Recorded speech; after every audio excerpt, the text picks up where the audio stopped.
Can I hear myself? I'll try. She said as I walked away. I'm just kind of quiet.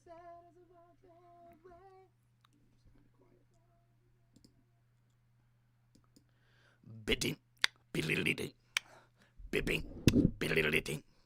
Nothing hurts my world, just affects the ones around me. When sin's deep in my blood, you'll be the one to fall. Wish I could be the one who won't care at all. But being the one on the stand, I know the way to go. No one's guiding me. When time soaked with blood turns its back, I know it's hard to fall. Confided in me was your heart.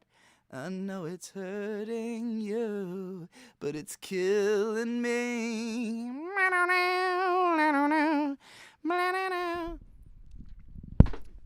I actually intended to hold the microphone for this one, but it still seems a bit quiet. Faint white figures paint my sleep. Please don't tell my secrets. Don't tell my secrets. Okay, that's probably fine. I'll just keep singing until people show up. I'm doing another super early morning stream where nobody's awake. Why? Because I'm awake, and that's what I do. Sometimes I just need to be in front of a camera doing a thing. Hey, Phantom Tomo. Someone's here. If you want to talk about anything, go for it. Good acapella morning, Trixie. Thank you. Thank you. What should I sing? Or I could talk about something else if you don't want to hear more singing, but, you know. Let me look at my list of songs I was just singing along to. Ooh, what about a Mars Volta? What's a good Mars Volta to sing? He's got fasting black lungs, made of clove splintered shards. They're the kind that will talk through a wheezing of coughs. And I hear him every night, in every pore, and every time it just makes me warm. Freeze without an answer, free from all the shame. Let me hide, 'cause I'll never sleep alone. Look at how they flock to him from an isle of open sores. He knows that the taste is such, it's such to die for. And I hear him every night on every street. The scales that do slither deliver me from freeze without an answer, free from all the shame. Then I'll hide, 'cause I'll never sleep alone.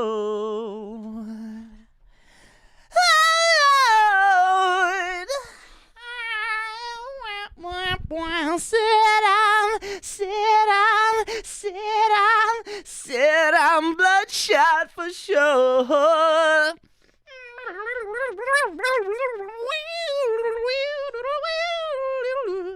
Pale runs the ghost, and I'm swollen on the shore, swollen on the shore. Every night, in every pore, the scales that do slither deliver me from freeze without an answer, free from all the shame.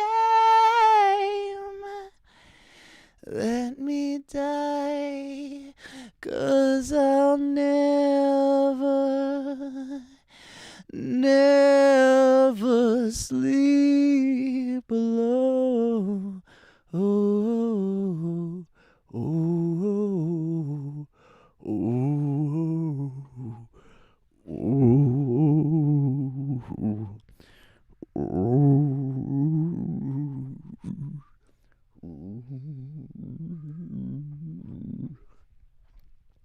Hello, guess these nuts. How do you guess these nuts?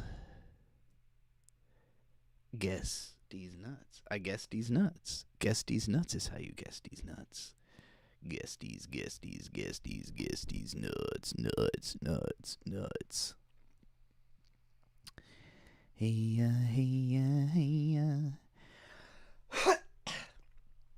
I have been sick for like a week now, and it's almost done.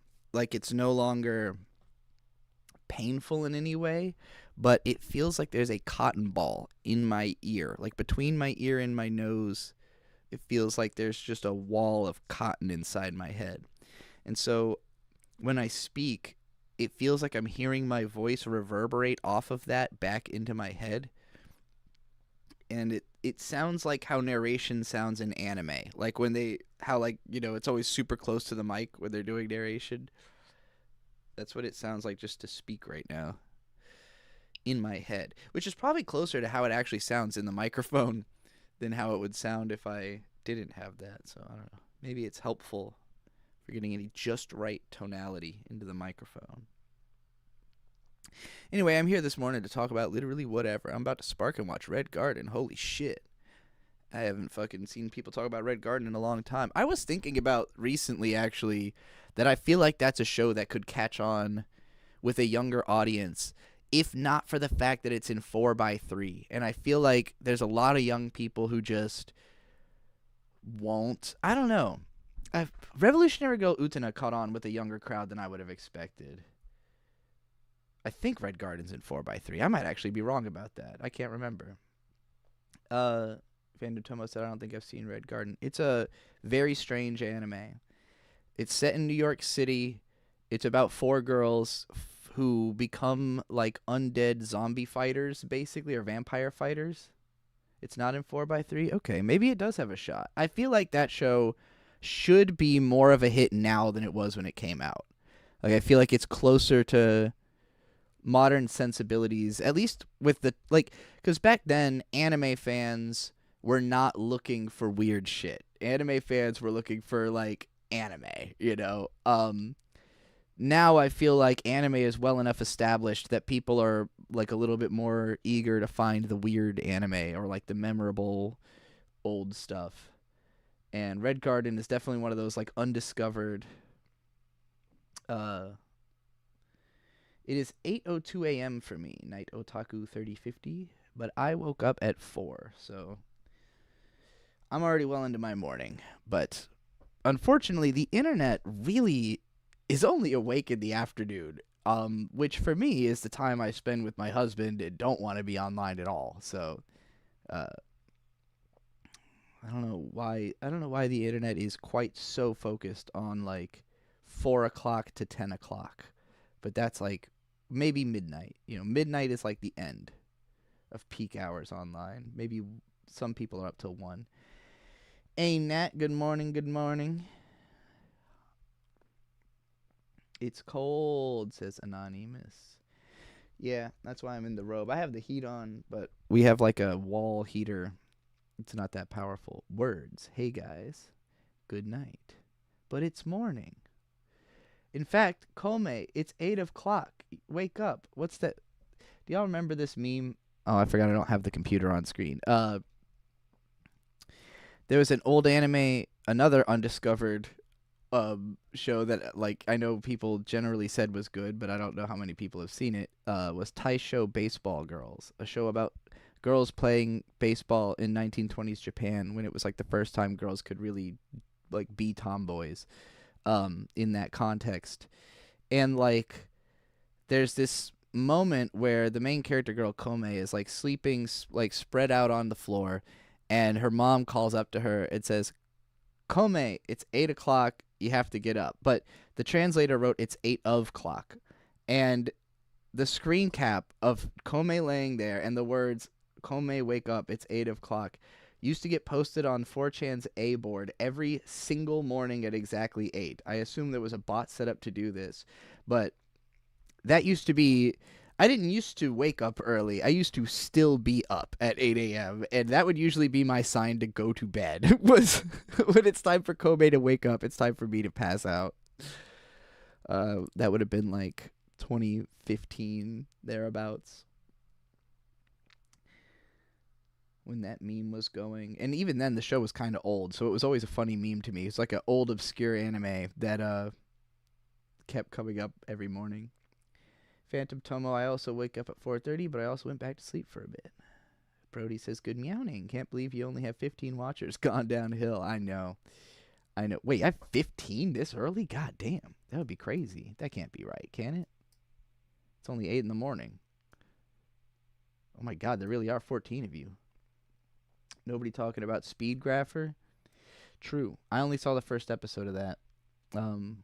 That definitely is in the same category with like Red Garden and, well, especially Red Garden, as just like a super weird, early 2000s experimental show that some people really liked and most people do not remember at all. Die Anywhere Else. Okay, that's a hard name to read if you're not sure what it says. Die Anywhere Else has finally caught a stream. Hell yeah. I'm at work. Fun to have something to do. Yes. I'm also at work, kinda. I don't know. I can't ever decide if I'm at work until I get money. When I get paid, then I go, oh, okay, I was working. And if I don't get paid, I'm like, I guess that was just for the hell of it. Have you watched new anime Journal with Witch? No, I have not heard of that. Unless that's the same thing as the silver-haired witch show. Journal with Witch. Let's look it up. Diary of a Strange Land is the Japanese name, apparently. No, I've never heard of this. Josei drama.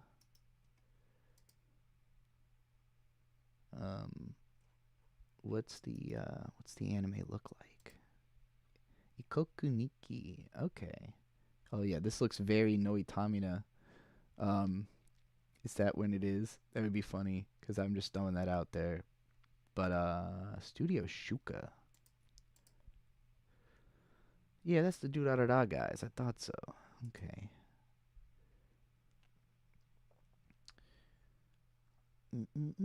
Both Red Garden and Speedgrapher are from Gonzo. That makes sense. Gonzo really was a whole vibe. Like, the whole 2000s, Gonzo was like its own unique total universe, and then in the 2010s they overdid it and they crashed and fucking burned.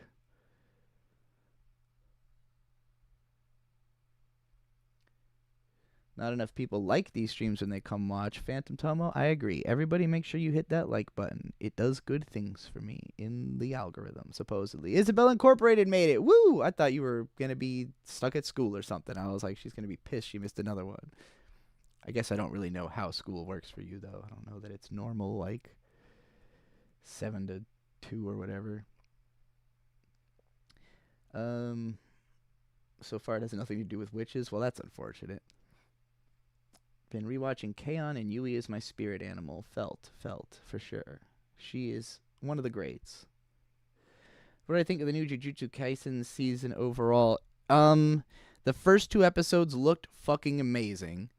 They had all that crazy, like, wavy animation. I thought it was Shinya Ohira at first, but I guess it's like a newer animator or something who's got a similar style. I was just like, wow, this is some of the most unique animation. It was a little bit trippy and almost like the funny thing about Jujutsu Kaisen is people keep saying like, the manga is so difficult to parse. It's nice to have the anime to make sense of it. The anime is not necessarily easy to parse either, though. Some of the shit that happens is just a bunch of trippy fucking flashing visuals, and you're like, okay, that was a thing, But yeah, the first 2 episodes were pretty fun. It was like, all right, we're back, and then episode 3 was a Wikipedia entry. It was literally just. The thing is, like, it was pretty to look at because they did all the like. It's literally characters standing in a nothing space. It's like a bottle episode of like 8 characters standing in nothingness while a NPC describes the plot to them for like 20 fucking minutes. And like it looked nice in the sense that it was very like computery and modern, but God, it was boring, unbelievably boring. And the thing is, I don't take in information that way. Like when somebody, like if a character stands there and explains the plot, I can't care. I can't. I don't know how. Like when I see the stuff happen, I'm just gonna ask Bird, why did that happen? And then he's going to explain what relevant rule that was explained earlier mattered to this situation. Or I'm just not going to care. Or it'll be easier enough to interpret when it happens anyways. Like, to me, like, if you're, when they get into the long explanations, I'm like, I'm just going to forget all this until I am reminded of it. So it would have been a lot easier to watch that episode sped up, like, because they talk slowly and there's space in between. So it's like someone says an incomprehensible sentence and then they say another incomprehensible sentence. And for me, I've already lost attention between those two. And so they stop being connected. Like each sentence feels like I'm just reading an independent, thing that has nothing to do with the rest of what's happening.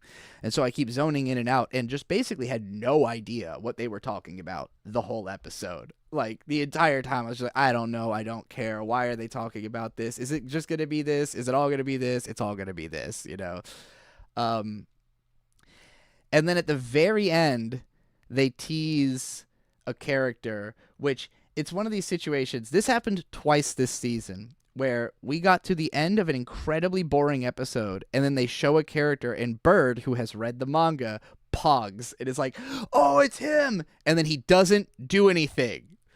Like they just show a guy you like and you go, oh, cool. Something's happening. Oh, wait, it's not. They just reminded me that he exists. Higuruma, probably. I don't know the names because I haven't read the manga myself, but yeah, probably that guy if he's the best. Bird loves him, so, but the other one was Fire Force because I actually haven't seen the first 2 seasons of Fire Force. I read the first 4 volumes of the manga. Bird has read the whole manga and caught up on the anime, and so there's a new, the second half of season 3 is out now. And the first episode of that was also just like a bunch of boring, like, clearly there was a really exciting thing happen in the previous episode, and this is everyone standing around talking about it, Walking Dead style. And then again, at the very end, they introduce a guy and Bird was like, oh, that's the best character. And he doesn't do anything. So, yeah, it's one of those techniques for keeping a show long. It's like, just every once in a while you got to stuff all the boring shit into an episode and then throw a little cliffhanger to remind you that things will be good again at some point. Mayday from Space, I don't know if I agree that Jujutsu Kaisen is not a revolutionary work or that you're not missing much. I would recommend reading the manga, though, because the anime is going to be going for another fucking 5 years at least if they finish it, which I assume they will, but it's probably going to be going for like 5, 8 years, maybe 10 years. And the manga's over. So you can just read the whole fucking thing. But I like Jujutsu Kaisen because it is it's interesting in ways that were not apparent to me from watching the start of the anime. Like, I did not enjoy season 1 of the anime almost at all from what I had seen. I had like the first arc didn't do anything for me, and I was just like, this is just Bleach and Chainsaw Man. Like, it's just the same thing I just have experienced from other works. Um, but then when season 2 came out, by then Bird had. I think it was season 2 came out, and we were just watching it because it was new and part of the. We were doing a podcast about current anime, and I thought, well, this one's popular, so we'll check it out. And then the first arc of season 2 is a backstory arc, and that got us more curious about like the world and characters. And then Bird went and watched the movie. He watched the first season, and then he was like, okay, now I'm kind of into it. And then the Shinjuku arc is fucking crazy. The season 2 Shinjuku arc is like, there's a stretch of like 8 episodes that are just the most nuts action scene over and over and over again.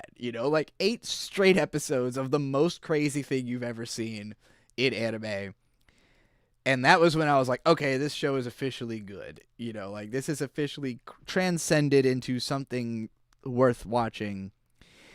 Then I went and read Jujutsu Kaisen 0, because Jujutsu Kaisen 0 is a 4-chapter, short manga that preceded the main manga. And I think that it makes way more sense to start there. Like, you will understand what Jujutsu Kaisen is trying to do a lot more starting from 0 than you do starting from the main series. And I think a big part of that is because of the change, like the Shonen Jump staff's meddling, basically. Like, because the main character of those first 4 chapters doesn't appear in the main story until like 50 chapters in or so, whenever the end of season 2 is. Like, literally the end of season 2, they introduce the main character from Jujutsu Kaisen 0 into the story. And the reason that this character had to be changed is that he is a depressing guy. Like, the main character is like the most depressed shonen hero ever. And Shonen Jump didn't really like that, so they said, can you like introduce a more traditional shonen protagonist? So he created Yuji. Now, what makes Yuji eventually interesting is that he just suffers constantly. Like, similar to Denji from Chainsaw Man, except that Denji never had a normal life, so he doesn't understand how much he's suffering. Yuji was like a very normal guy, like a cool kid with Riz, like he had friends. He was like a normal dude who has like a really strong moral center. And the story is just about punishing and challenging him over and over and over again relentlessly. And then finally, when the original depressing main character comes in, he comes in at a point where, like, Yuji himself has been through so much shit and is so, like, down and depressed that now the only way to make him look like a happy-go-lucky guy is to, like, put the even more depressed guy next to him to contrast it, And that's when it starts getting like, okay, now we've really got this deuteragonist situation, and going from there forward in the manga, it does treat them like they're both sort of the main character. And the original main characters, the original guy and his girlfriend, basically, from the original manga, their kids are the ones in the sequel. Because there is now a Jujutsu Kaisen sequel publishing. So, yeah, it's really interesting the way that, like, they basically had the main character sidelined to tell a different story that would eventually tie back into it so that it could really truly continue. But yeah, I personally have only read the manga up through like a few chapters into the regular story because I was going to do like a big analysis on all of it, and the Jujutsu Kaisen 0 analysis ended up being, just by itself, was like so fucking long. It was like an hour and a half, and then I released that on the We Watch Anime channel, and it really didn't do any numbers, so I was like, alright, people don't care about manga on YouTube, I'm not doing this, or at the very least, I don't know where the people who care about manga on YouTube are, so I dropped that one.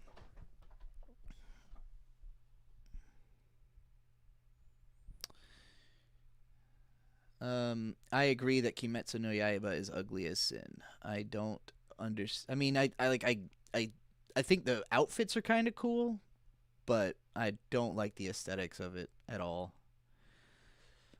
Um, I should say the outfits look cooler when I see people like in real life. Like if you see young people cosplaying Demon Slayer, that's when I understand it the most. Is when I see people cosplaying it. I'm like, oh yeah, that looks like it'd be really fun to walk around in that outfit. You know, like that's when I feel like okay, maybe there's something here.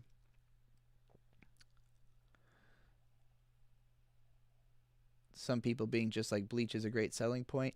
And I mean, I don't really even think it's a problem per se. It's more like, you know, to me it felt like this is just the next generation's, version of something I already have, and so I don't need it.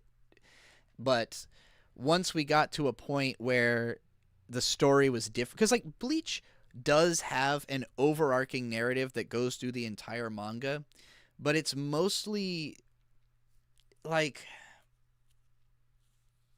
it's mostly just not that interesting or deep. Like the storytelling is not as cool as the characters and the fights. Like the characters just have like crazy amounts of riz in that manga. And Jujutsu Kaisen, I don't think the characters are as good in Jujutsu Kaisen as in Bleach. I don't think they're as likable or like overall um fleshed out, but the story, for as overwritten as it is, manages to be more interesting in terms of like its themes and just the structure, the way it's told, lots of things about it that are just weird and not always in a good way, but definitely always in an interesting way.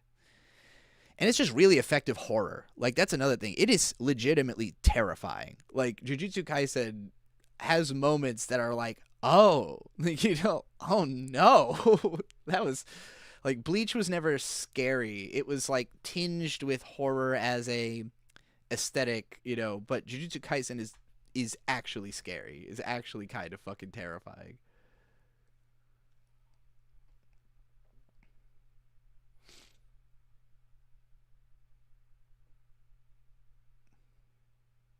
Got that fucking Avenged Sevenfold song that I was singing at the start stuck in my head. I wish I could be the one who won't care at all, but being the one on the stand. I know the way to go. No one's guiding me. Did I catch City? AOTY. I saw the first episode and loved it. I I'm guessing you didn't see this video since you're asking. No, thank you. One of my alters, Nova, has an anime channel called Nova's Anime Blog. And for this channel, she had produced a video about all of the first episodes of that season. I think it was summer last year. And that video got taken down after being up for like a week or something like that because of using, overpraising a scene in there from My Dress Up Darling and therefore using too much fucking footage of it and getting it taken down. That video is now only on Odyssey. There should be a link to it. If you go to the posts page on Nova's Anime Blog, you can find a link there. But yeah, I talked about City in that. It's the kind of show that I would probably much prefer to watch with other anime fans. Like I don't. Well, my husband Bird likes anime. He's not really into slice of life and cutesy stuff that much. Although he really likes Skip and Loafer and always recommends it to people. But I it's not that I don't think he would enjoy City. It's just that I really want to watch it with like some moe heads. Like I want to have the experience like I had when I was in the Philippines watching Lucky Star and getting shit faced with my otaku friends. So I'm kind of saving City for whenever I get to hang out with some real moe heads and some alcohol, and then I'll watch the rest of it.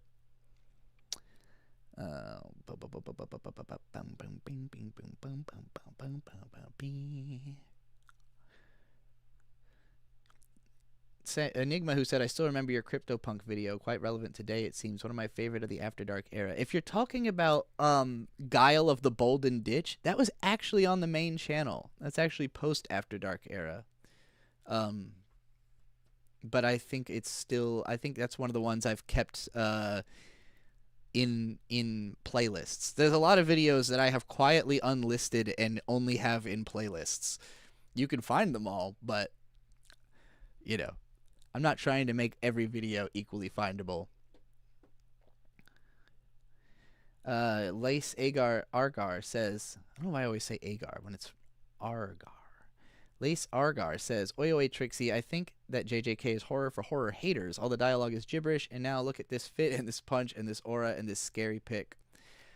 I can kind of see that. I honestly think, like, reading the manga, it's like the first chapter in particular, there's a very memorable way that it opens, which is like Yuta is sitting in class and these guys are bullying him and he's like terrified, but you realize he's terrified because there's like, you know, a ghost haunting him that's going to kill these guys. And like the way that it is portrayed is like you just suddenly, like, you see them there and then they're not, and then you see like a locker that's bulging and like cracks open and blood's pouring out, and it like slowly opens and you see them all fucked up in the locker, and it's like, it's just a really effectively done, you know, and timed out horror scene. And I think you know, when the manga is trying to do that, there's some of the moments that personally I find horrifying is like when there's these two teenage girls that are introduced in Zero that barely even matter. They're like two of Geto's like followers. And in season 2 of the anime, they come back. They're very briefly in the plot, and they try to make a deal with Sukuna to kill somebody for them. But basically, Sukuna doesn't think that they are respecting him enough, so he just murders them both in the most like horrifically gruesome way possible. And I didn't see it coming, and for me, I didn't know who these two characters were. I didn't know if they're good guys, are they bad guys, what's their deal. I just saw two young girls get horrifically murdered, and I was like, "Oh no!" it was so beyond what I was like ready for from a shonen anime. You know, I think one of them gets like her head just blown off, and then the other one gets like decimated and diced, and then like blown into a blood cloud. Basically, it's fucked. So that's the kind of stuff when I think, oh yeah, this show is actually kind of fucking horrifying. You know, like the most popular character, you know, gets ripped in half, and like you just see half of his body standing there.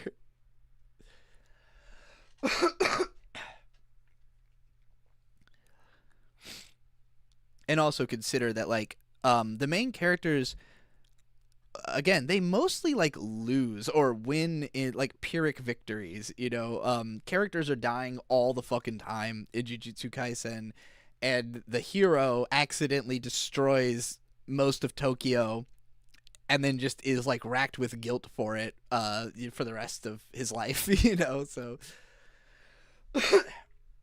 there's a lot of fun stuff in there.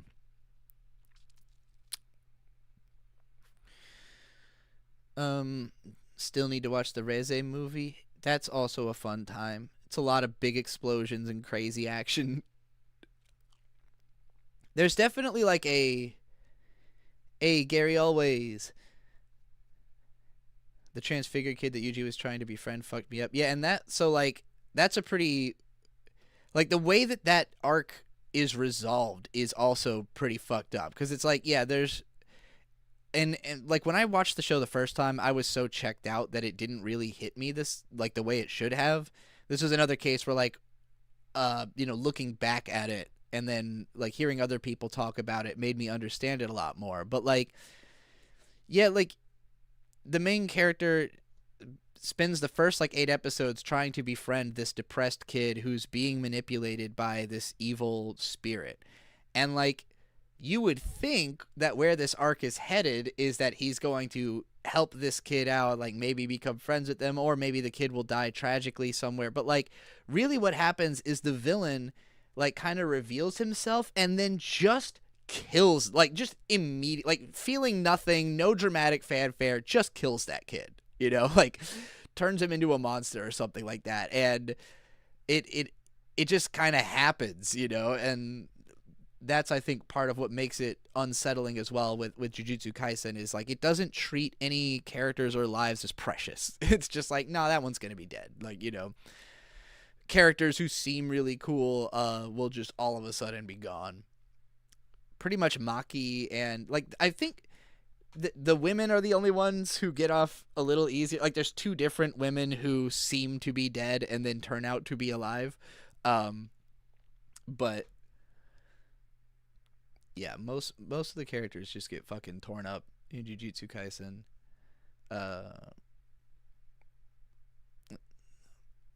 It's the highest. Reze is the highest rated movie of 2025 on Letterboxd. Is actually hilarious. Texted by Bird.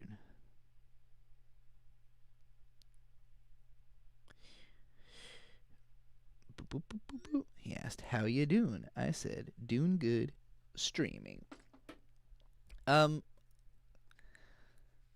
Yeah, like, Chainsaw Man, pretty cool, fun manga. No thank you. What is real anime? Shut up. Anime sucks. Shut the fuck up. I'm so tired of people acting like anime is fucking good or cool or, like, special, worthwhile in any way, shape, or form. Stop. It's all fucking junk food. You want something real, go outside. You want to see something that matters, look at a mountain. You know, fuck anime. I haven't seen Weapons. Like, the Reze arc, yeah, the movie, it was cool. It had some good animation. I feel like there's a lineage now of one-upmanship across action anime that started with One Punch Man. Like, I think because of the fact that Shingo Natsume did something very unique with One Punch Man, in that he brought a bunch of high-level animators from other studios in and just had, like, all the best animators. Like, if you're good at animating action, you need to be on this show. And so it just had the best action animation ever. And I think that after that, it became this, like, one-upmanship game where it's like, now Mob Psycho has to have even crazier animation every season, you know. Obviously, One Punch Man fell off. I don't know what the fuck happened there. But, like, you know, what Mob Psycho took the torch, and then Jujutsu Kaisen took the torch, and, you know, Chainsaw Man with the Reze movie is taking the torch. Each one is trying to be like, what if we animated the craziest fight ever, you know? And you watch it and you go, that was the craziest fight ever. And then, you know, you completely forget about most of it right afterwards. It was definitely the right way to do the Reze arc in terms of, like, what's going to maximize the hype of it and the capitalistic potential of it. But for me, mostly it was a feeling of, like, yes, we still haven't gotten to where this manga really gets good. You know, like, Reze arc is fine, but Chainsaw Man gets way better afterwards. So that was kind of a funny, like, realization as the movie's, like, going along. And I'm like, oh, yeah, this is just kind of an okay arc, really. Like, but it sure looked pretty.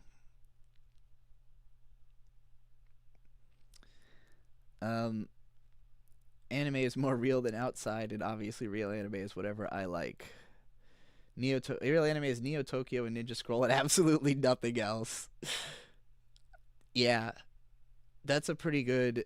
You know, I still haven't actually seen all of the third Neo Tokyo. Or was it? No, I have. Was it Memories that I haven't seen the third one? Yeah, no, I think I saw all of Neo Tokyo, but I only saw the first two Memories because my, like, DVD was fucked up or something. Like, it wouldn't play through the third one. Neo Tokyo was, I know, the Running Man, the one that with the makeup girl, and then the what's your name, Akira man, Katsuhiro Otomo one. And the Running Man was probably my favorite.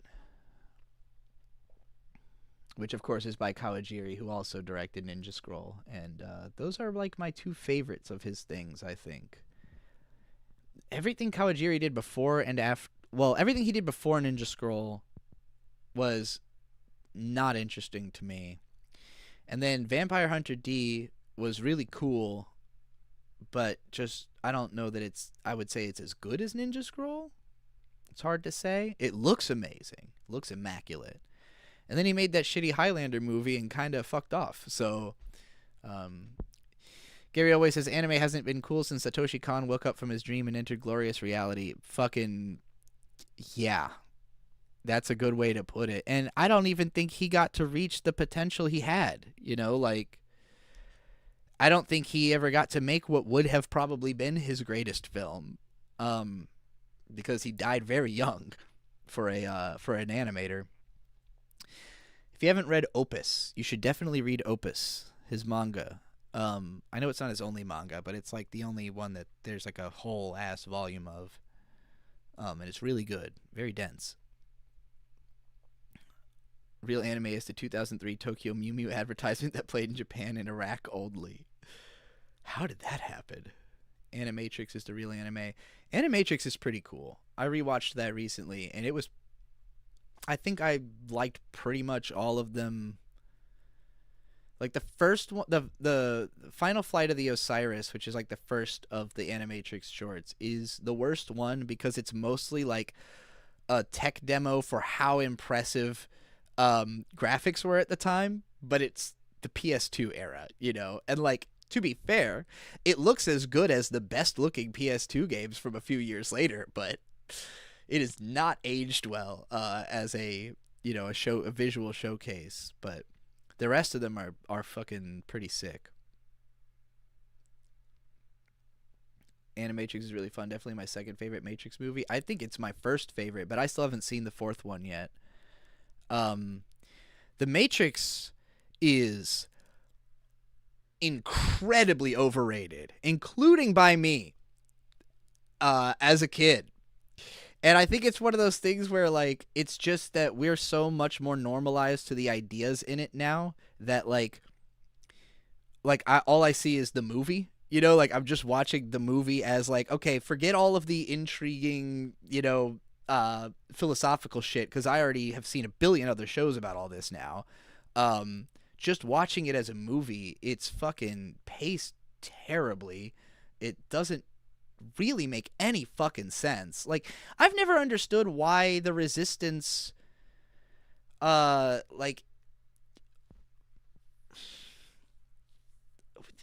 do they even want to leave the Matrix? There's nothing out there. It sucks out there. You just die in the real world. Like, what the fuck that? Go be a kung fu master in the Matrix forever. You could probably do more subversion from inside the system than from outside the system once you're whatever. They have awesome raves inside. That rave is just a bunch of fucking people sweating in a cave. You know, imagine the smell. They don't have showers, you know?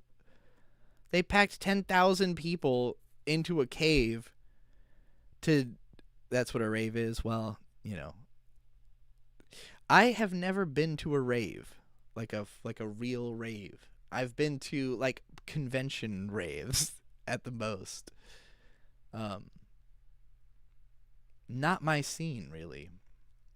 I mean, I would probably enjoy a rave if I was on ecstasy, but I can't really imagine enjoying it otherwise.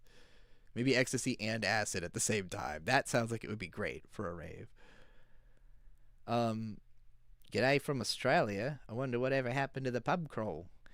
You know, you miss it in the early stuff. Well, the early stuff's never going to see the light of day. We were so bad. We were the worst at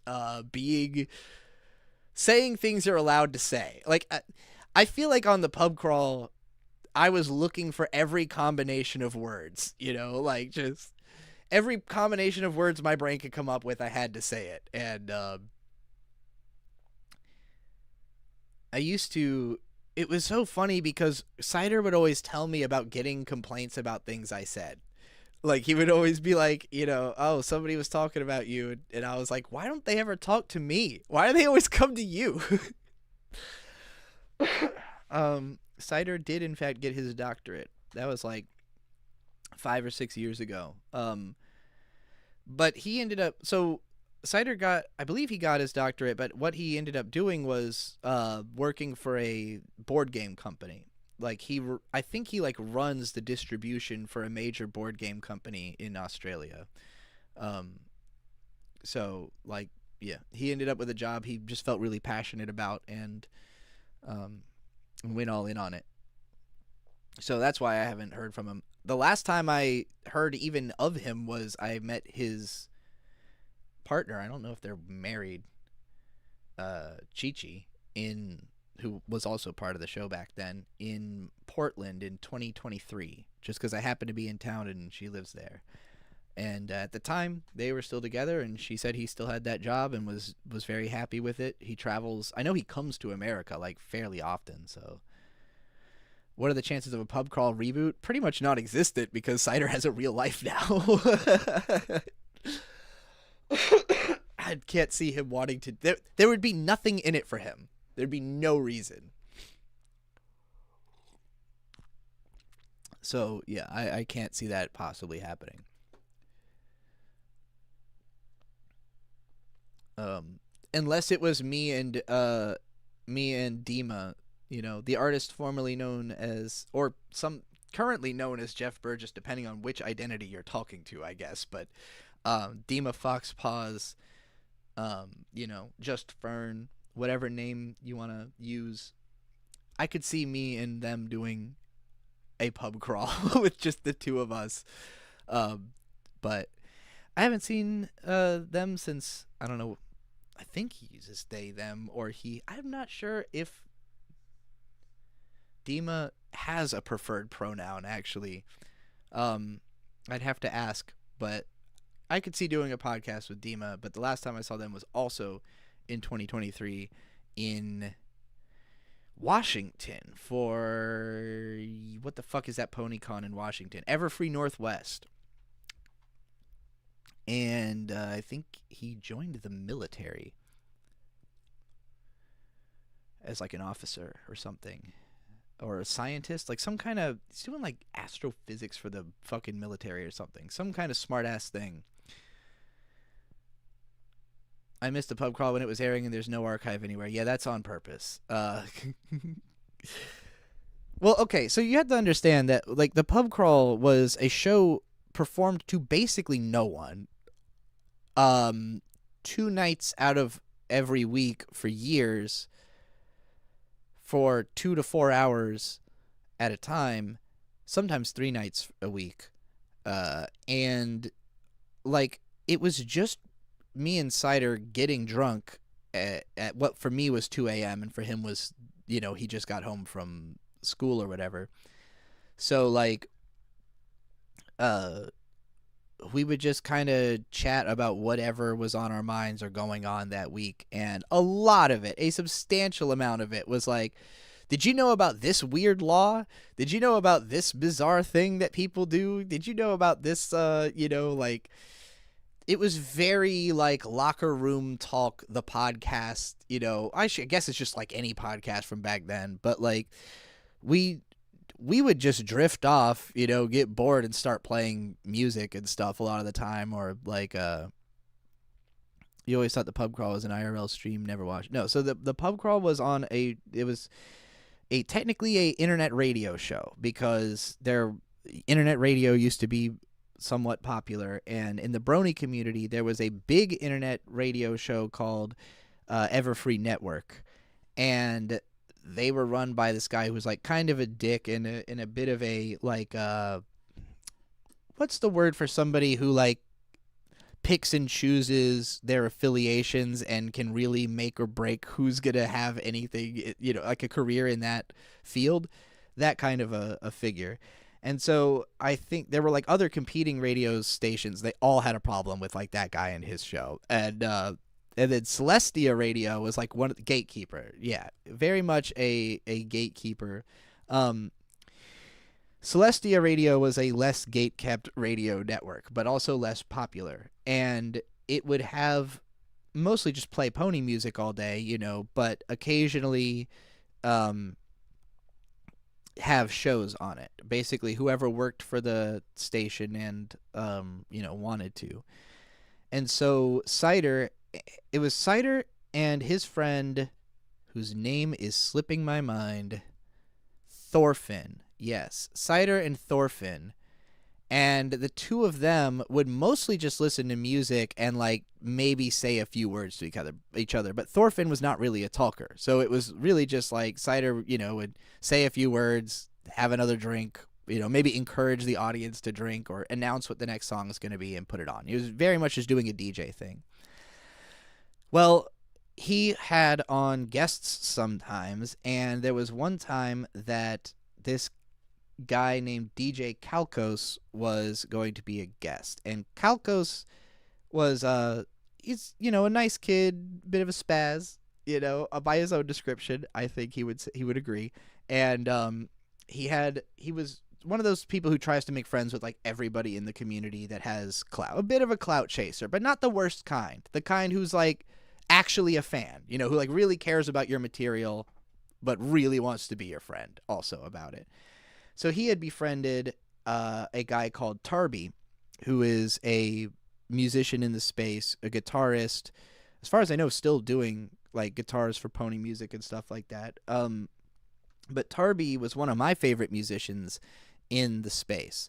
And so Kalkos told me that I think Kalkos was also working for Celestia Radio, so he had interviewed me right before the pub crawl. Like, he decided to just interview me for his show just as a random event, and then the pub crawl was right after that, and pub crawl was having Tarby on, so I was like, hey, I want to talk to that guy. Bring me into this pub crawl show, And I happened to be shit-faced, and I'd been, talking to Kalkos all night, so I had a great fucking time on this show, and, basically, I think I just like after that point was in the Skype group for it or whatever. So it was very easy for me to just be on if the show is on. And so I did. I just started going on all the time because I was always up late. How big is the Brony Music score? How big is the Brony Music? I think you meant to say scene. How big is the Brony Music scene? At its height, it was pretty big. At this time, it would have been at its height but it was very EDM focused. Like, Tarby would have been a smaller artist, even though he's one of the best, because he was doing rock music, like original rock songs about Pony. And the rock musicians in the Pony sphere, a lot of them became friends. They still perform together. Like, a lot of them team up to do performances. So, like, you'll have like Sax Brony, who plays saxophone, and Sax Brony will almost always be at a Jeff Burgess show or at a Tarby show. Like they all kind of group together. So a lot of them are still performing and still doing the con circuit and still sell music, but for most of them it's more of like a side gig. Whereas the only person who legitimately became like a celebrity off of Brony Music is the Living Tombstone. The Living Tombstone is unequivocally way more famous than anybody else in the Brony fandom. Like, just by far the biggest name out of that. To an extent where, like, he couldn't just walk around like Brony conventions. Like, they had to, move him through the underground tunnels and shit. Yeah, most of them did. Most of the Brony musicians did Five Nights at Freddy's immediately after, because Brony music was, the Brony fandom was inescapable. If you were in it and you tried to do anything else, people accused you of leaving the fandom, and you would get no attention or you'd get rejection, and it was a incredibly toxic culture around it that eventually scared most of the people like me out of it. But when you need somewhere to go and people won't pay attention to your original work, you just find another fandom to latch onto. So a lot of the Brony musicians, when FNAF blew up, they jumped onto that. Deltarune also, yeah, another one. And what was the original one? Rune Undertale, that's the guy, yeah. I was like, I know it's an anagram. Living Tombstone is in the FNAF movies, that makes sense, yeah. He's crazy, crazy famous. Oh yeah, Violet Pony is probably the most like the most known post like because she's like a hyper pop musician, you know, like so that's kind of a new thing where it's like because I think hyperpop like heavily evolved out of brony music because brony music is largely a product of dubstep. Like dubstep was huge when brony culture was huge, and most of the popular brony music was some kind of dubstep music. And so I think that that evolution of like these like bedroom autistic producers making like making EDM that is for conventions like that's the kind of thing that led into and not to mention like she might not be famous but Cat's Millionaire started in the brony fandom and became um god what the fuck are they called black dresses with Ada Rook and like so there's lots of the modern trans music has roots in this brony community because fucking half the brony musicians transitioned. So um I think Cat's Millionaire was the only trans person I had ever heard of early in brony culture. And then like by the end of it, everybody who was a fan of her had realized something about themselves. Um so yeah, shout out Cat's Millie. Um, have I heard of Jane Remover? Absolutely. In fact, I've seen Jane Remover, and she was like 20 feet away from me. And the reason for that is that, what was it? No, not last year, because last year was 2025. 2024, I saw JPEG Mafia in Norfolk, and Jane Remover was his opener. And we got there a little bit too late to see most of her set. I only caught the last song, which honestly sounded fucking horrible on the sound system at the Norva. I don't think it was the song Flash in the Pan she was playing, and like I know it's a decent song, but it sounded fucked on those speakers. And no one in the crowd knew who she was. Nobody was moving. I was sad because I went to this show my expectation was every trans person in Norfolk will be at this show. It's JPEG Mafia and Jane Remover. It can't get more trans than that. Turns out there's just not that many trans people in Norfolk. So there were no clockable trans people there, at least. None that I could tell. Nobody obvious. So I was like, damn, fucking, are me and Jane Remover the only trans people here? So then, after her set, between sets, Bird and I were out in the smoking area outdoors. And she was just hanging out there, talking to her people. I really thought about coming up and, like, saying hi, but I felt like it would be weird. In part because Jane Remover is, like, 20 years old. So I feel like, I don't know. I don't know what her perspective is on being, randomly approached by older people she doesn't know. But to me, it feels weird to just, like, walk up to, like, a 20-year-old and be like, hey, I've heard of you, I've listened to your music before today. I don't know. Maybe she would have appreciated it, but I felt like it would be awkward because I didn't really have positive things to say about what little of her performance I had caught. The Peggy show in Minneapolis is the most trans audience I've been amongst just everywhere. That's because of Minneapolis. Minneapolis is as far as I can tell, top 3 most trans cities in America, at least. In terms of places I've been where trans culture is like really visible, Seattle is the only place I've been that it's like commonplace. Like not even like just an aspect of what happens to be going on. It's you can't turn your head and not see a trans person, or at the very least a gay person. And like gay men in particular in Seattle, like there's just guys in booty shorts walking around like everywhere. Granted, this was September, so it was still pretty hot out. But that's not something you ever see in Norfolk, Virginia. Ever. I have not once in my entire upbringing in Virginia Beach or Norfolk seen a gay man walking around in hot pants in the streets. I've never seen it. literally everywhere I looked in Seattle. So I was like, wow, this is what the world is supposed to be. Like, this is how life would be if people weren't stupid everywhere all the time. So yeah, that was nice. And from what I hear, Minneapolis is extremely gay. I assume that's why Donald Trump is going to war with it, because he doesn't want that. But you know, here in Norfolk, now what we do have in Norfolk is an overabundance of military personnel. And what I remembered quickly when I was at this show, JPEG Mafia is a veteran. That's the more important reason that he's in Norfolk. He's a veteran. That's why he gets to perform here. So yeah, I think there were substantially more veterans than trans people in that crowd. But it's fine. It was still a fun show. I did the most moshing I've ever done. I was off the ground most of that show. Like, I was in the air.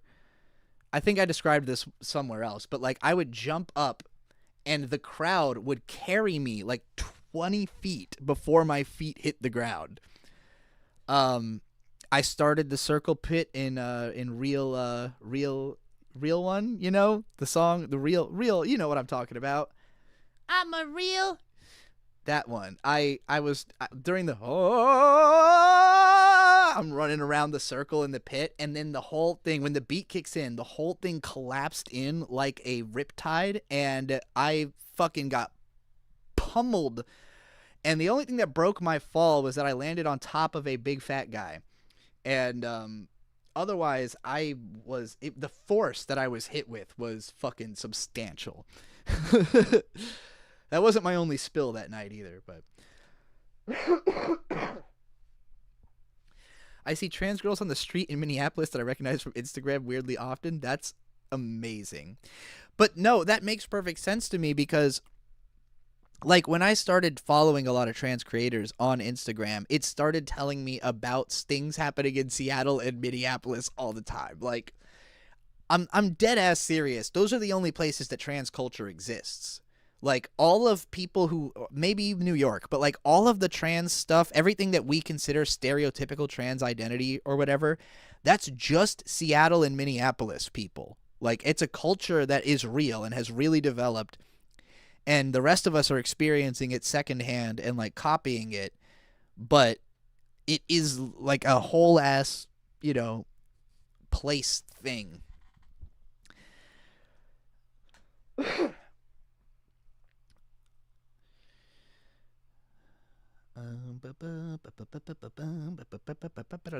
Why is it so early? I've been up for 5 hours already. I gotta piss, so I'll be right back.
About that long ass black coffee piss.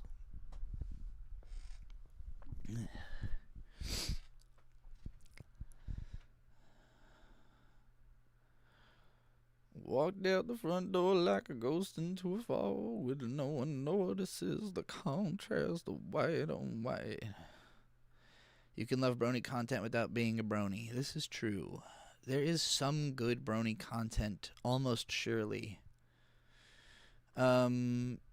Like Jeff Burgess's Autumn Nights album. That was a good album. Not just because I'm on it.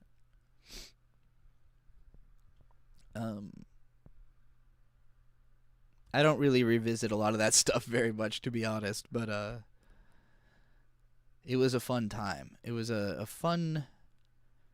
was a fun culture to observe and then become a part of, but it was a very weird experience because I knew everyone. I knew about every single Brony creator, and none of them knew who I was. And very few of them really made an effort to figure out who I was because most of them kind of were set in their ways and already had their friends and already had their own drama. And, most of them were already 1 foot out of the community by the time I got there. So it was an interesting place to be. I had the J. Cole middle child experience, kind of. If you know that song. There are a few 10 out of 10 god tier pieces of Brony art. Well, especially the newer shit. What's that fucking channel? You know what I'm talking about. The one that I get paid to watch sometimes, and it's always the most insane thing I've ever seen. Hello, Thunderbull. The Horseshoe Saga, yeah, of course. That's also one of the classics. Violet Pony was my most listened to artist last year. Violet has some good stuff. I haven't really been able to get into her like heavy like that, but she does a great job at BPD music, like epitomizing BPD music. Yeah, Tamers, that's the one. Tamers, that channel's nuts.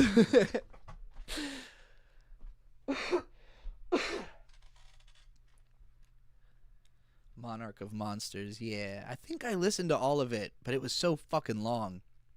Roger Smith 2004 is here. Howdy, Beto. Have to ask, do you remember the 2002 Pinocchio movie? It has bothered me for a couple years that I don't remember it had a McDonald's tie-in. 2002 Pinocchio. Let's see. Did I see this? No, I don't remember this at all. What the fuck is this? What?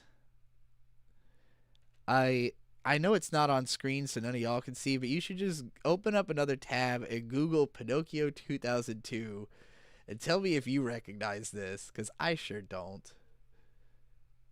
Oh, it's French or something. No, it's not American, is it? None of the names attached to it are like English names. So Italian. Yes, okay. It's an Italian Pinocchio movie.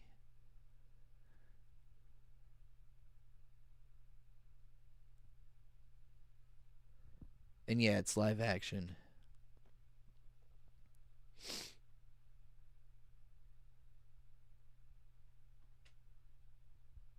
I keep trying to like think of a Brony song to start singing, but I've got a fucking Shiner song stuck in my head and it's not going away. It won't go away. What even song is in my head right now? I think it's Pinned. No, or Sideways. Anybody here ever listen to the band Shiner? Anyone? Maybe because you heard me talking about it sometime. I really. Sometimes I like something, and it's really hard for me to get anybody else to like it as much as I do. And, and it makes me feel like, on the one hand, it can be a lonely feeling, but on the other hand, it makes me feel even more intense about the thing, where it's like, if I'm the only one who likes it, it makes it feel like, well, maybe this one is like just for me. Like maybe this is somehow uniquely me. And that's kind of how I feel about Shiner. Like nobody I've told about. Oh, what did I do to my camera? Why did my video die? There we go. I think it's because I knocked the cord. It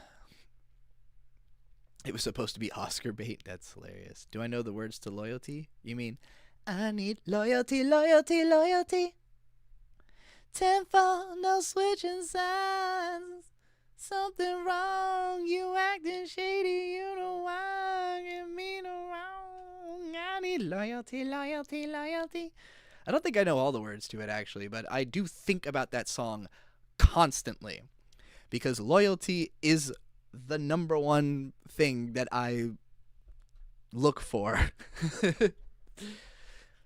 and I don't feel a lot of it. I feel it from y'all. You are loyal viewers at the very least. Um, but I have a hard time finding loyalty in other people's hearts. Tenfold, no switching sides, is something wrong. Anat said I've been listening to them a bit. I'm glad you have. You're like one of the only people I will independently send Shiner songs because I know you like that type of music enough to be into it.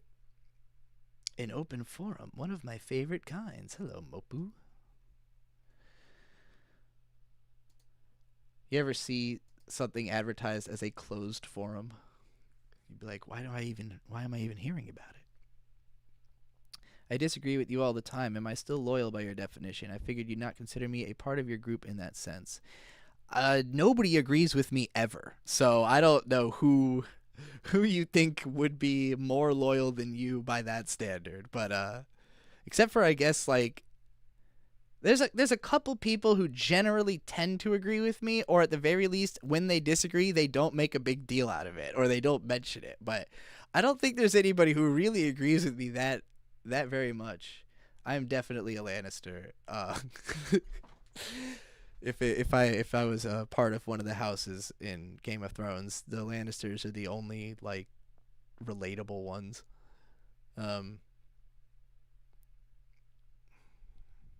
Because Tyrion is a Lannister, and Tyrion is like the only relatable character in that whole fucking show. A lot of the stuff I say could be considered transphobic. I don't think it is, but that's usually pretty hard cut off if people think you're that. I mean, if I thought you were transphobic, you'd be banned, or if you had said something I considered transphobic, you'd be banned. You know, like I think transphobic people are scum of the earth, and you know, a casual affront to my very existence and well-being. So, you know. But yeah, watching your words is always a smart thing to do for everyone in society all the time.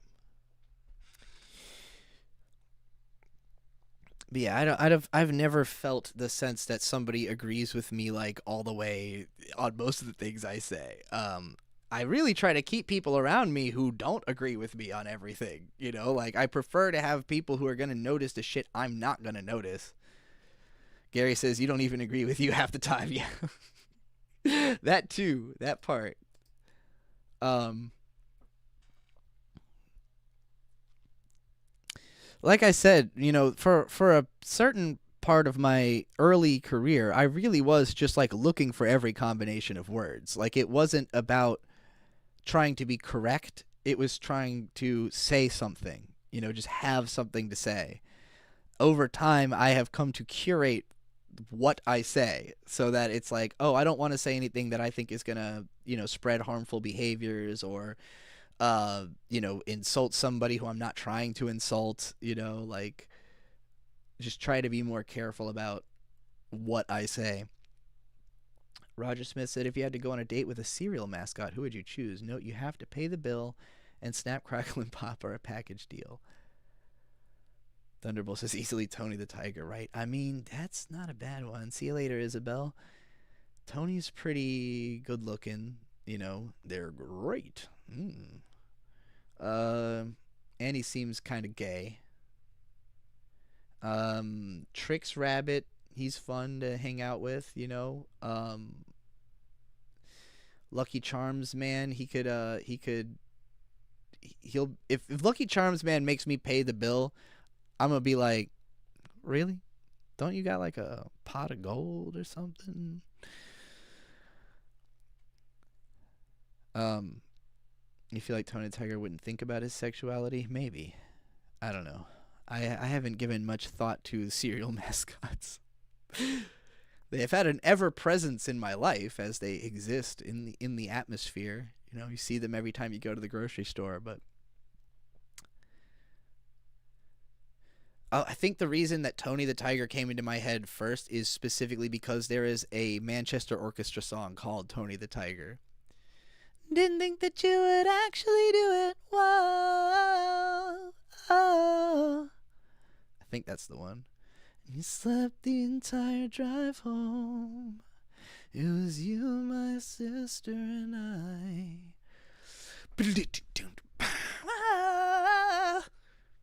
Good song. Good album. Mean Everything to Nothing. Good album.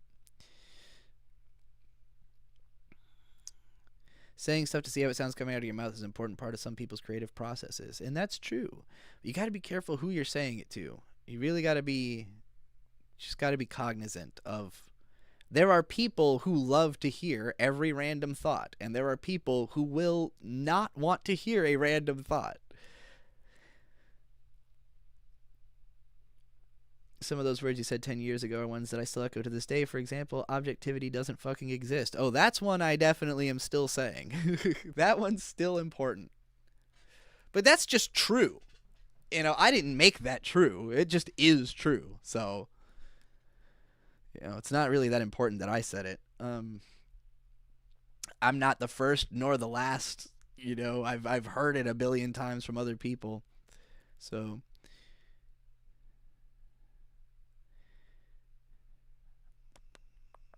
oh yeah, Cocoa Puffs. I forgot about. Wait, Cocoa Puffs monkey. Are monkey? I know Cocoa Puffs for having a bird. Oh yeah, Count Chocula. He's like human, so that would be a good. The nifty thing about saying words in every possible configuration is that some of those configurations produce a thing that's just true. That is a good point. But you're honestly, like, what you're talking about is a little further along the line than what I'm talking about. Like, because I was mostly thinking of, like, with regards to the pub crawl. And the pub crawl I was on from, like, early 2013 to, I think we probably did it all the way into 2016 or 17. Like, we were doing it for a minute, maybe even 18 for some of the later ones. But at some point it became, like, a occasional, like, you know, a once a month or even less type thing. But, I think the very last one we did was in, like, 2020. But, like, yeah, the objectively good doesn't fucking exist video would have been during the 2016, you know, I'm making vlogs about things I can't figure out how to express in writing.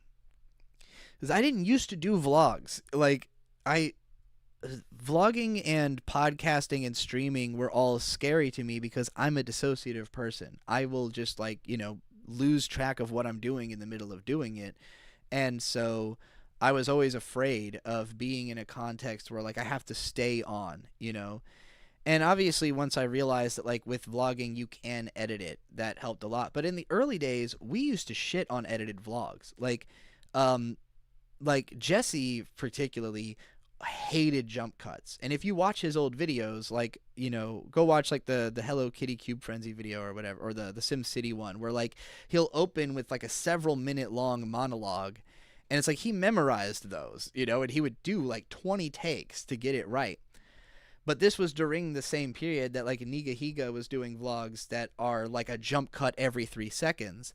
And, like, we just weren't used to that cinematically, so we thought it sucked or just was, like, lazy, low effort, you know, content. But once I got used to it, you know, like, once I watched enough videos that were edited that way, I was like, oh, actually this feels very natural and makes perfect sense. And so I started doing vlogs where there would be edits. But I tend to talk more so in, like, unbroken several paragraph chunks and then go off and think for 5 minutes. So when you see an edit in one of my videos, it's not like, oh, I edited because I was quiet for a second. It's like I edited because I got up and went to the bathroom and thought about it for 5 minutes and then came back and, you know, continued talking. But yeah, like, the speaking off the cuff thing, doing the pub crawl gave me a ton of practice in it, you know, bouncing off of Cider, and also the fact that we could just play music whenever we wanted, you know. So if we got bored or we zoned out, we would just start listening to music and get more drunk, you know. So then I started doing mostly, like, the early unscripted stuff I did was usually update videos. And then I, like, slowly started integrating vlogs because of topics I wanted to discuss that just didn't fit into My Little Pony analysis, you know, and then later anime analysis. And usually it would be stuff that I had tried to think of how to write it. Like objectivity doesn't fucking exist. That would have been a script. But I didn't know how. So, um, a lot of the times back then, also, I didn't know how to explore my feelings without saying the stuff out loud. Like, if I didn't just get it out into a video form, I would feel like I didn't actually know what I was saying until I had said it. And then sometimes, years down the line, I would then make the edited video version of that same point. And I still do that all the time. Where, like, I some point I spent 16 minutes barely making 10 years ago, I'll like succinctly make perfectly in a sentence in the middle of an unrelated video now, but it's because I did it back then that I can do that now. Favorite smokes from back when I used to smoke? Dunhills.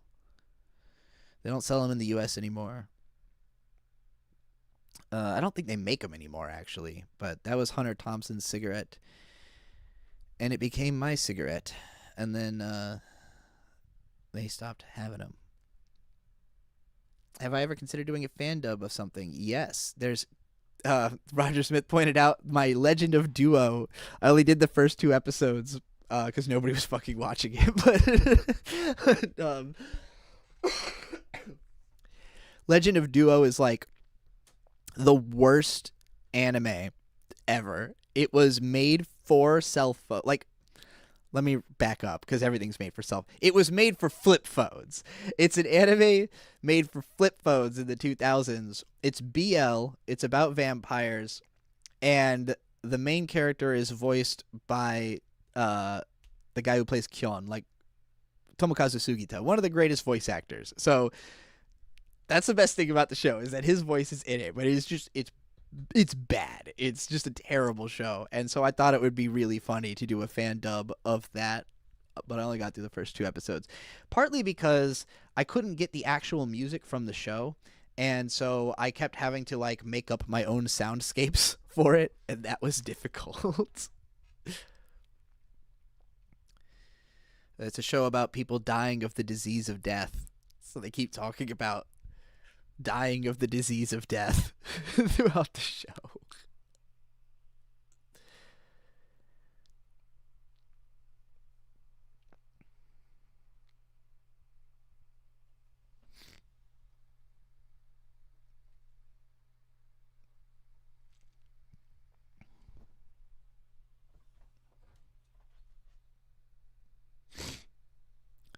You might do well, show some respect to me.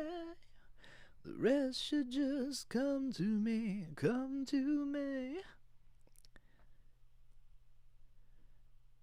Have you ever played Baldur's Gate 3 with Bird? Asked a random comment. I have not. Is that a multiplayer game? Can you play, like, do they just mean like play it and watch, or watch him play, or? I didn't know that was a multiplayer game. Working too hard, you're pushing the line. I had no idea it was multiplayer. That makes it a lot more interesting to me.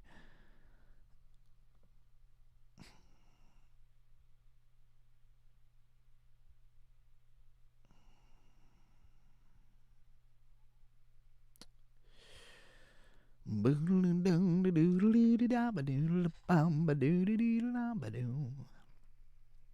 don't know nothing about Divinity Original Sin other than that it is apparently like a pretty accessible game in that genre. Still holding to your old No-Ein DVD that I bought from you a few years back. Great show. Wow, I forgot that I had sold that because I had 2 of them. I had 2 box sets of No-Ein, so I think I probably still have the other one somewhere, but I'm not sure actually. My fucking DVDs are in the most random disarray. I keep looking over there because there's just like piles of random fucking DVDs over there. But I didn't see Neo. Did I say Neo? Like the video game? Neo? That's not what I meant. No-Ein. Maybe Krona and some of the other regulars can play it with you. It could be. I mean, if now that I know it's multiplayer, I might just play it with Bird because I don't think he knew that either, and he seemed kind of interested in that game. So Now that No Thank You has stopped making Denpa style videos, there's no one explicitly carrying the insomnia analysis torch. How do you feel about this? That the styles which spawned from you lost steam. That spawned from Jesse. Straight up, Endless Jess invented that one. With migraine reviews, because he did migraine reviews, and then he did like a sequel or one or two sequels to it, and then I did my own version of migraine reviews, and then I did insomnia analysis as like a sequel to that. I did some videos like that just last year though. It's not to say that I wouldn't do it again. The last one I did that was really truly like that is the Ballad of Roy Thomas, from like April last year, I think. If you haven't seen that, or it's called, the video is Create Space for Rage. That's the title of the video. And then in the thumbnail it says The Ballad of Roy Thomas. That's the last time I truly made something like that. But yeah, how have you never heard of it? Because obscure old YouTube. It's more than a decade old, that's why. But yeah, it started with migraine reviews. And then which is just like Jesse, wanted to make videos, but he hates making videos, so he made videos about hating making videos and trying to make videos and failing, and that's basically what that was. Insomnia analysis would be like, I just had a bunch of shit on my mind and no idea, like none of it made a video by itself, so I would just make a bunch of connecting bits, and film intermittently throughout the night. How am I feeling about my old shit these days? That depends entirely on which one you're talking about. I mean, honestly, just go to the channel, and if it's still up, I like it. Like, if it's publicly available, I like it. Like I said, I low-key went and hid a bunch of shit unlisted. It's just in playlists. Like, you can find any of it, but it's not on the front page. So if I left it on the front page, I liked it enough to keep it up there, and that's most of it. Enough of it that people haven't noticed that I unlisted a lot of shit, because I did this like 6 months ago and nobody said anything about it. So yeah, I just didn't announce it this time because I was like, that didn't go well for me the first time. Experience on HRT, gonna start in a couple months. Want to know what it's like. I haven't been on for a while because I can't afford it, but it's a good time. You will feel different. Your body starts to change slowly. I'm probably not the best person to ask about this because my experience has been like incredibly spotty and intermittent in terms of when I have been able to actually use it. So like right now it's been long enough since I've been on HRT that I don't know that it's I don't know that the effects remained basically. Other than like the very tiny amount of breast tissue that I got. But I'm skinny as fuck, so you can't even really tell unless I'm wearing a push-up bra. If there anything you made back then that's like, I only could have done that as well as I did at that point in time, or is it generally just like, yeah, I could make that better now if I wanted to? I just wouldn't make any of it. Like, I would just make a different thing. Like, to me, the fact that I made it before precludes me from doing it now or from having done it now. Like, I can only do what I do now because I did that then. Like, to me, it's all just building on top of each other like a big pile. There's no sense in reimagining any of it, because also, like I said, like something that I spent 10 minutes saying 10 years ago, I will just say in a sentence offhandedly now in the middle of an unrelated video. So like, if somebody asked me to unpack a statement I made in a video, I could just send them to an old one where I unpacked that statement or that idea, but I usually am trying to do something different or new. I don't think about my old content. I don't watch it. I don't go back through it. I only think about it in terms of like, is this something that needs to be hidden because it'll give people the wrong idea about what I do? Actually, really everything I unlisted was specifically, the thought was, I don't want this to be the first thing someone sees from me. Like, if they watch one of my new videos and then it recommends one of these old ones, I just don't want it to be one of those old ones. Brody sent $10 for money for girl pills. I appreciate that. That money's not going to that, but I appreciate that. I'm not in the realm of affording HRT. Like I'm not even in the same ballpark as that. Like not even close. But it's all right. I do appreciate it. I've uh I've I've stopped trying to live in a state where you talk about ambitions as if they're inevitable. You know? Like I used to talk about things as though like tomorrow something's going to change and then this is going to become different, you know? And I try to talk about things now in a way that's like realistically everything will be exactly the same as today tomorrow, you know? So in that sense, in my mind I'm like um I mean, like, even men have small amounts of estrogen production just naturally. Does taking HRD shut that down in the same way TRT shuts down testosterone production? I don't know. I don't know the science. I just took the shit. You got to understand, I didn't go through fucking, like, normal channels or anything. The very first, when I first started transition, I was living in Virginia Beach. I went through Planned Parenthood. I got, like, 3 months worth of stuff, you know, and used it for like 3 months. And then I had to get a blood test to get re-up. And then we moved out of Virginia. For the next like 2 years, I was just everywhere, you know, like I was never in a place long enough to establish anything. But I met someone in the Midwest who knew how to make estrogen. And so I paid them, you know, very cheap to make me like a year's supply of estrogen. And well, first they made me like a few months and I took that. And then I came back through town because I just happened to be back in, this was in Kansas City. So I happened to be back in town and, you know, bought like a year's supply. And then when that ran out, I have not had any more. So yeah, I've done an amount of estrogen, but it I am not the person to ask for real HRT advice. I've been planning to make a vlog called A Chopped Tranny's Obiter Dictum, where I'd really talk about how do you even make estrogen. I feel like there'd be 100 different PDFs on how to make testosterone that gym bros share around if you could just make that shit. Yeah, I don't know if it works that way for testosterone, but with estrogen, you can make it as like a topical rub. Basically just combine some shit with rubbing alcohol. I don't know exactly how she did it. She did like a quick chemistry in like half an hour. And then there was a jar of, this was a very intelligent person who I would trust to do something like this also. You know, it wasn't me making my own estrogen. I need to emphasize. That's why I haven't done it since. I don't trust myself like that. But is it difficult in all the US or just some states? Just certain states. And you know, I'm in Virginia again, so I could get, in fact I have been in contact with Planned Parenthood since being back in Virginia. They told me, you know, you need to go get the blood work done, and I was like, well, the blood work's going to be $100 and then the HRT is going to be $100 for 3 months.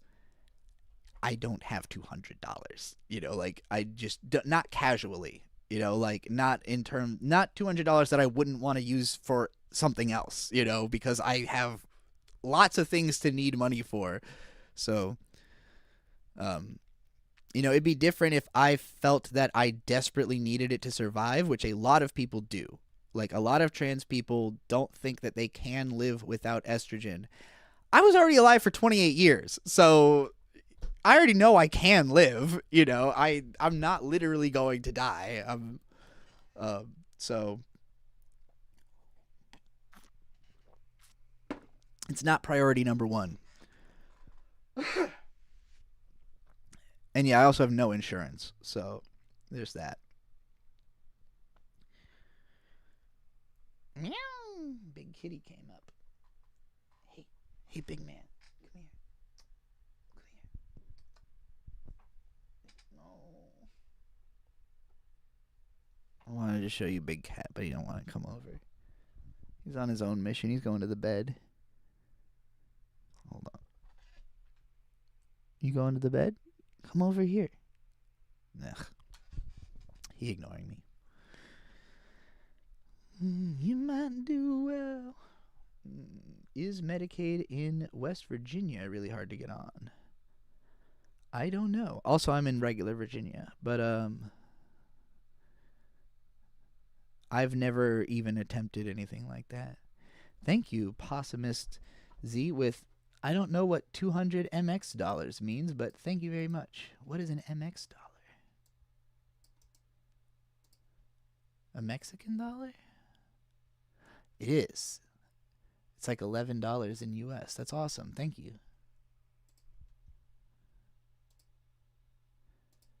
I didn't know. I don't know why I didn't know that MX was the symbol for the Mexican peso. Because I'm sure I've been paid in that before. Did you see Gigak reflect on his Konosuba video and the drunk rant on Trash Taste? I did. In fact, Trixie clipped that. There's a channel called Trixie Clipsy, which is not me, just a very, very dedicated fan of my live streams who clips my streams and also sometimes other people talking about me, such as that one. So, if anybody else wants to see that. I think I also reacted to it, so he might... I don't actually know Trixie Clipsy's gender. They might have edited my reaction into it. I'm not sure. I did not actually watch it. No insurance squad. Let's go. No money squad. Let's go. I should actually... I'm very hopefully getting paid tomorrow because, I only get paid once a month by YouTube, and then typically I get paid on like the 21st or so. Trixie Trash Taste episode is never going to happen. Why even live? Why would you want that, though? I mean, would it be like me just ragging on them or something for having trash taste? I don't know. I don't think I'd have good chemistry with those guys, particularly that third guy. Like, I could see having a fine conversation with the Anime Man and Giguk. I don't know that third guy. And nothing I've ever seen from him gave me an impression that he was like a real human. I don't know what the hell that guy's deal is. To me, he feels like a Disney star, like a person who just came out of the ether into media somehow. I'm sure that's not true. He's probably a real human with lots of depth. I just have never been exposed to it, so I don't know what it would be like to talk to that guy. I have talked to Giguk. I know what it's like. He's a fine person. I don't think we do anything that interesting together, but other than the one thing we did do together. I want to see them react to pure schizo prophet revelations. Yeah, but like, what would be topically reignite my career? Y'all, what career? What are you fucking talking about? What career?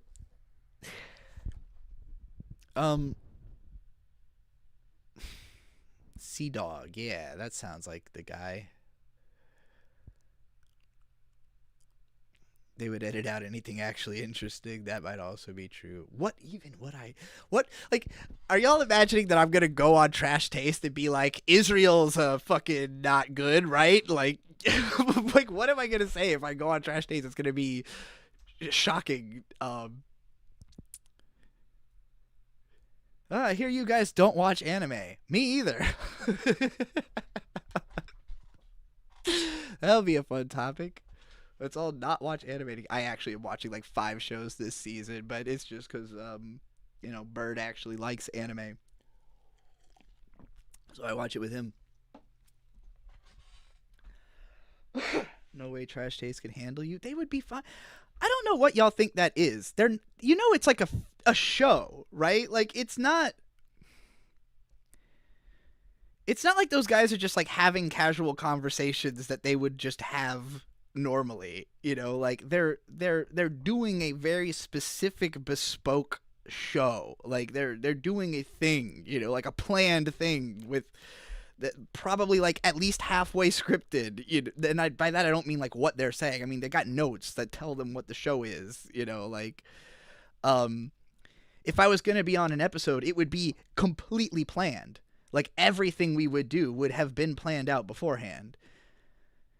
That show has managers. Like, it's not even those guys. You know, like, Gigic's sister owns the show. Gigic's sister is the actual owner of Trash Taste. If I wanted to be on Trash Taste, I have to talk to her. It wouldn't even talk to those two guys to organize that. Like, they don't want me. They do not want me. I know they don't want me because they know where I am. They know how to get me. It's not difficult. The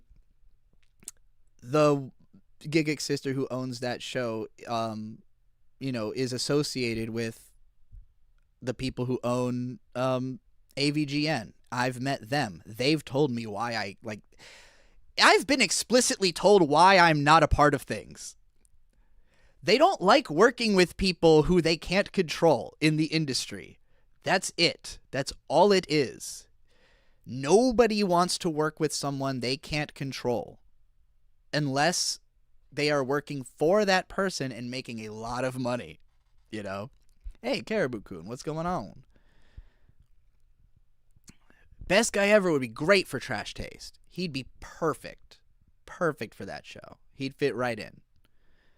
Why would you want to work with AVGN? Okay.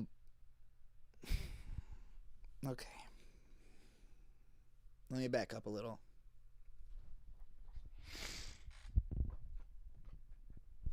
This internet content stuff goes a lot deeper than y'all seem to realize.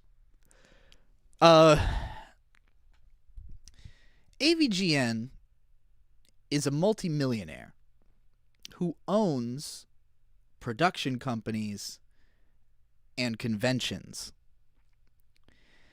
But I say AVGN not really meaning James Rolfe. I really mean the collective of people who run that channel.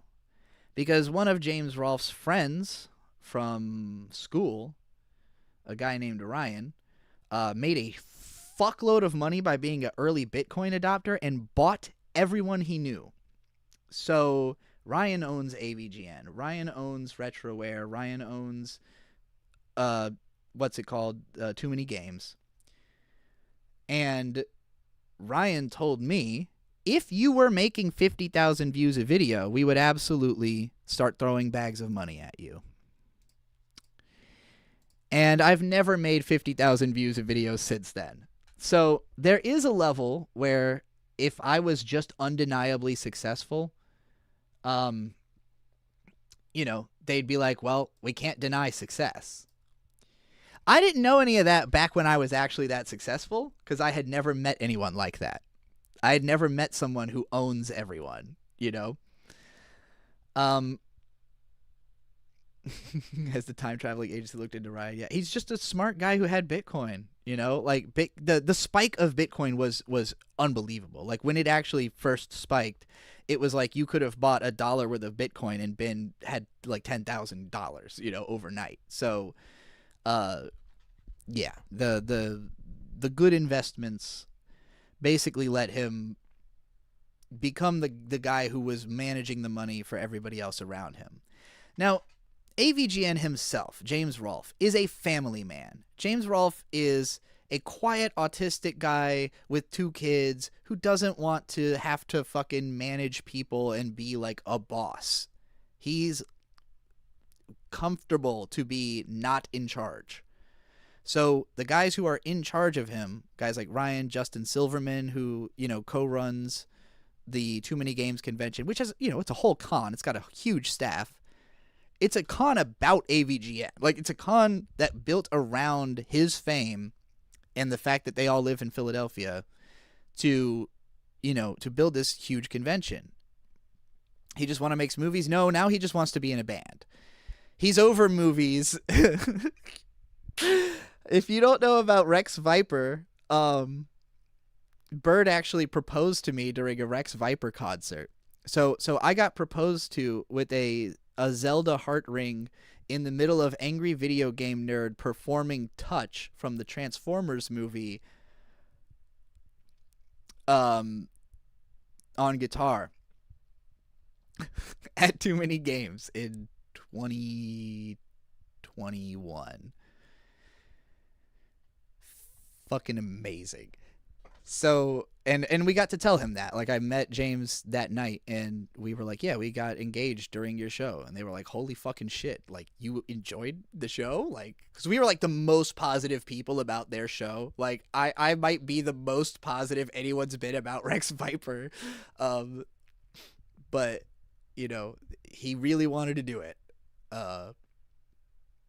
Which Rex Viper is like a super group of like musicians who literally all live in different parts of the world. And so like when they did their first performance, they had like met for the first time the day before and practiced like twice. So it was a mess. It was a bit of a mess. I still had a great time. Um, when was the last time I hung out with Nino? I haven't seen him in person since 2020, I think, pre-COVID, but I still talk to him on Discord and all, you know. You always pictured him being on Trash Taste. That would be interesting. I think he's a little too chaotic, you know? Like again, you got to understand when a show is like a show, like a real show, the expectation is this has to happen every week. This has to be planned and executed every week. These people have to turn up to the studio. They have to, you know, look nice. They have to be like ready. They have to be of high energies. You have to be like a person who is capable of tapping into being the same person every week. Nothing I've ever done would convince anyone that I was capable of that. Not me, least of all me, you know. Nothing I've seen from Nino would convince me that he was capable of that. It is like an office job. And like those guys can do that because that's what they... Giguk was literally a showrunner for the BBC. Like he's a real professional. He works in the industry, you know. I am a bedroom schizo, you know, like it's just a different type of... We're playing different games, you know. And you know, I think that Miles from Crunchyroll was the only person who had the vision to think these two things, this oil and water, let's put them together, you know, and see what happens. And we put on a great show, and then I told Miles, don't tell me anything you don't want the public to know because I'm going to say it. And I never got another call back, you know. And then I put Crunchyroll on blast really, really hard to a tune of like 1.4 million views. So, and forced them to change their HTML player 6 months before they were planning to do it. The industry does not like me. The anime industry does not like me. I am absolutely blacklisted from that. So, again, it's not something I was ever really ambitious towards. But I understand why other people see it like, well, you're an anime YouTuber and they're anime YouTubers. Surely you all work together. I'm like, yeah, but they do a show. I'm a housewife who has a YouTube channel, you know, like it's different.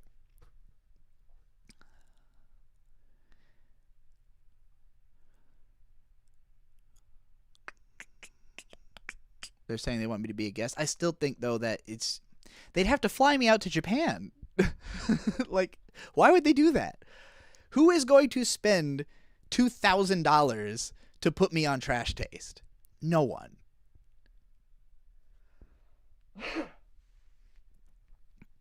You don't know if Anime Man has credentials?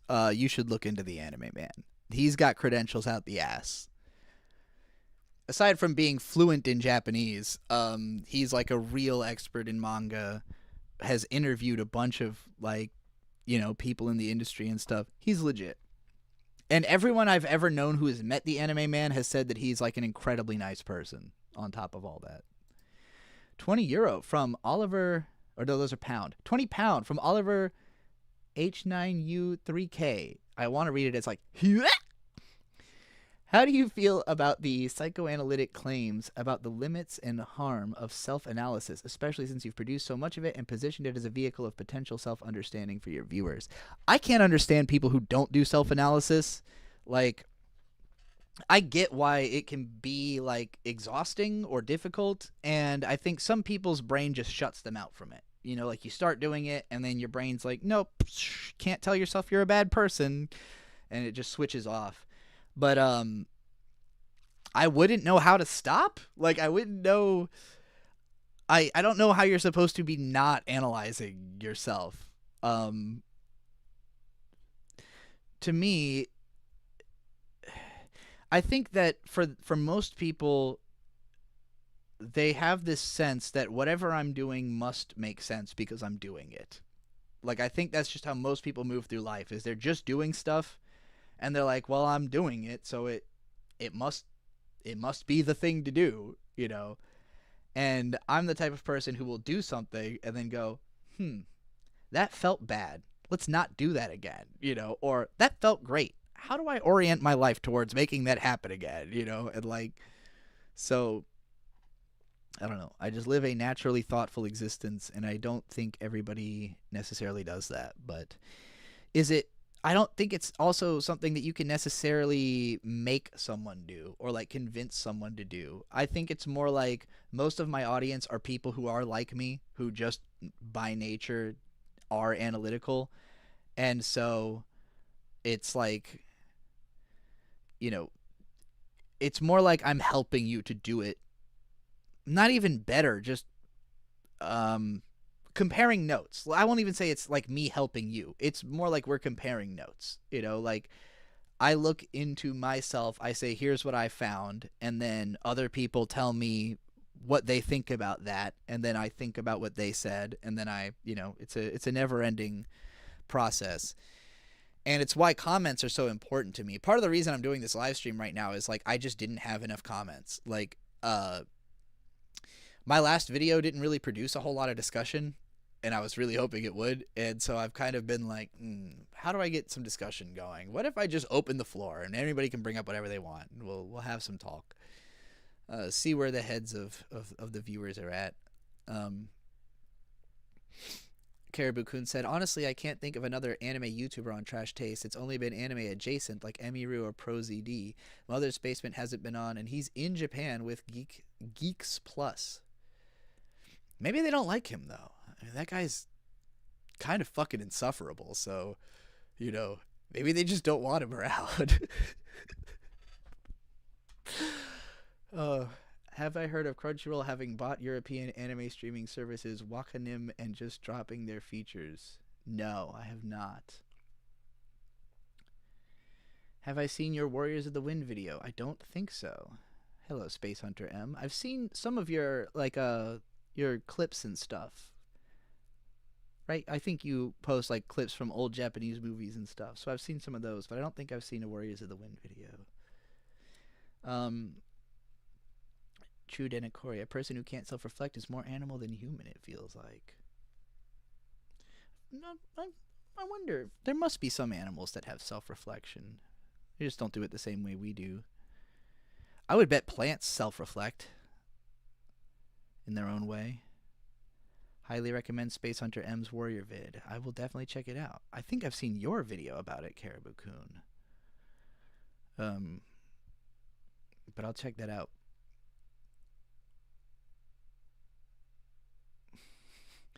I remember him being on some podcast and starting the podcast by standing up and saying, just so everyone knows, I am the tall. He is unbelievably tall. To be clear, Jeff Thu is like 6'7", literally like 6'7". I'm not saying 6'7" because it's the meme. He is actually 6'7".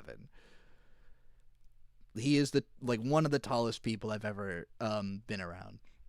And I'm saying this as somebody who dates a 6'5" guy, and I'm sure Jeff Thu he's freakishly tall for sure. And I don't mean to say that he's a freak. I'm just saying that part is incidental to his height. You know, he's freakish and tall, I should say. I'm just being mean for no reason. Brody, who are you asking if they've seen The Amazing Digital Circus? Are you asking me? Because I streamed every single episode, And if you go to Trixie Clipsy, they've all been clipped. My reactions to them all. I only watch it when I get paid by Lapucia to watch it. So. And I remember liking the last episode that came out. I remember that being my favorite one so far, because I've been pretty like indifferent about it for the most part. But I like that it exists. It's one of those things where it's more like I'm proud of it than I am enjoying it. But I liked the last episode, and I also liked the Guinevere show, and the other new one they got with the fucking trash people.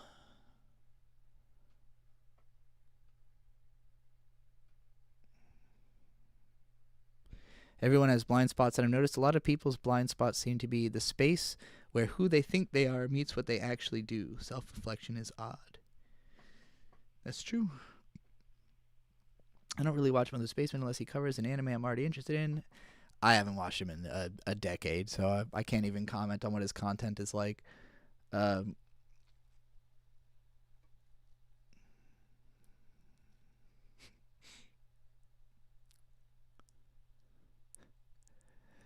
What music have I been listening to lately? So, if you want to know anything I was listening to last year, check out, there's a channel called Nova Loves Music from my alter Nova, and we put together a video at the start of the year of all of my favorite music from last year. So it's like a 2.5 hour long vlog or something like that, podcast. And my favorite albums from last year were Country by Cleo Reed, the De La Soul album Cabin in the Sky, and Clips Let God Sort 'Em Out. And then there was a bunch of other good stuff that I talked about there too, but those are like my top 3. And then this year, I've been intermittently listening to Shiner a whole bunch. Shiner also put out a great album last year called what the fuck is that album? Believe You Me, all one word. Yeah, Believe You Me is one word. And the last song on that album in particular is just fucking phenomenal. But I've also been listening to their older albums at the same time. Lula Divinia is their best. The 1997, I think, album, Lula Divinia, the most underrated album of the 90s, in my opinion. Other than that, I know I've been listening to something newer that came out. What came out this year? There's the new Doechii song, which I talked about in one of my... Oh, the Proto Men. Right. Proto Men finally put out Act 3. I can't fucking believe it. I've been waiting 17 fucking years just about for this album. And guess what? It kicks ass. So if you don't know Proto Men, this is a great time to get into Proto Men because the story is actually complete now. There's all 3 acts are here. And I yesterday got like the most pumped I've felt in forever, just like watching their 2024 MagFest performance on YouTube, and just fucking losing my shit. Proto Men fucking rule. I saw them live almost 15 years ago. That was amazing, and they're still amazing. And I hope I can see them live this year. I want to hear the new material live, because fucking This City Made Us live sounds amazing, at least based on that MagFest video. The song This City Made Us from the album Act 3, This City Made Us.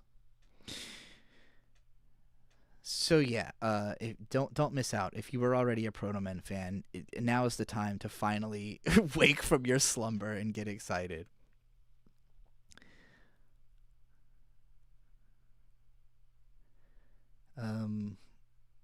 The new Danny Brown, I wanted to like more than I actually liked.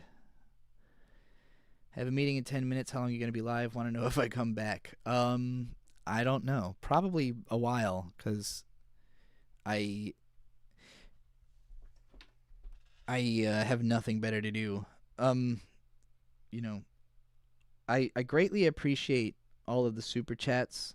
I also encourage everybody, if you've got Venmo or Cash App, to send me some cash through those mediums, because then not only do I get it immediately as opposed to in a month, but also there's no cut taken by YouTube, which is always beautiful. And yeah, whether or not I do anything whatsoever today will probably depend heavily on whether anybody sends me a Venmo or Cash App donation today.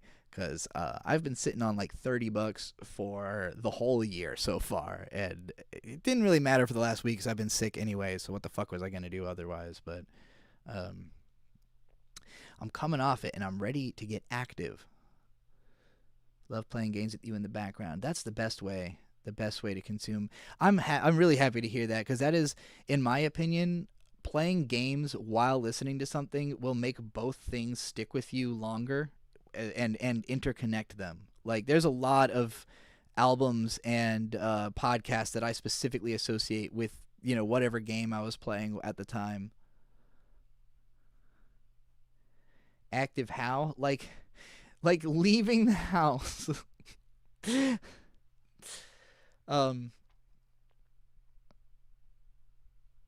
But not that now is really the time to go outside, because ice is in town. Ice is in Norfolk, so I may be a wholly legal U.S. citizen, but that has not stopped them from shooting people so far. So, as far as I'm concerned, I look like a moving target to an ICE agent. I have to imagine an ICE agent looks at me, and it's like in a cartoon when a hungry person is stranded on an island. It's like looking at their friend, and their friend starts looking like a steak. That's me in the eyes of an ICE agent.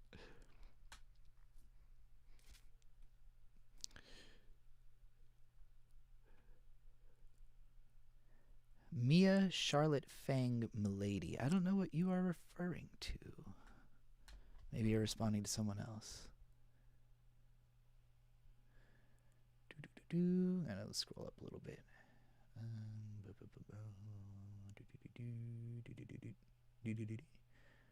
I think I finished the DB album. Oh yeah, the Danny Brown album, about that. Yeah, like I really appreciate that Danny is like, putting on all these young trans artists, and like wait, what are y'all talking about?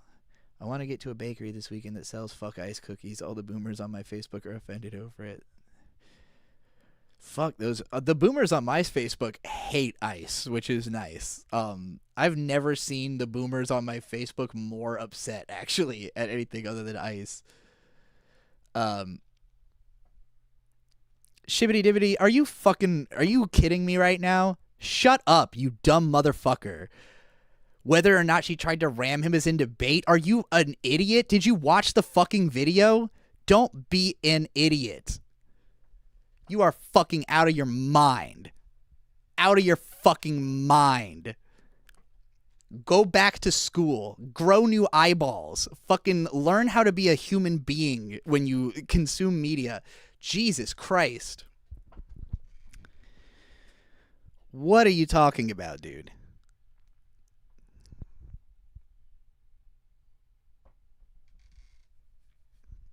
All insult, zero arguments. There's nothing to argue, you fucking idiot. You said you watched the video. That just means you're stupid. You watched it and you didn't understand what you were seeing. That means you're dumb. Dumb people see a thing happen and go, I don't understand what I'm looking at. That's you being dumb. There's not an argument to be made. We told you what happened and you said that's not what happened. Well, you're fucking wrong.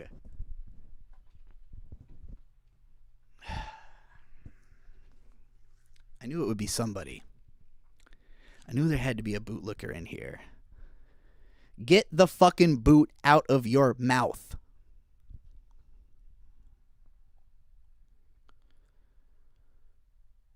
Phantom Tomo. First time I felt the need to exercise my mod status on one of these streams. Boy is in timeout. Ugh. They're not even cops. It would be it would be a dumb argument if it was a cop. It's not even a cop. Guys, come on. Jonathan Ross should be drawn and quartered. In a just America, that would happen. That would happen. That's what I was talking about in my last video. In a just America, that would happen. It's not going to. We don't have laws like that. We don't have justice in America. We have you get shot in the face for no reason. That's what we have in America.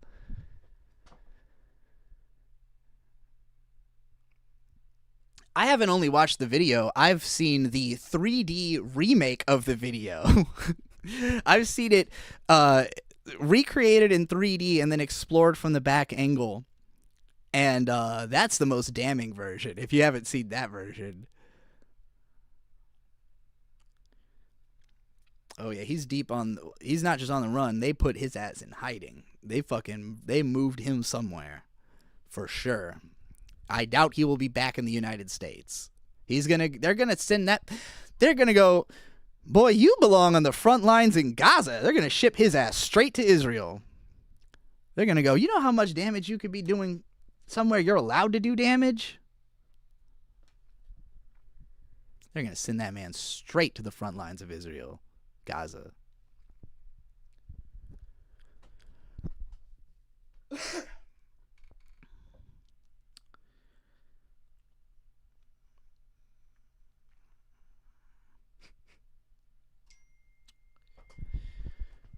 What dat? Oh, hey, it's Butthole Weeb. I'm trying to cash app you for a question. Let me call my bank. I send so many trooper chats, it thinks my card was stolen.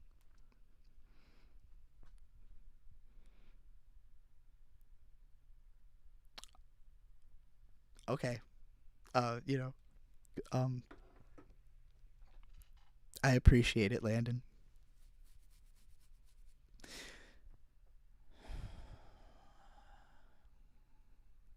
Have I seen a channel that recreates car crashes in Roblox? I haven't. I have seen the anti-ice protests in Roblox, though. They're running like massive simulations of anti-ice protests and wars and battles, and there's like a whole... There's a lot. There's a...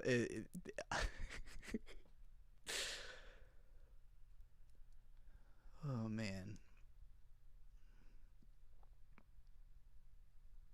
I can't imagine what is good about a bunch of people LARPing as Judge Dredd in the streets. No, there's nothing good about this. Oh, man. I'm still mad at Shibbity Dibbity. I'm still mad. I'm still upset. How can you be so wrong and so stupid? The conversation is getting so close to a point where it makes sense to bring up Cronenberg's Crash. I haven't seen that.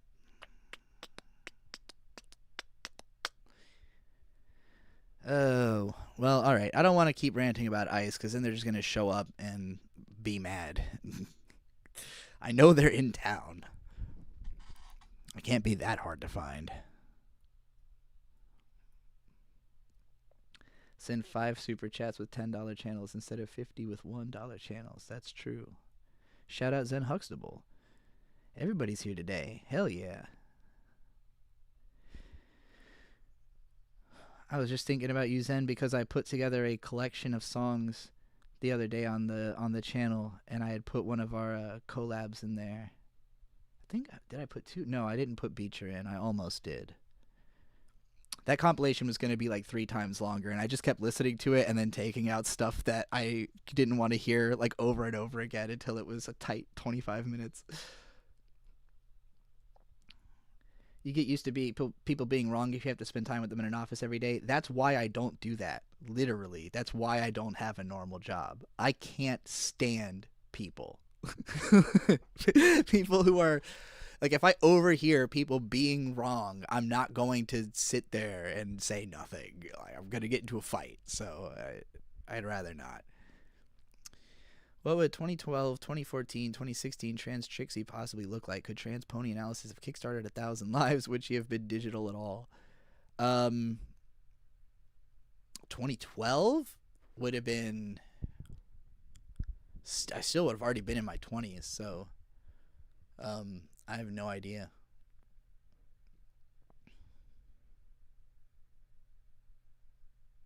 Sick, you just got a new keyboard. Let's make new music. Fuck yeah. Absolutely. I'm absolutely down for that. Yes. I want to be as on music this year as I can because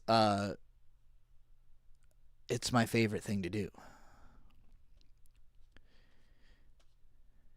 And I need to do more of it. I need to express more confidence towards my musicianship, I think.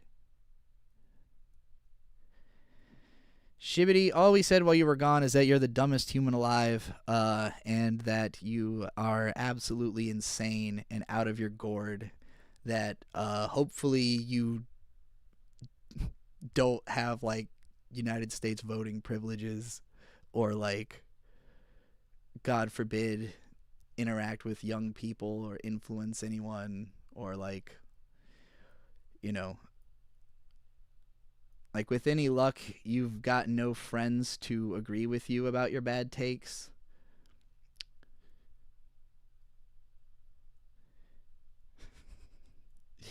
You keep saying you're wrong, but you have no evidence. I've literally seen it so many times. Like, I've studied this more than anybody. I'm quite confident. I have studied this case more than anyone. And you are a complete fucking moron if you don't see what happened there. There's no two ways about that. And you notice how everyone else in chat is on this same, kick. And we already established, because remember, at the start of the stream, Shibby was like, I don't always agree with you. And everyone in chat was like, none of us always agrees with her either. This is what I was expecting when he said that. Because he also said something like, well, some of my opinions can be kind of transphobic. And I was like, well, hey, if I thought you were a transphobe, I would have banned you already, Now I know you're a transphobe, Now I know for a fact. Now I know you're a fucking psychopath and a jackboot fucking loser. So, very glad to see you gone. I'm the biggest transphobe in chat now. Oliver, be careful. Be very, very careful with your jokes.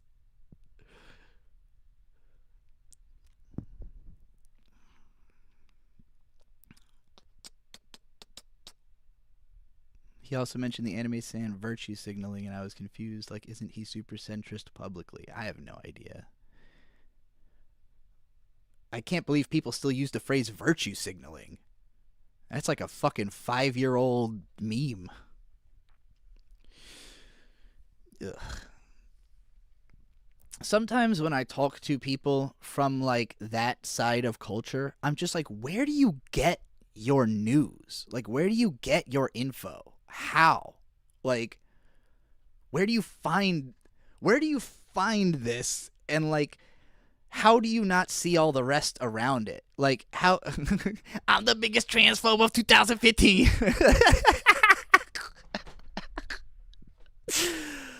Oh, that's good.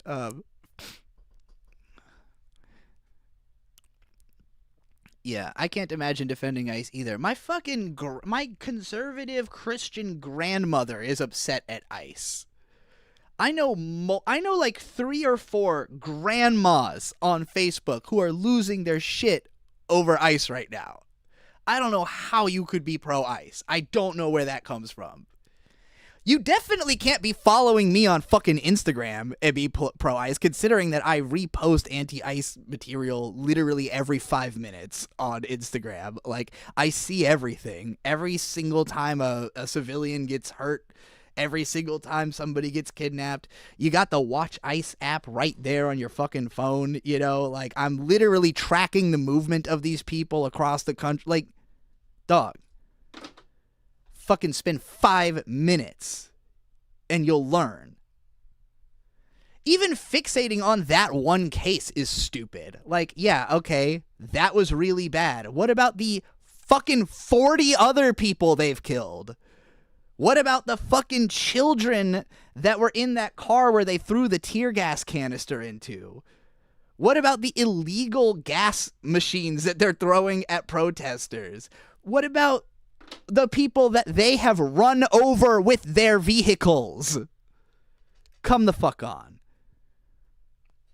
Follow me on Instagram.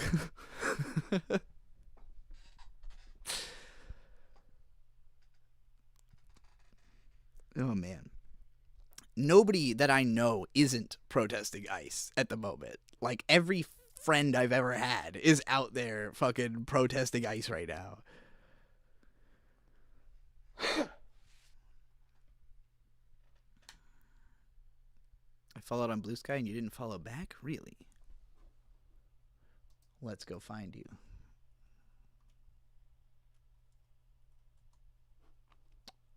I assume you're Brody.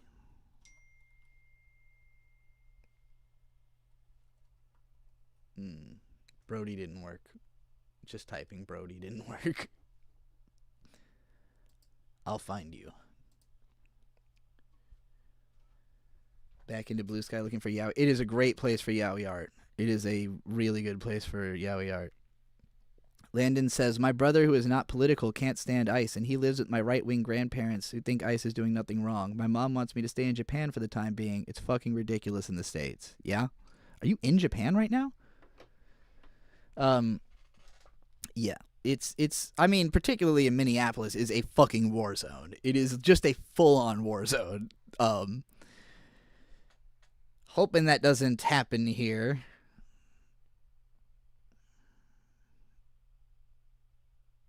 Who are some good artists? You know, the only like BL artist that specifically comes into my head is somebody who posts a lot of Amuro and Amuro and Char art. But I don't know their name. I tend to just see things and repost them. I don't really pay attention to who's posting them as much. House shopping in Yokohama-shi. That's pretty cool. I'll now proceed to pleasure myself with this fish. There you go. You know the meme. When you get to moral bedrock, the best moral systems have some sort of incorporation of the sentence, what if that were me? Like, people are inherently selfish, might as well channel it positively. Yes, for sure. Well, and I think that's what made the Renee Good killing so powerful, was that it's a fucking white lady, you know? And, like, most people were under the impression that ICE, you're safe from ICE if you're white. You're safe if you're a U.S. citizen. Like, I said this to a friend of mine. I was like, hey, ICE is in town. Don't open the doors. And she was like, but I'm a U.S. citizen. And I was like, so is the fucking... Like, I literally was like, have you not been watching the news? They're taking everybody. They fucking shot a white soccer mom. Importantly, a lesbian white soccer mom, because this is in fact a war on woke. It is a war on gay. It is a war on anything not straight cis white. It's a war on the anti-patriarchy. That's why they're doing it in Minneapolis. It's not secret to anyone paying attention. It's not a mistake that it was a lesbian woman who got shot in the face. That's integral, actually. But they will come for you. They'll come for you. There is no true Scotsman. Always remember that. Is Munchie like the same age now as everyone else when the PCP started? Probably. That would make sense, right? It's been like a decade, so yeah, he's got to be at least in his mid-20s.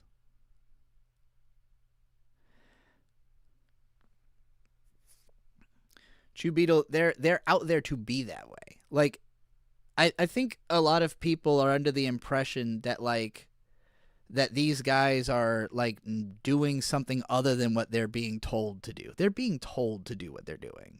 You know, like, you really got to just imagine that you were Donald Trump, right? Like, imagine you are a 80-something-year-old man, barely holding on to your brain, desperate to keep power and to be accoladed in some fashion. And nobody will give it to you. Nobody will give you what you want. So you're like, I guess I have to take it. I guess I just have to take what I want by force. And so you're going to find the most forceful people that are willing to listen to you to go exert their force. You know, these people want someone to beat up. These people have been specially selected for their capacity in beating people up and being bad people. You know, like, they're not really specially selected. They're kind of just taking everybody. But, like, all you have to do is sign up and get a gun and go do whatever.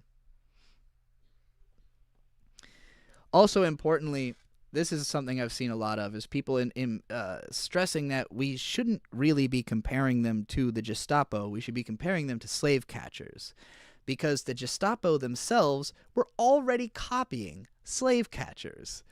Hitler was inspired by the American ruthlessness towards black people to do what he did to Jewish people. So these are just Confederates. This is just the old Confederacy. It's the same fucking... These guys are older than Hitler. They did it first. They're the OG racists, you know?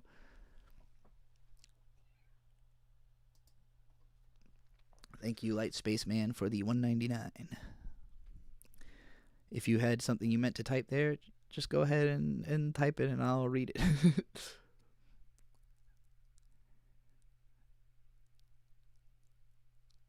Trump will already be remembered for plenty of dumb shit. What else does he want? He really wanted a Nobel Peace Prize. And he got one. I don't know if you saw about that. That like, the person who actually got the Peace Prize, like, gifted it to him so that he would stop, like... He wrote a letter to the Prime Minister of Norway, saying, since you wouldn't give me the Peace Prize, I'm no longer interested in peace. He did get the FIFA Peace Prize. The world desperately trying to get this man to not do what he's obviously going to do, placating him any way they can.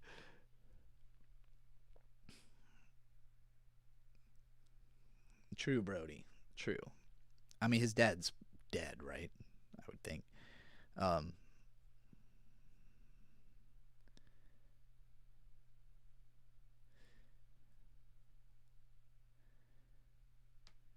A common side effects analysis that gets into a lot of current political topics. Oh, interesting. I have only seen the first episode of that show. I will probably check out the rest. I think I went into it expecting it to be more like Satoshi Kon than it actually is, just based on how it looked in the trailer. And so I kind of had to, like, readjust what I was expecting from it. But I'd be down to check out more of it. I like drugs and drug media. I gotta pee again.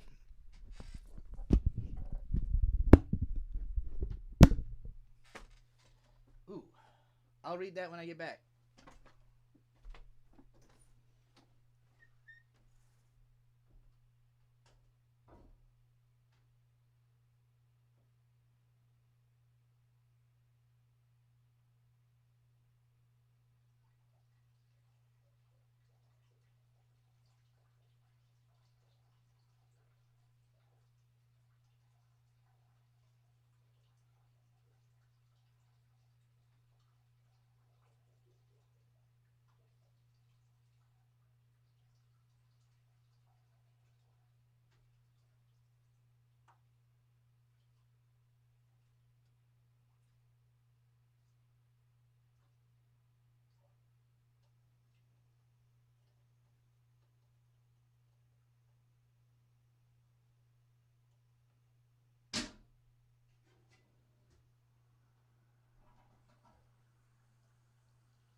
All right, we've got 100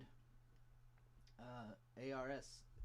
Send in very devalued Argentine peso your way. It's like $0.01. Lol, gotta love me, Millet, right? Need to escape this country, I tell you.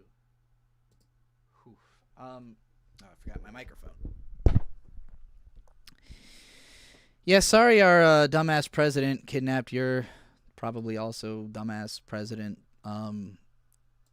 and fucked up everything. He fucked up our shit too, but it's not quite that It's not quite at that level yet.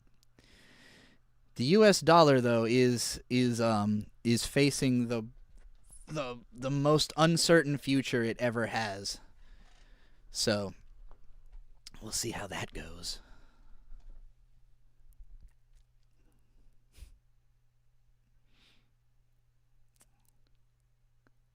It's extremely Satoshi Kon by the end. Oh, okay. That's interesting. I'll definitely check out the rest of that. Watching Trump say that shit about no interest in peace for not getting the peace prize is very no fighting. We're in the war room. Father John Misty, pure comedy. Oh yeah, oh yeah. We are absolutely deep in fucking Doctor Strangelove territory. I've only seen like a little bit of it, but there's that show Veep that's about the what's her name from 30 Rock being the vice president. I think it's her. And from what little I saw of that, I was like, that's probably exactly what it's like inside of the Trump cabinet. I think her character is supposed to be like a Sarah Palin, like Kristi Noem, type, but it's like, oh yeah, this is totally what's happening. It's the depressing version of the West Wing, the depressing reality of the West Wing, basically, as a dark comedy show. Namule is the libertarian with the fucked up haircut, not the kidnapped guy. Oh, I know he's not but Maduro's the kidnapped guy, right? I don't know.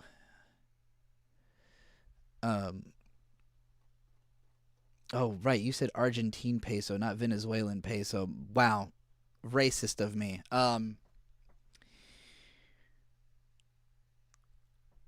The average American, including myself, no knowledge of South America whatsoever.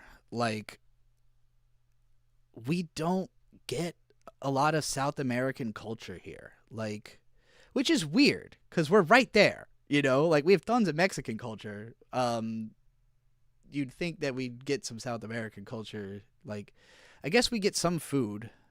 I know places I could get, like, Ecuadorian food or something. I don't even think that's South America. That might be Central America. I'm better with geography than most Americans, and I have no idea if Ecuador is in South America or not. So yeah, it's a sad state of affairs here. Thunderbolt with 10,000 what looks like Wulong from Cowboy Bebop says the Korean won is also struggling, unfortunately, but que sera sera. I guess that's the Korean won. Thank you very much. Whose money is doing well right now? Like, I know Japan is fucked. Like, the yen is obliterated. 10,001 appears to be $6.77 USD. That's, I mean, even if I assumed that a won is like a cent, that would still be 100 to 6. So that's crazy.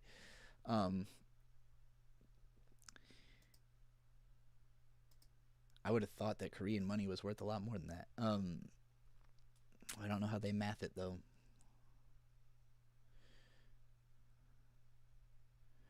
So I didn't know there were lives on this channel recently. Food from Peru is very common. Ecuador is in South America for sure. Okay, good. This conversation has ensured that the rest of my day is going to be spent on Google Earth studying fucking South America. Because, again, I do consider myself better at geography than most people. Most Americans don't know where most states are. So I can't even...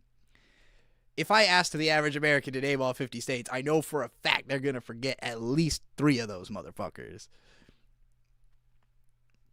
But, outside the U.S., not an expert.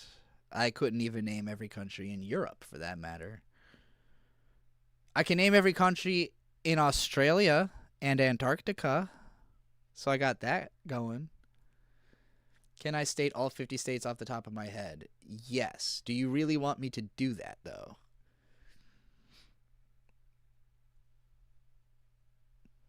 The ephemeral Delaware. Yes, autism. Okay, hold on.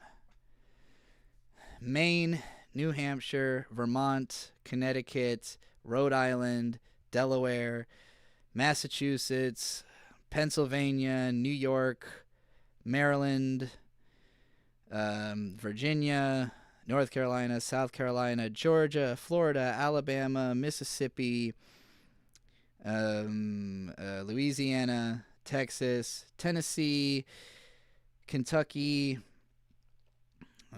Ohio, Indiana, Illinois, Michigan, Minnesota, Wisconsin, Nevada. Why did I say Nevada? I meant to say Nebraska, but Nevada is also a state. Just was trying to go relatively right to left. Arizona, Oklahoma, Wyoming, Montana, Idaho, California, Washington, Oregon. Okay, what do I have left? I've skipped some states in the middle. Oh, North Dakota, South Dakota. That wasn't 50, was it? Do I still have more? I just kept going through my fingers, but I wasn't counting how many hands I was going through. Shit. Did I leave anything out? Nebraska. Blah blah blah blah blah. If I left something out, I can't think of what it is off the top of my head. You missed at least 3, I think. Well, that would be hilarious. Hold on. Washington, Oregon, California, Idaho, Wyoming. I missed Colorado.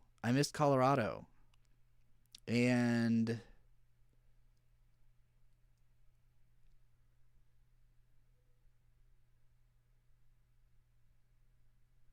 I think I only had missed Colorado. I think that was all of them. But that doesn't make sense because I was going up my hands. Did I not say Utah? Okay, I might have skipped Utah because I don't actually remember saying it. Which sucks because Utah is one of my favorite states. Name all the countries in Africa. I can maybe name 10. Most people would recite it alphabetically because of the song. I've never learned a song for the states, I don't think. I think I have ones that you missed. Let me think. Let me know. Name all of the capitals. I can't do that. Name 3 women. Oh my god. Yoko Kanno, Yuki Kajiura, and shit. Naoko Yamada. There you go. 3 women. Oh, you're right. I forgot fucking Alaska and Hawaii and West Virginia. God damn it. Oh, I didn't think about the non-continental ones. Well, okay. Can we name... Let's go through the territories, too, then. All right? We got Cuba. We got the Virgin Islands. We got fucking... we don't have Cuba. What am I talking about? Puerto Rico, the Virgin Islands. Shit. There's 4 more. Puerto Rico, the Virgin Islands.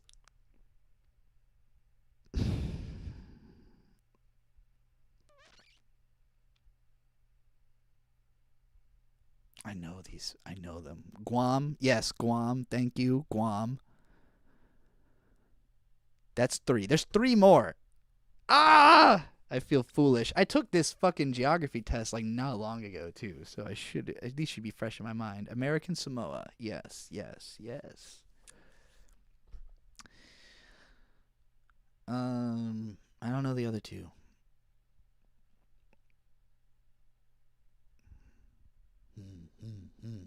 I said the Virgin Islands, didn't I? Yeah. Okay. We're all getting all map geeked out here all of a sudden. No, I gotta learn South America. South America has some really cool stuff in it too. I think it's in Peru where there is the highest up civilization in the world, and it's like a lawless fucking wasteland, like a just like an incredibly... It actually looks like and functions like the Made in Abyss city. Like it's just like a trash heap city next to a mine, and people are, go into these mines trying to, find gold and make it sustainable to be there, but it's largely not. And so they don't have any way to get rid of their trash, so just outside of town is just an endless trash pile because they're so fucking high up in the mountains. I don't remember what this place is called, but you can find a YouTube video about it. It's pretty funny because the video is called something like the scariest place I've ever visited, and all the comments are like, yeah, because you fucking went in like a high vis Patagonia like shirt. So like, because he's talking about how everyone's looking at me like they want to kill me. It's like, yeah, you look rich, you fucking psycho. Why are you wearing that? A bright yellow Patagonia in the middle of a fucking scary place. Here's an achievable one. IMO name the Axis powers. That would be what? Germany, Japan, Italy. I don't know. I don't know any of the other ones. If there's more than that, I don't know. I am not a war expert by any stretch. Know nothing about war.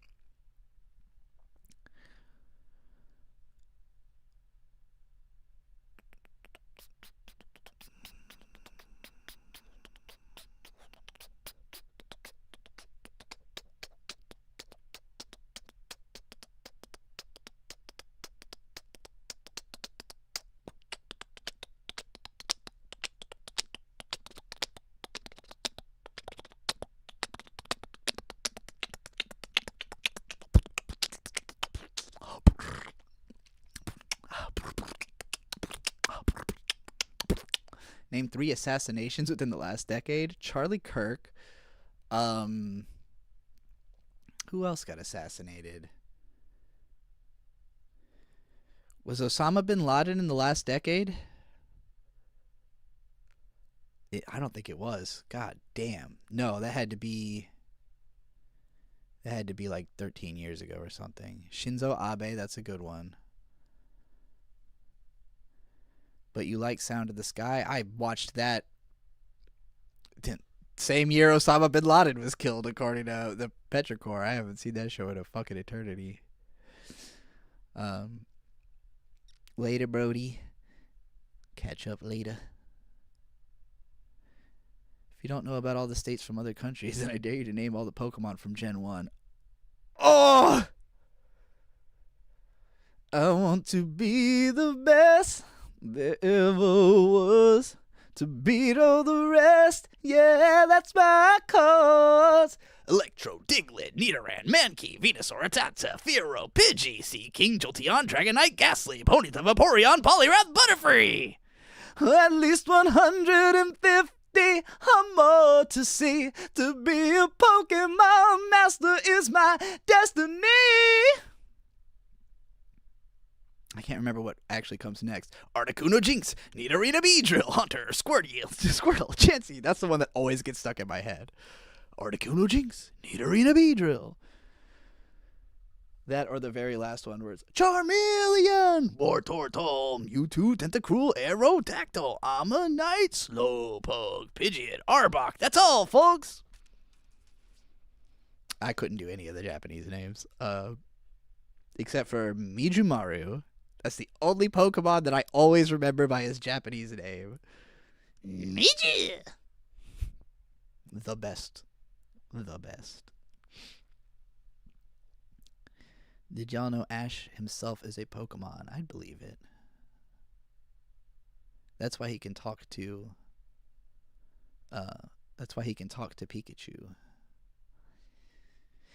Did you ever have that moment? Have you all had the moment of realization that Pikachu says Ash's name all the fucking time, but you don't know because of it being in English? Because in Japanese, his name is Satoshi, and Pikachu says, Pikapi! Exactly like that to mean Satoshi! And he does it all the time. Pikapi! It's just not something you pick up on in English.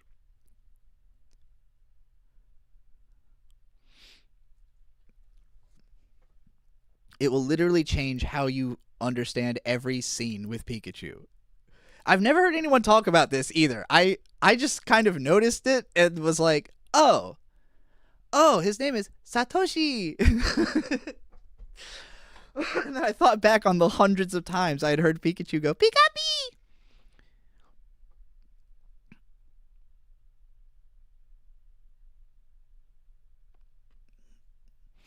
He uses pitch accent. Yes, because in Japanese, everything is pronounced with emphasis on a specific syllable. So, like, you would never say Satoshi. You say Satoshi. So, Satoshi. Pika pi.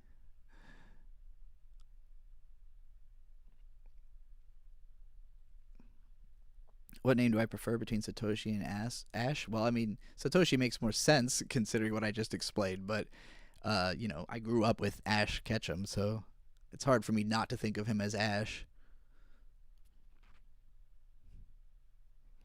Light Spaceman said, I wish Japan was real, dog. Landon's there right now, shop hunting. House hunting. Shop hunting? What the fuck am I talking? House shopping / hunting. Hunting for houses with a bow and arrow.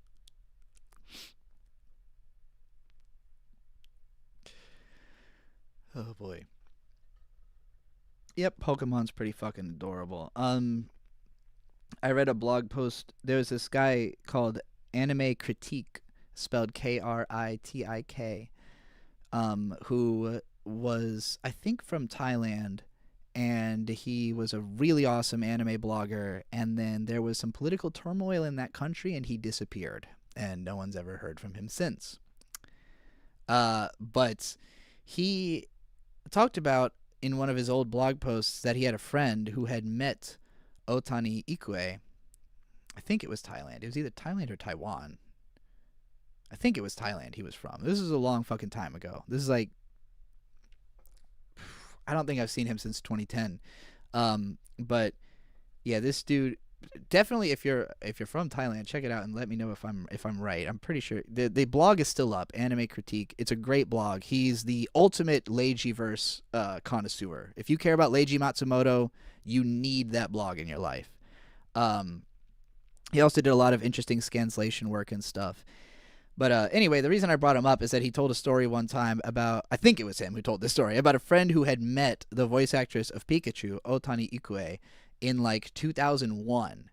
And at the time, this is, 5 years into Pokemon, she was already at a point where she just says Pika randomly in her everyday speech because she's been saying it so much that she cannot help herself but to just Pika or PP, in the middle of speaking. That was 26 years ago. Imagine how it must be now. Imagine spending 30 years making Pikachu noises as your main job. And being like probably a millionaire off of going, Pika-pee! Pika!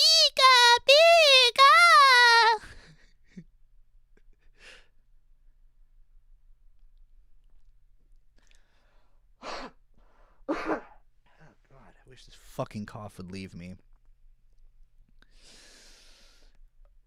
And this weird feeling in my ear also. It's like when Hugh Laurie got a limp from playing Dr. House. That makes sense. Or like how I, if I watch too much Kitchen Nightmares, start talking like Gordon Ramsay. Definitely the same thing. The blogger who does the blog on Leiji Matsumoto, it's Anime Critique, spelled Kritik. And it was an old blog, and I think probably the last post would have been like 2010 or 11 or so. The cultural implications and ramifications of Pokemon, the world, the everything that is now is because of Pokemon. Pokemon was the perfect interpretation of the way the world is, or has been, I should say. Like, if you were to try to take, like, what is life on Earth in 1997 and boil it down to one thing, Pokemon is that thing. And it has evolved along with Earth to be like a constant mirror reflection of society. The state of Pokemon tells you everything about the state of the world, truly. How you start walking like the guys in Uncharted games if you've played too much. I totally know what you mean. That feeling of like you want to kind of get lift off when you start walking. You do like the little extra animation of getting your momentum up. I picked up saying la-dee-da from watching too much Dan Harmon. Well, we all get our language from just watching people and shows and shit, right? Like, I'm sure everything you say you could trace back to something. Um, so desu ne, indeed. You ever I don't remember if I've done this on a stream. My impression of a Japanese animator or any staffer of Japanese animation being interviewed. Ah, そうか。は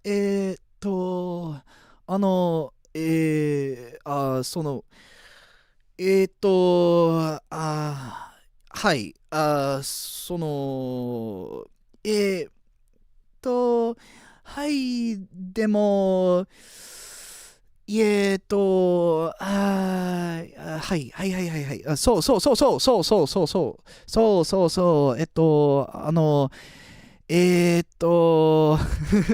はい。そうでも、い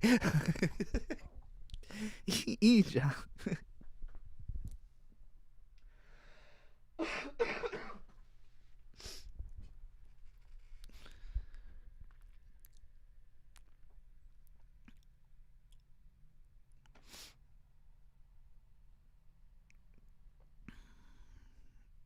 I never did watch Harmontown. I heard about it. OMG, what anime you working on this season? Like watching? Uh, well, because I basically just watch whatever my husband is interested in. And so we're watching Jujutsu Kaisen Season 3, Frieren Season 2, Hell's Paradise Season 2, Trigun Stargaze, and Fate Strange Fake, which is a. I know you might be thinking, you hate Fate. How could you possibly watch a Fate anime? But you see, Fate Strange Fake is also a Ryogo Narita book, the guy who brought you Bakano and Durarara and Dead Mount Deathplay. And yeah, it's exactly as stupid and ridiculous as you would expect from being a Fate story written by that guy. It's pretty entertaining. It looks like it bounces between either looking like complete dog ass or looking amazing. Have I ever been consulted as a supporting writer for an anime? No, I don't speak Japanese, so I have no contacts with any anime industry whatsoever. I've never even attempted contact with anybody in the anime industry. Um, so no, not at all. The closest to that I've ever gotten was being asked by Something Witty, I think that's what they were called, if I would help them with Sword Art Online Abridged. And I did not end up doing that because I didn't want to have to actually watch it. Because I didn't think it would be entertaining to me. No Japanese? You fooled me a minute ago. その I know how to not speak Japanese. You know, like how to speak Japanese but not be saying anything. Yeah. Is it as pulpy as Bakano? Haven't checked it out yet. It's the same exact type of a show. It's exactly that. It's just a bunch of badasses doing ridiculous shit. Like, uh, the second episode is like a bunch of knights with noble phantasm, like regular humans that have collected a bunch of noble phantasms, which are the weapons in Fate, and they're all trying to fight this dead apostle, which is like a vampire in Fate, and he's stronger than all of them. But then there's this priest who's also a robot who's there, and the priest starts fighting the vampire, and now he's kicking his ass, and that's the kind of show it is. Which, you know, is the kind of show that I can always tolerate. It's not really something I'll probably remember any of the details from in a year, but I watched all of Dead Mount Deathplay. Some of it was a good time.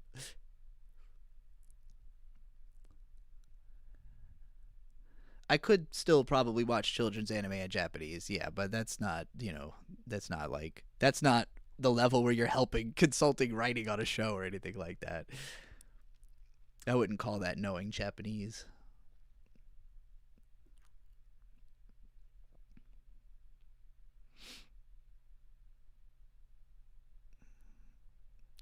My favorite parts of Fate are when it's not about the premise of Fate. Yeah, and that's what's interesting about Fate Strange Fake is that it's like a fake Holy Grail war. Like they're like doing a fake Grail war that somehow accidentally becomes interceded with the real Grail war happening or something. It's one of those plots, you know, one of those stories, if you will. Uh, Dead Mount Deathplay was indeed wild.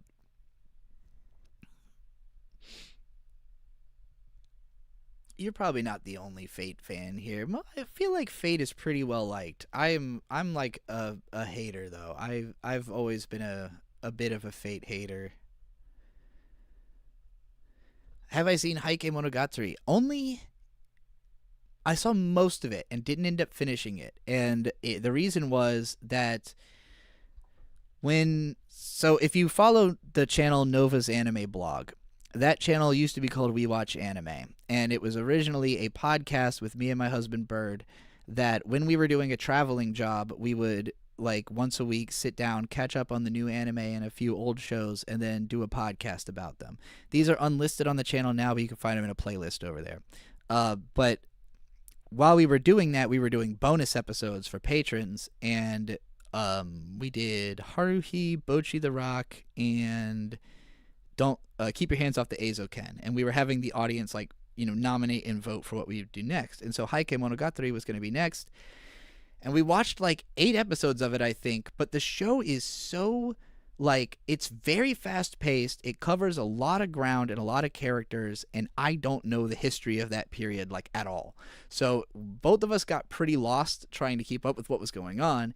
And we were going to do that bonus episode with Landon, with Butthole Weeb, because he does know the history. He's, you know, much more of a Japanese expert than we are. But simply we never found time to actually finish the show and arrange with him to do that recording. So it just kind of fell by the wayside, and I pretty much forgot everything that happened in the show. But yeah, so that's as far as I got with it. It definitely seemed like good and interesting. Just it was like above my head. Have I seen Mahotsukai no Yome / Magnus Bride? I have not. I think I saw like half the first episode, but as good as a Heike fan who loves the book, that's good to know. Yeah, I wanted to, you know, I wanted to be able to celebrate it as a Naoko Yamada fan, but sometimes just because I'm a fan of a creator doesn't mean that I necessarily can even understand their work enough to really do it justice. And that was a case where I felt like that, where I was like, I think this show's like too much for me to actually process, which I've felt about a few shows. Like that's why I never got through much of God damn it, what's that one from the director of No Game No Life before she did that, and it was like a really also like over the top, fast paced, like crazy looking show. Can't remember the name of it. It's another one I know a lot of people really like, and like I watched it and I was like, this is obviously good, but it's just like too much for me to process. Maybe it'd be easier for me now though. Every year I get a lot better at like actually consuming media.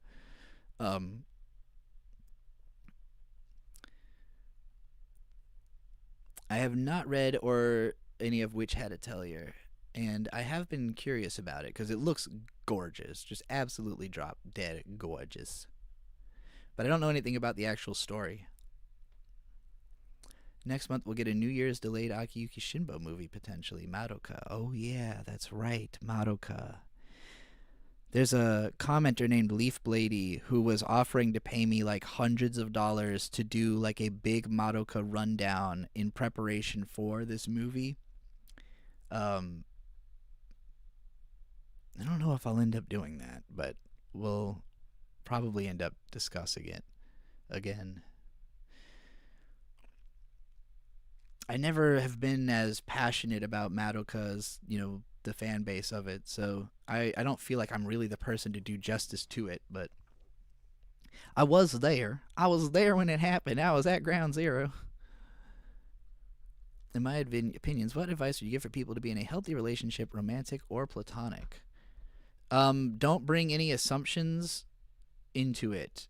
Never assume what the other person is thinking. Never, um,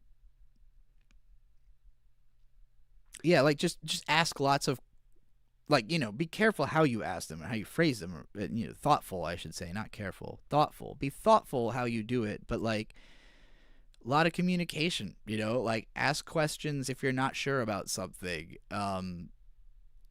Try to be very direct. Don't try to be like the behavior that bothers me the most from other people when they're trying to communicate to me is when it seems like they're talking about something specific. Like I can tell you're talking about something specific, but you try to make it sound general. You know, like if you said something like sometimes it just feels like you're avoiding me. Like that's the kind of thing that I would find incredibly annoying. If you said, "Why didn't you hang out with me today?" That's perfectly reasonable. If because then I have an answer. And it could be I am avoiding you, but like it could be like, "Oh, you seemed like you were in a bad mood." And then you might be like, "Well, I wasn't." And I'll be like, "Oh, well, sorry, I wish I had asked." But like I think there's a lot of people who will just walk around kind of assuming things about the other person, being like, "Oh, they did this, that must mean this." And it's like, you don't know. You do not know what that means unless you ask. Um so yeah, just lack of assumptions. Like, and make sure that you, like, if you're curious about something, ask about it. That's enough advice for this for one. I can't I'm sure there's a lot of other things to be taken into account, but that's just something that's on my mind as like something I struggle with from some people, not in my like romantic relationship, but some of my interpersonal relationships. I feel like people will assume what I'm doing or assume my intent and then be wrong, and then, like they're unprepared for what the actual situation is because they assumed it was something different. If that makes sense. I'm trying to be as general as I can.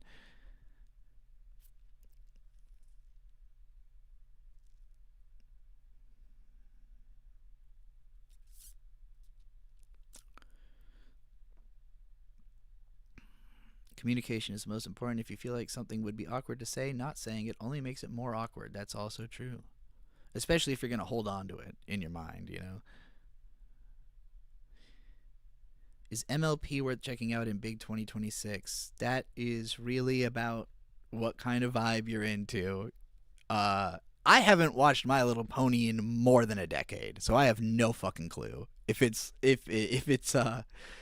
holds up, as they say. To me, it was an interesting cultural moment to be a part of, and then it stopped being interesting, and I stopped being a part of it, and I didn't really look back like that. I mean, I've thought back on it, but I didn't like go back into it.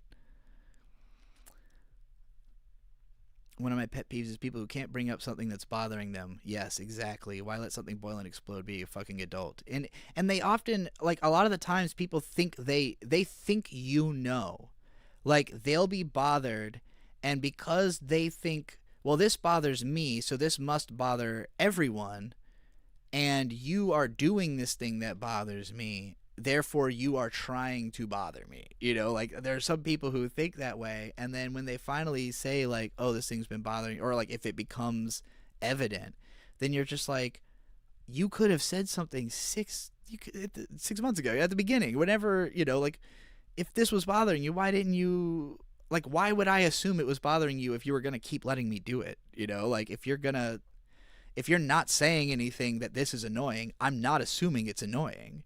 Even if I think it could be annoying. Like, if I think, I hope this sound isn't too annoying to this person, and then that person doesn't say that sounds annoying, my thought is, oh, they must not be annoyed. Like, so I'm never going to assume that I am the problem. I'm going to wait till you tell me, because otherwise it's a self-defeating thought to assume that you are the problem when you haven't even been told as much.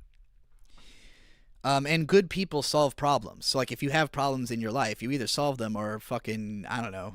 Uh, what were you doing? You know, what were you doing otherwise? What happened to the Triforce on the shield? I guess it broke off at some point. It was just super glued on. So the thing is actually a sheet of metal though, which is pretty cool. Yeah, that thing's been around for a long ass time, like most things in my house.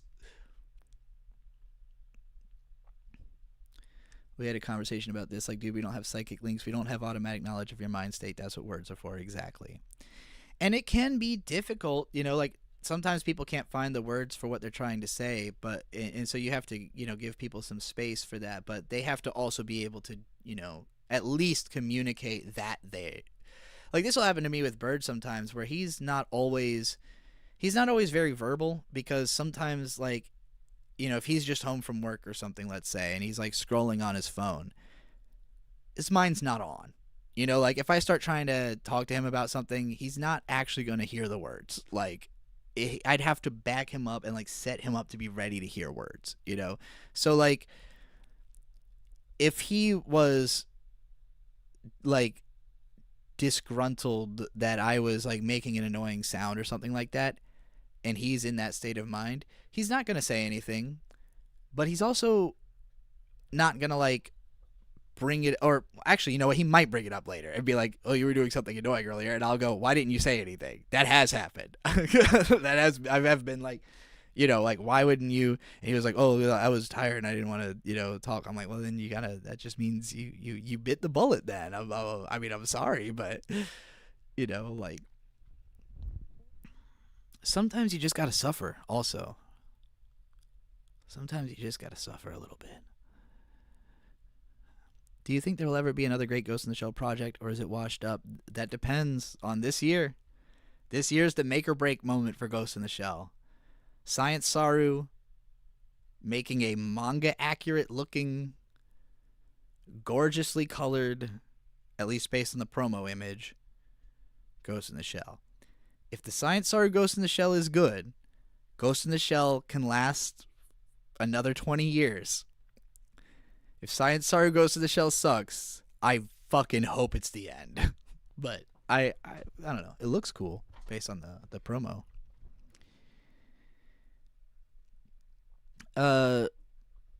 Steven Schomburger, I mentioned this earlier, but there's a channel called Nova Loves Music, which is my music channel, and it's got a video that is all of my favorite albums of last year, and there's a lot of hip hop in there because I mostly listen to hip hop.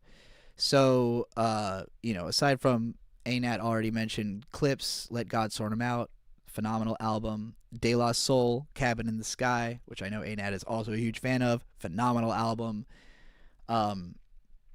Rico Nasty's album last year was great. Let's see, great rap albums. I know I had like a shitload of them in my list. Bun B, he's made like, if we're talking about just post-COVID, Bun B's made like 8 albums.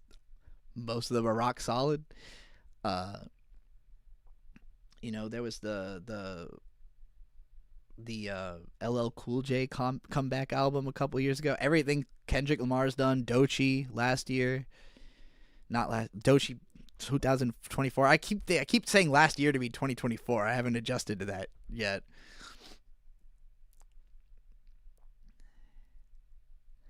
To me, you are a master at communication, especially with your video essays.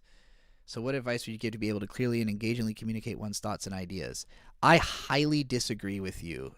And the reason for that is it's one-sided communication. It's literally me just talking to myself in front of people. So, like, communication is what we're doing now. And I'm doing pretty good, I think, at this. But this is also, like, you are severely underpowered to be able to have a full conversation with me because you're only in text and I've got, full range motion.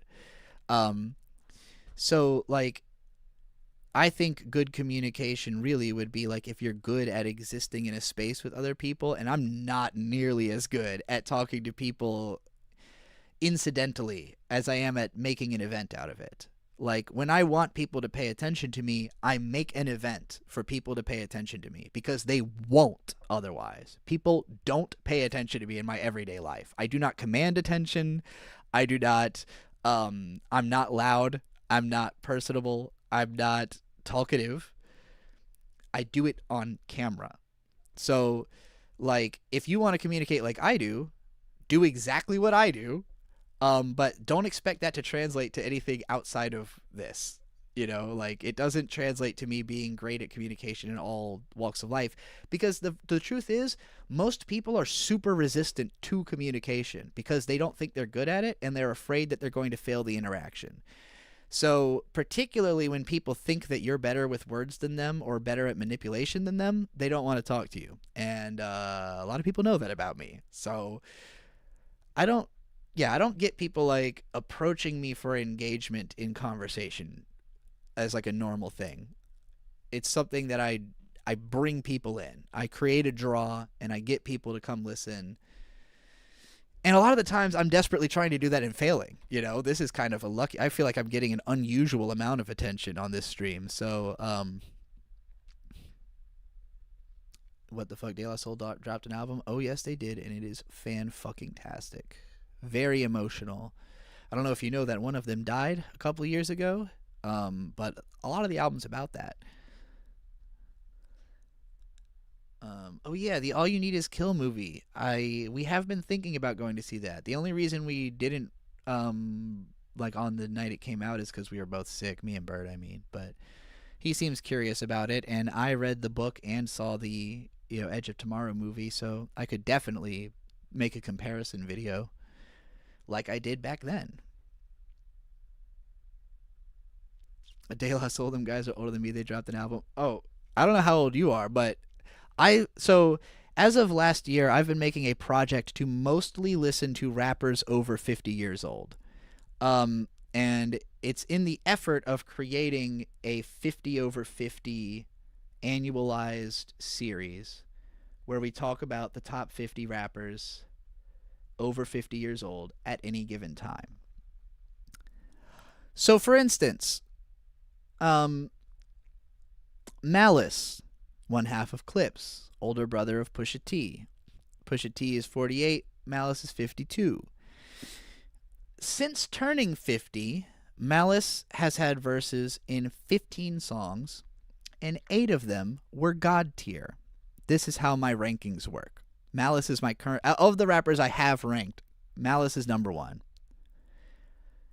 Sadat X, 40 songs, 6 God tiers. Masta Ace, Bun B, Black Thought, Nas, Method Man, Inspectah Deck, Chip Fu, Juicy J, Ice-T, Ice Cube, 8 Ball and MJG, Twista, MC Dialect, and Ras Kass. All over 50. I've listened to everything they've made since they've been 50, and I've rated them in this list. I've also rated Sha Rock, Superfly, Rappin' Forte, Mitchie Slick, Sugar Free, Daz Dillinger, Project Pat, Selsky, Cocaine, Terry B, Jungle Brothers, Ray Love, Mac Mall, and Africa Bambaataa, based on everything they've made since being 50. There's a lot more rappers over 50 I have to get to, like Kool Keith, who never stops making albums. Kool Keith, the Lil B of being 67 years old, is always making albums, 63, whatever. He's in his 60s. So there's a lot of really good rappers over 50, actually. Again, I mentioned Bun B, and he's one of my favorites as of late. His most recent 2 albums I really, really enjoyed. As dish, like doing the Dishes albums. This is a perfect Dishes music.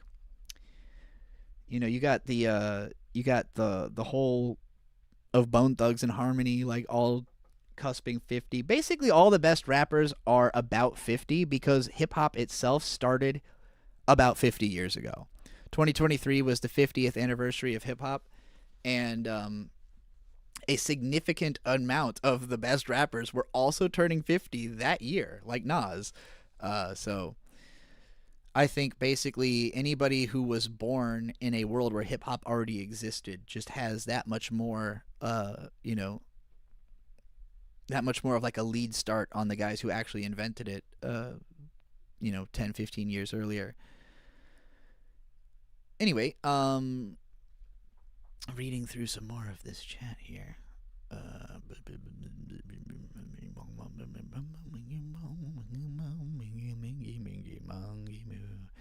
Last words on the topic. The corollary to conflict is not abuse is the premise of boundary setting is not cause for a 5 alarm that paralyzes you into not talking. Absolutely. Yeah. No, absolutely. And I've definitely met people who are exactly like what you're talking about, you know. Razanov said, "Do you still listen to Mars Volta?" Yes, literally right before this stream. Literally earlier this morning, I was listening to the Mars Volta. I listen to the Mars Volta all the fucking time. Who, by the way, also put out one of the best albums of last year. If you didn't know that Mars Volta is still making music, they came back a few years ago. They've put out 2 albums. The first one was pretty good, but the new one is fantastic. It's called Lucro Sucio, some other stuff in Spanish I can't remember. Haven't listened to too much Geese or Cameron Winter, but I've listened to it. It's very fun. Cameron's voice is very make or break, but I enjoy it a lot. So far, the only Geese song I've heard is "There's a bomb in my car!" I can't even do it. I can't do that voice at all. "There's a bomb in my car!" Oh, God, that actually hurt. It actually hurt my throat trying to do that. I don't know how he does that, actually. Now that I'm trying, I can't do that voice. "There's a bomb in my car!" Giga says, "I just woke up because I'm unemployed again. Yay." That's the way to be, really. I would consider myself more or less unemployed. This is like a side gig at best. Do you think hip-hop artists usually get better with their craft with age? It just depends on how locked in they stay. Like, there's plenty of people who, like, give up or they just kind of stay doing the same shit. And they don't really improve. There's definitely a lot of guys where I feel like the reason people don't pay attention to their new shit is that their old shit is just better, you know? So, some of these guys, I feel like I am more patient with their newer stuff for 2 reasons. 1, I didn't grow up with their old stuff, so I'm not nostalgic to it. And 2, old rap's not very woke, you know? So it's a lot harder to listen to some of that stuff when it's like deeply misogynistic and homophobic. And a lot of those guys have cleaned that part up. So that makes it easier to listen to some of their newer shit. Like even Bun B, like he used to rap about pimpin'. And he still kind of raps about pimpin', but his pimpin' bars now are like, "Did you know you can set up a girl with an OnlyFans and she doesn't even have to sell her body?" Like he literally has a song like explaining to you how you can, you know, pimp in a more ethical way these days. So it's entertaining to me. My first video was about stealing your job. Now you're telling me I've been trying to steal a side gig this whole time. Fuck. Yeah, well, you know. If I was making full-time money, then I would consider it a full-time job. But I'm absolutely certain I make less than minimum wage in terms of like the hourly, in terms of how much I put in to the job. Because like at a time like this where I got a bunch of super chats, like this stream will have an over-under where it's like I made... Like, the amount I will have made on this stream, if we were just counting it as, like, 4 hours of work on the stream, and I made this amount of money in that 4 hours, it would probably be above minimum wage for this stream. But it's not something I can do all the time, because the audience is limited and only has so much money. So, like, you know, as I've learned through experimentation, I can only do a few streams and they be profitable in a month, you know? So... There's just not enough money in the community and, you know, enough people to have enough money in the community for it to be a real job, in my mind, anyway. What's happening for me, Cow Tools? Man, everybody's here today. This has been the most active in a while. Feeling it. I'm feeling it. I'm feeling it now, Mr. Krabs. Giga, did you listen to the new Proto Men yet? You're the only one I know who in here who I know knows Proto Man. Act 3. It's so good. I haven't actually read the lyrics yet. I haven't like read the the like stage directions of what's actually happening physically in the plot, but just listening to it, it's good. It's very good. I got so fucking pumped listening to Proto Man yesterday morning. I see your face in the shadows. I see your face in the places I wasn't meant to be. I heard them whisper about you. I've seen the men in the bars, and I've heard the women lock their doors at night. Lock your doors tonight. They say your eyes are on fire. They say you'd kill a man for walking the wrong side of the line. Wrong side of the line. Well, men, they say a lot of foolish things, and in the end, the only words I can find to believe in are mine. They say this city, she's been dead for years now. 4 years now, 4 years now, 4 years. So death is not something that scares me. That scares me. There's worse things than death here. They told me keep quiet. I will not be told where to stand. I will not be told what to say. Not by nano machine, not by you, not by anyone tonight. Gonna have to do better than fear. Gonna have to step out of the shadows and fight. When they see your face again, they will know what it means to have fear dragged out into the light. Drag it out. That's my fucking protest anthem right there. That's the shit that I'm gonna go out in the streets with a fucking boombox and I'm gonna blast Keep Quiet and Light Up the Night at the next protest. I swear to fucking God. There is a city that the darkness can't hide. There is a fire that will burn through the streets of the city. And we will stand in the light. We will stand in the light, you and I. Maybe you and I. We can bring back the light. Baby, we can light up the night. Giga said, still funny to me, I got into Proto Man because I heard you and Tom Oliver sing a few bars in your old gamer streams. Why do you think I do it?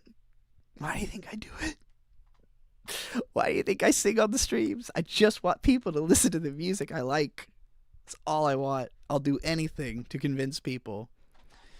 I'll make fucking Uma Musume AMVs out of songs I like just to get people to listen to the song.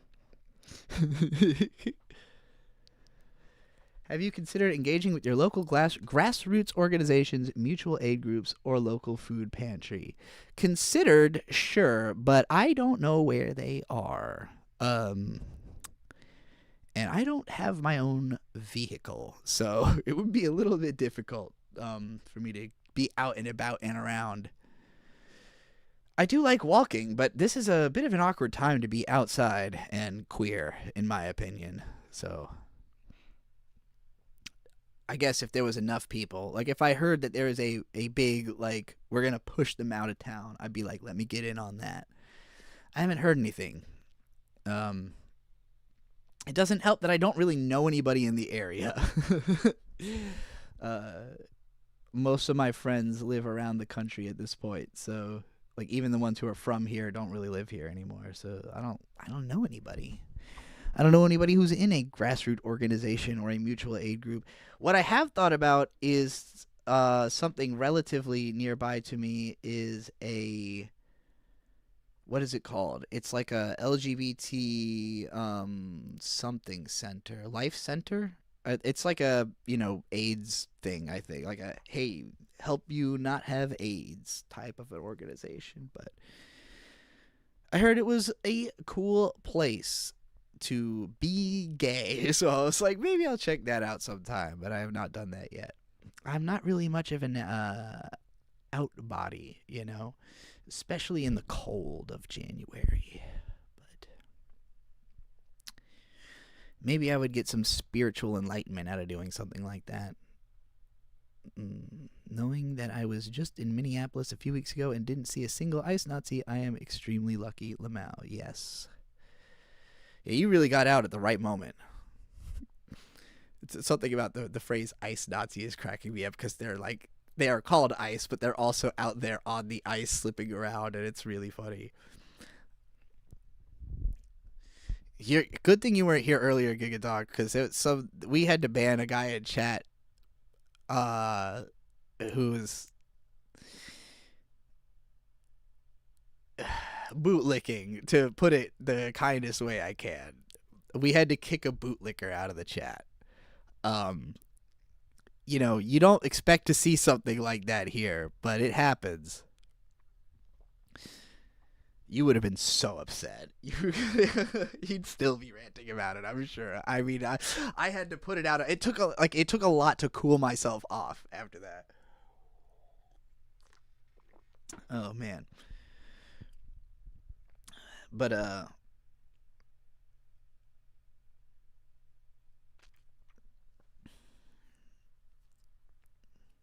yeah, I don't know if I would say that I've ever done something that I would consider quote real activism, you know. I am an armchair activist at best so far. That is a guy, I don't know who it is actually. It's just like a dude's face going like kind of looks like Dave Grohl. I don't remember where I got that from. Everything around it is space stickers. So it's just like a bunch of space stickers and then like this crazy Dave Grohl looking like. Oh hey, Baho Weeby made it. You must have resolved your bank issue. Or gave up. Or made a new account. You see any anime old or new lately? I started Detective Conan this year. Oh my god, that's an endeavor. You really like to challenge yourself with them long anime. Um, aside from the new shit that I've been watching, Jujutsu Kaisen season 3, Frieren 2, Fire Force 3, which I haven't seen the first 2 seasons. I'm just watching because Bird's watching it. Fate Strange Fake and Hell's Paradise, which my favorite of those is Hell's Paradise. Hell's Paradise is the most fun to watch anime in a long time to me. Because it's just got everything I want from anime. It's got ninjas, it's got lots of gender craziness, it's got crazy violence.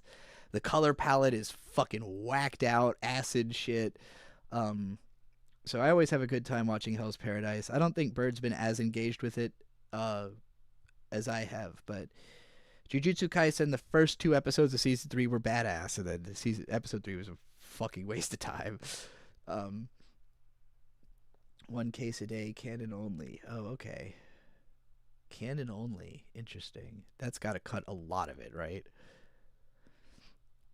Fire Force is fun if you're intoxicated. I believe that. And, I like the manga. I read the first 4 volumes of it and was having a good time.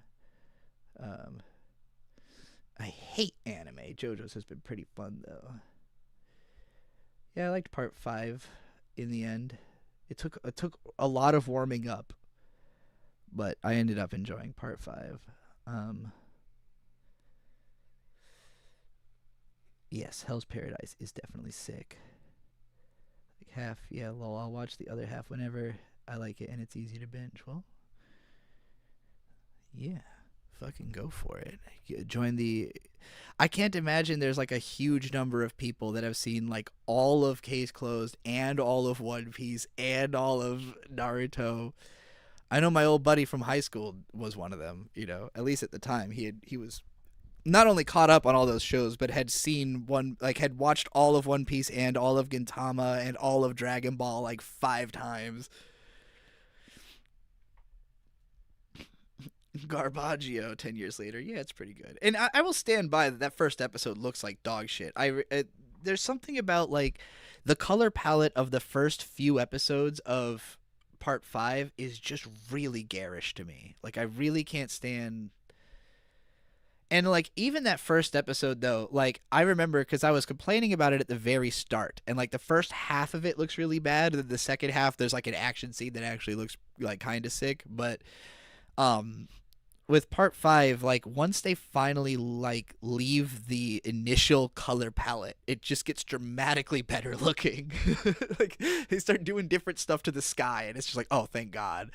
Um, the Garbaggio to Magnifico pipeline.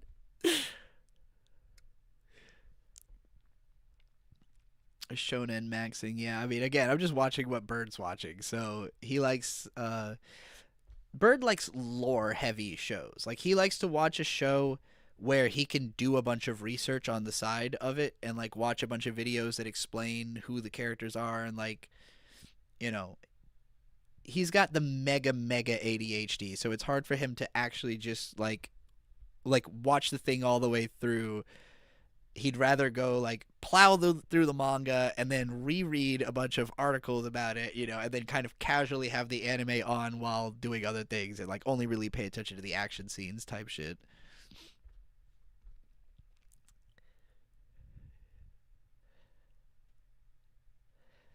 And I've gotten a lot more used to just like passively watching stuff, like not really watching it like, oh, I have to like this or else I have to stop watching it. Like I'm just whatever, it's on, you know. Lore Reloaded said I'm pretty basic. Sailor Moon, Spy Family, Dragon Ball Z, and Inuyasha is all I've seen in my life. Interesting that it's three '90s shows and then Spy Family. Um, oh, and Free Rent. If you haven't watched Free Rent, then you haven't experienced anime. You know, that's true, kind of. It is. Free Rent is definitely one of the most anime. Like, one of the most. I think Free Rent is a lot of people's platonic ideal of an anime. Like, when you imagine what you want from anime, that is just exactly it, you know? Assuming that you're not a huge pervert, in which case Mushoku Tensei is everything you ever wanted from anime, but it's one or the other. Freeren saved us from Mushoku Tensei in my mind. Like the existence of Freeren is what finally like relinquished us from the prison of Mushoku Tensei being the most popular fantasy anime. Thank God for that.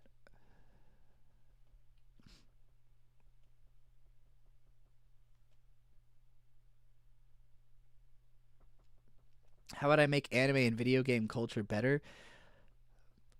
Eliminate the misogyny and racism. Do that and it's perfect. Like 100% of the problems I have with anime and video game culture are misogyny and racism. Of which there's a fucking lot. So it's a big issue.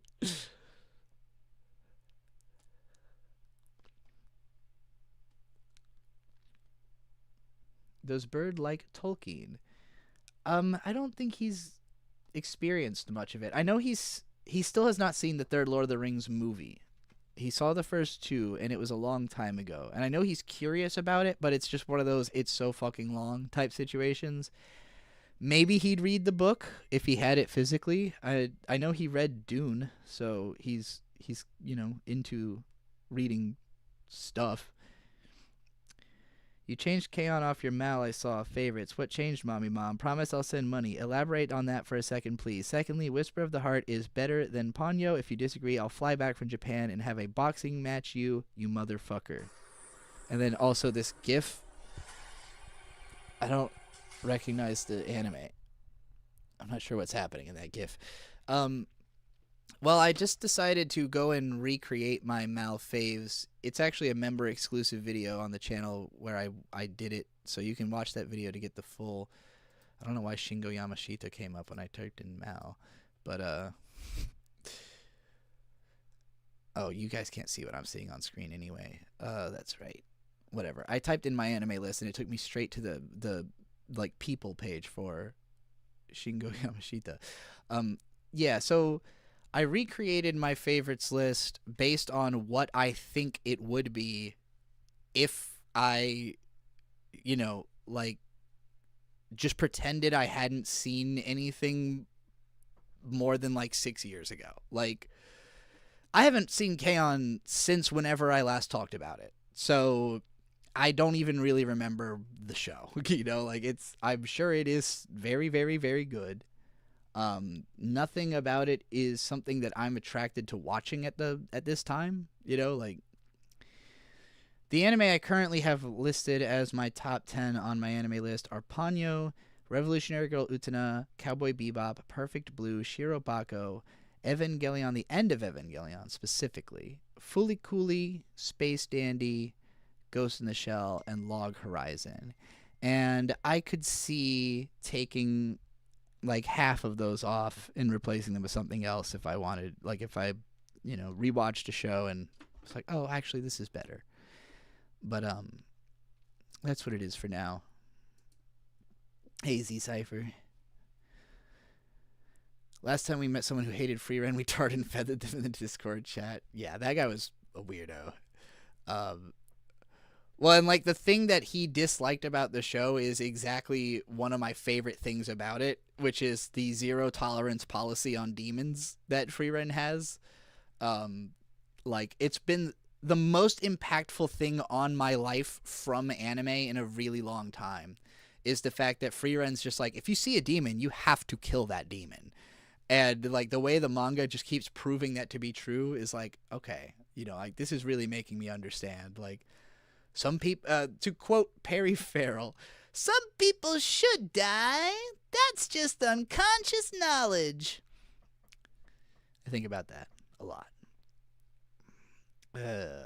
Whisper of the Heart is so painfully mid. I don't know if I'd call it mid, but it's definitely overrated. It is definitely overrated. But I still think it's quite good. But it's been a long time. So just Log Horizon and Shirobako are the only ones left that I remember from your previous top 10. And even then, like, Shirobako gets an automatic placement, basically, because it's the only thing of its kind. Log Horizon is more like, I feel a lot of sentiment toward... I feel like Log Horizon informed the way I look at the world in certain ways that makes me want to keep it there. And it's easy to imagine watching it again and still enjoying it. But do I plan to play more games on the Slime Dolls channel? I believe we do. We were going to do Metroid Dread, but we haven't gotten around to it yet. So we probably will soon. Chrono's been planning to come visit me, and that would have happened last week, but I got sick, and I'm still a little sick. I don't feel the like head cold anymore, but as I've described earlier on the stream, it feels like there is a bar of cotton in like right here. Like it feels like there's there's like a solid wall of like hardened mucus that's making it so I hear my own voice muffled in my ear, and it's been driving me crazy this whole fucking time. The whole time I've been talking, I've been like, God, it's so annoying what's going on in my ear. It's really going around, this here sickness. Like, I don't know how many of y'all have already gotten sick, but I know who Bird got it from, and I know I've passed it along to other people as well. So I'm like, damn, it's gonna be everybody. So get ready to have a bit of a hoarse cough for 4 or 5 days, and then a fucking cotton feeling in your ear for 4 or 5 days afterwards. And a lot of Bebop's my automatic placement. Thankfully, I've got to rewatch a bunch of my top 10 with others.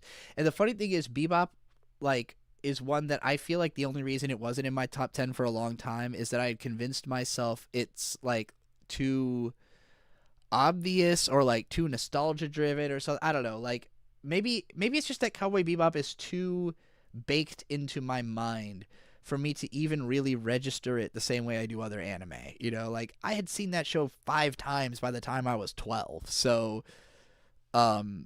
it's just like a fact of life to me in a way. But when I really thought about that, putting together this new list, I was like, well, obviously Cowboy Bebop should be on there if it's so deep in my brain that I consider it a fact of life.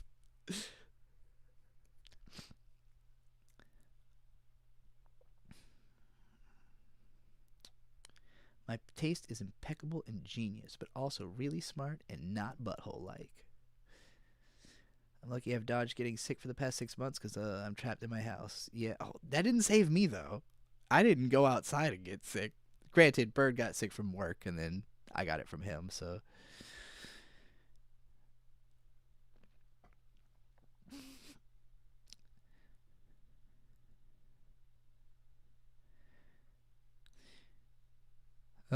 yeah, definitely a lot of the time, anime is a time and place thing. Landon, why do you hate Bochi? Seems like totally your type of a show. I don't get it. Bochi the Rock, it's a very solid show. Nice 8 out of 10.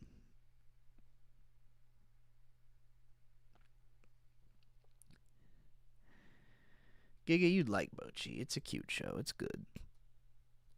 I mean, I don't. Other than Butthole Weeb, I've never heard anyone talk shit about Bochi the Rock. So I don't know what his contention is.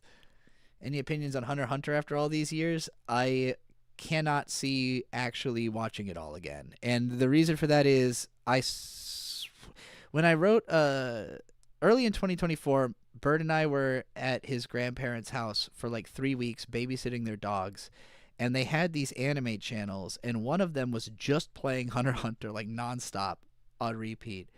And I watched a few episodes, and I was just like, man, this show is mostly boring. Like, this show is mostly just a bunch of like standing around talking about non-interesting shit. So, I don't know. It's hard for me to imagine actually watching it again.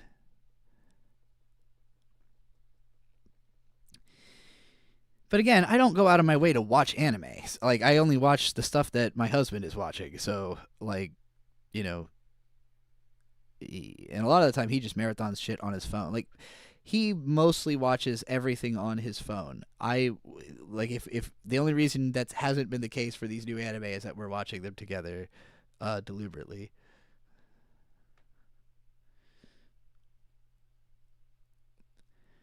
But yeah, like, I don't know, everything about like Hunter x Hunter is the kind of stuff that I I think at the time I saw it, it was a feeling of like, even though this isn't really my type of show, it is so well done that I can't help but think it's like incredible. And especially I was blown away by what the Chimera Ant arc is, you know. Um, I can like this is gonna sound like fucking sacrilege to a lot of people. Season 2 of Jujutsu Kaisen is a lot more fun to watch. Like, it is a lot more fun to watch. So like, after having seen the Shibuya incident, it is really hard for me to imagine like getting that much out of watching the Chimera Ant arc, because the Chimera Ant arc is boring and the Shibuya incident is fucking killer. So you don't think that's controversial at all? We'll see. I feel like the Hunter x Hunter fans are gonna come for me for this one. Um, but because Hunter x Hunter has all this respect.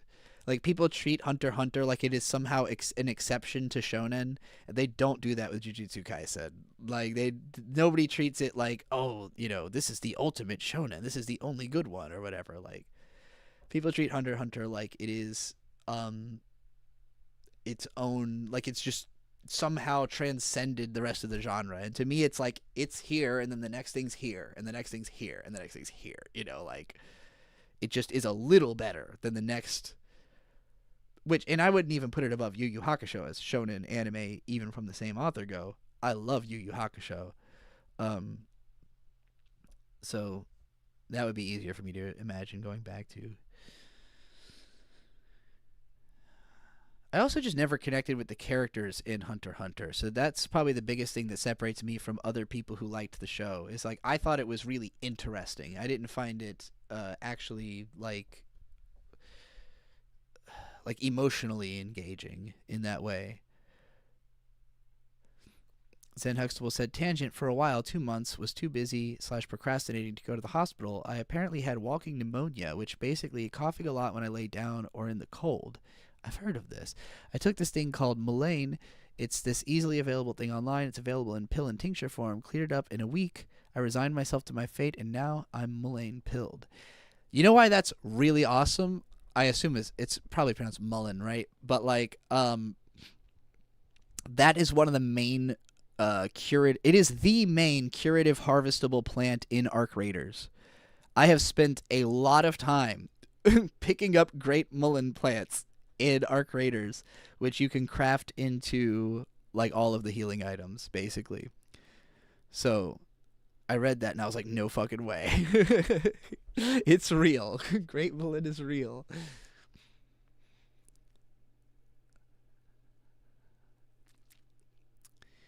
Trixie, I need to reshape your anime phase because you're lost and don't like Love Live or Go Sick. This is horse shit. Go Sick's fine. I don't have any problem with Go Sick. Love Live is fucking another story.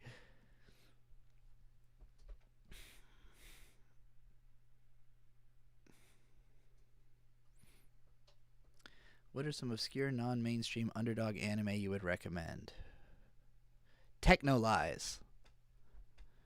If you haven't seen that one, watch Techno Lies and feel terrible. If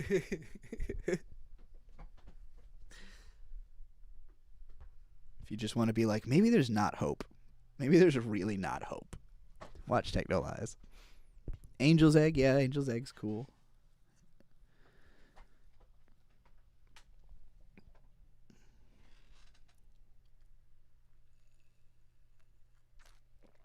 I haven't watched Techno Lies in like more than a decade, but I still remember a lot of it because it was fucking brutal.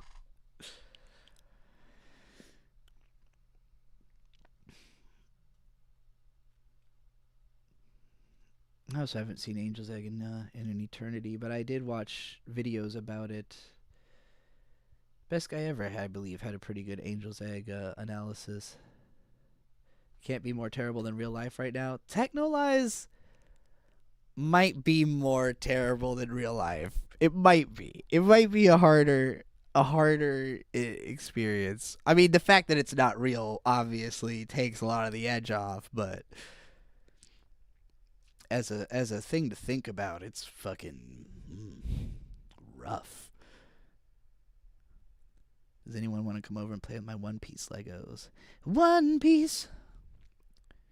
ありったけど夢をかき集め探し物を探しに行くのさポケットのコインそれと You wanna be my friend We are on the cruise We are Yeah, fuck Ergo Proxy. No, you're right. I thought it was shitty. Mostly it's fucking boring for like most of the show. It starts off insanely strong, and then it just is like a bunch of boring shit after that. Broke my foot a couple years ago. Immediately rewatched Techno Lies. I think you had something to do with that. It was a video called 5 Anime for Dealing with a Broken Limb. In which I recommended like Full Metal Alchemist, Techno Lies. I don't remember the other 3. What is Ergo Proxy even about? Having a philosophy degree and not being sure what to do with it. It's a show about a hot goth chick in a dystopian world who meets a guy that like transforms into a monster thing, and they got issues with the government, and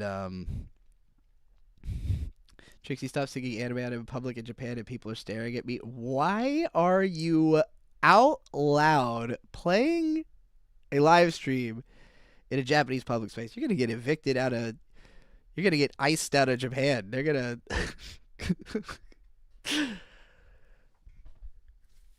It's hilarious. What anime song at a bar you're smoking? What's a good anime song for a bar? Row, row, fight the power! Trixie quick sing the Berserk OP. Feel no shame but shame when they change your face. Even mother will show you another way. So put your glasses on, nothing will be wrong. There's no A, there's no way. It's close to you. First word should be founded. Whatever holds you back, I can't let it down. Tell me why, tell me why, tell me what you want. I don't know why, don't know why, don't know why you're afraid. Tell me why, tell me why, tell me what you'd say. I don't know why, don't know why. Too late, it's too late. Also, I agree. The best thing about Ergo Proxy is the OP. Come and save me. Come and save me. Also, the ending theme is fucking Radiohead, Paranoid Android. But like the boring beginning part. They didn't use the cool part of Paranoid Android. They used like the boring beginning part. Oh yeah, and she looks exactly like Amy Lee from Evanescence also. That is true. Now sing Psychopath songs. Can you feel? It's cause I feel. Cause I feel I can always show my everything to you. If this moment was for me, try to hear, lend my ear, voices inside, one link to join it all again. Or, you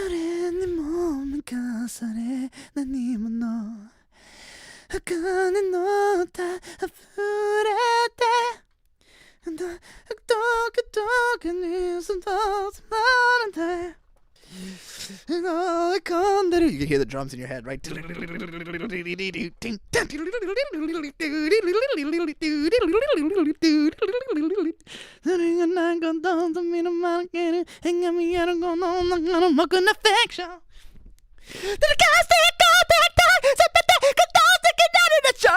on a plastic normal world, it took scared as a guiding kind of reflection.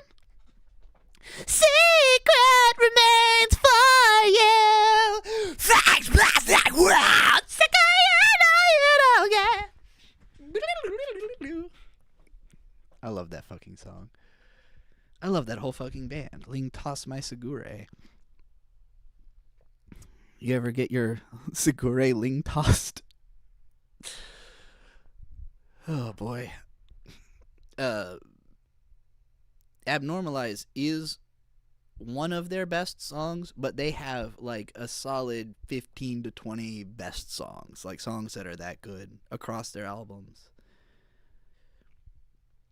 Highly recommend actually ANAT if you haven't heard the first Ling Toss My Segure album. Check that shit out. The one called Number 4.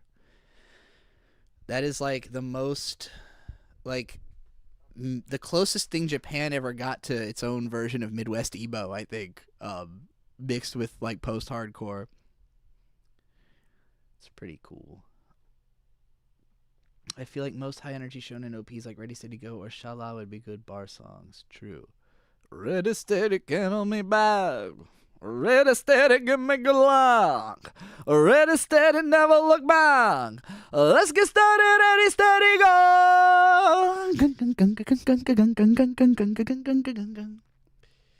I got into Galnerius because of an ancient video where you and Vic said it's like Dragon Force but good. That is exactly what it's like.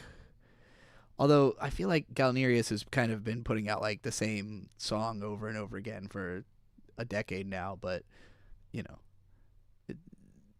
I still go back to Resurrection sometimes. Yeah, there's like a few songs on Resurrection that are like Carry On, fucking Burn My Heart into eternity, satisfy everyone, that's a mission to myself. Burn my fear, get get the bottom top and the sky. This is all. Get your soul that's burning out this time. Yeah. Yeah, Burn My Heart fucking rules. Carry On rules. Still Loving You. That's probably my favorite Galnerius song. These are not all anime OPs. Galnerius has 2 anime OPs I can think of, which are the Actually, well, they had both the opening and ending theme to a show called Nemosine, which are really fucking good. Alsatia, one of my favorite songs, and Cause Disarray, the ending. And then they also did the song Hunting for Your Dream, which is the second ending theme to Hunter x Hunter. And the lead singer of Galnerius also did the opening theme of Hunter x Hunter. But they do mostly sing in English. All those bands do happen to sing mostly in English, but that was purely coincidence.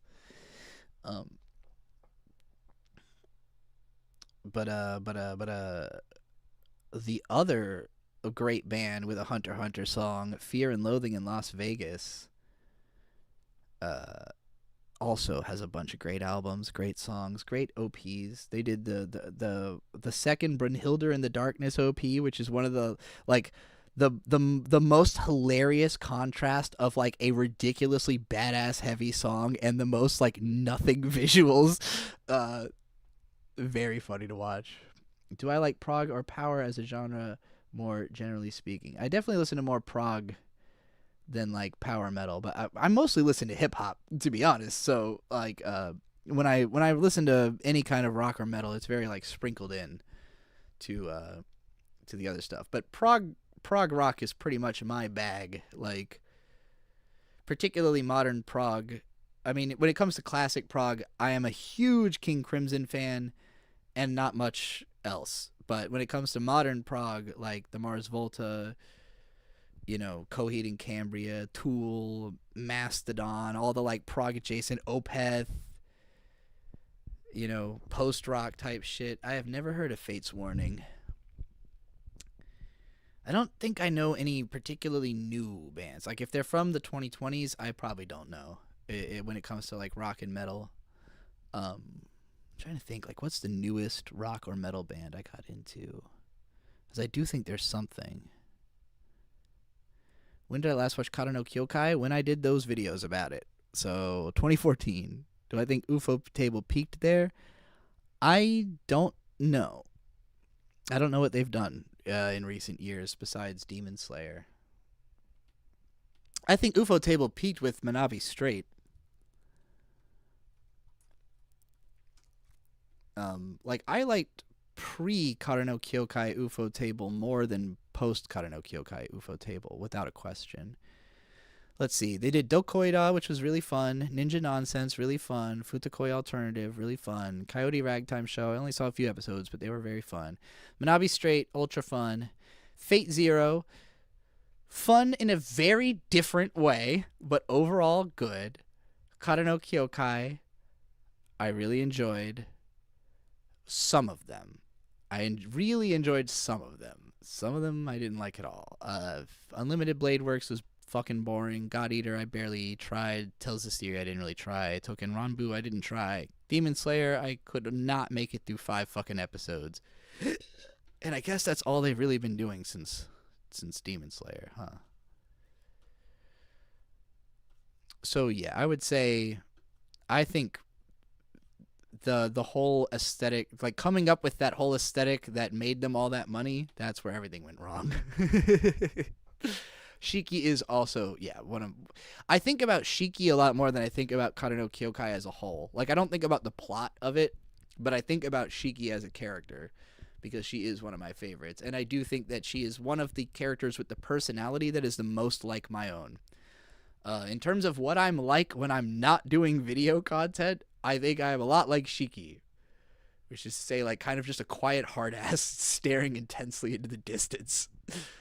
All this anime talk is fine and good, but have you accepted Jesus Christ into your heart as your Lord and Savior? If you don't love Jeebus, you can't get elected president. Jesus is fucking my homie. There's a whole song about the kind of relationship I have with Jesus Christ, made by a couple of old white people who didn't know what they were being tricked into doing. You may have seen it. Its title is similar to Jesus Christ is My Homie. But those are my feelings about Jesus. He's tight. He's crew. Me and Jesus, I'm down. I'm down with Jesus and the devil. I keep thinking about this. There's this classic prank call where there's like a guy puts out an ad in the paper. I don't know if this is real, but it feels real. A guy had put an ad in the paper looking for somebody to play in his black metal band. And so, of course, a black guy calls him and it's like, yo, I'm trying to be in your black metal band. He's like, really playing up, like being as black as possible. And the guy is clearly racist on the other end and like trying to tell him, like, I don't think you'd be a good fit for our band or whatever. And then, but he keeps insisting. He's like, but I would be so good for black metal. And then, like, the guy's like, but, we sing about stuff like devil worship. And then he goes, I'm down with the devil, Joe. I got his tail in my hand. I think about that all the fucking time.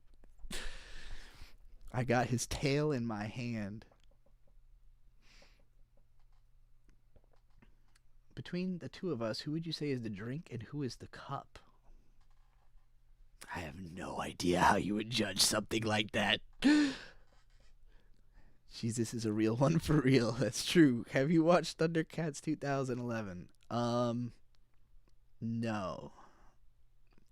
I don't actively participate in religion because I can't do that in South Korea without running into someone who thinks abortion is sin every 4 minutes, but Jesus is very cool.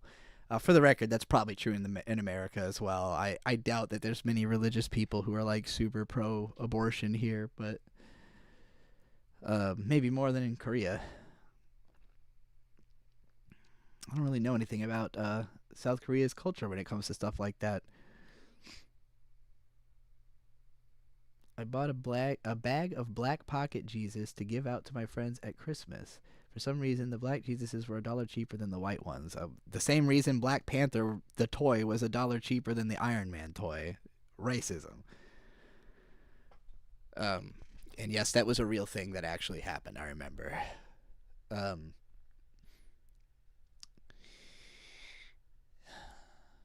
Religion. What a time. I love Jesus. His posse sucks most of the time. Yeah, but that's true. I mean, his 12 best friends betrayed him. So or I guess one of his 12 best friends betrayed him, or several. It was like a couple of them, right? Because there's the other guy who didn't say shit when he could have. I know he accused 3 guys of y'all are gonna fuck me up, and I know this is coming, and then they did, and he went, I told you. Sent you the link to drink on Discord. The link to drink. Do I get alcohol? The Drink Cup official music video. It's got a very photorealistic trunks. Let's see, what the fuck is this? What is the cup? Or the drink cup? I don't hear nothing. Oh, my fucking speaker's not on. Alright, what fresh meme hell am I about to step into? People always ask me why they call me the Drink. Well, here's what happened. Basically, I came back from the future. Frieza was waiting for me. This nigga said, you think you're the Drink, bitch? You're not even the cup. This nigga got a middle bump. Okay. I get it. It's an Ice Spice parody. I get it. Jesus Christ. Giga, do you know about Ice Spice? Because I've got to recommend you a video by a guy called, what's his name? Shit. Let me look him up real quick. There's this dude who made a video about this Ice Spice album and how absolutely loaded it is with scat bars. The whole album. So that song, the Frieza line where he says, you think you're the drink, bitch, you ain't even the cup, is a reference to Ice Spice saying, you think you the shit, bitch, you ain't even the fart. And that got made fun of a whole lot and kind of ended her career. But someone broke down the whole album to explain that it was far from the only. I'm just saying, that's the channel. I'm just saying, but spelled like Saiyan, like Goku. I'm just Cyan, I guess that would be it. I'm just Saiyajin. Unpacking every poop bar in Ice Spice's Y2K album. That came out like, I think that video came out 2 years ago, and it made me die fucking laughing. I watched some of the other videos on that channel, and they all make me cry, like laughing, I assume. I don't think he's got any sad ones. But yeah, the Ice Spice poop bars video is fucking goated. You think you the shit, bitch? You ain't even the fart.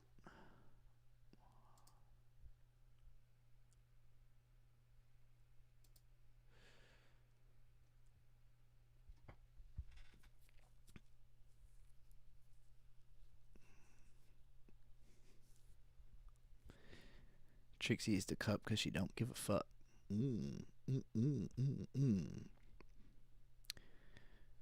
No, it's not true. To quote that Avenged Sevenfold song I had stuck in my head earlier, I wish I could be the one who don't care at all. I wish I could be the one who don't care in the wall.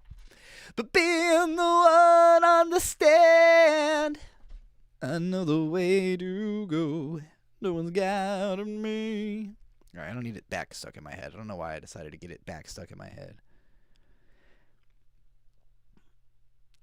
I can't see Nissan Altima and not think, wake up, bake up, get your tits up, if I bake up, face fuck, get your bake up. I'm pretty sure I got some of those backwards, but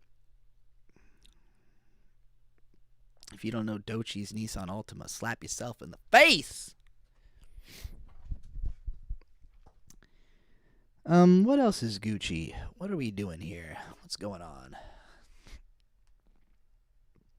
Vegeta is your father. Oh no. I wake up every day with K-pop Demon Hunters and the Venom Eminem rap stuck in my head. What a combo. How does it go? Like, I'm not something, I'm just shining like I'm meant to be. Venom!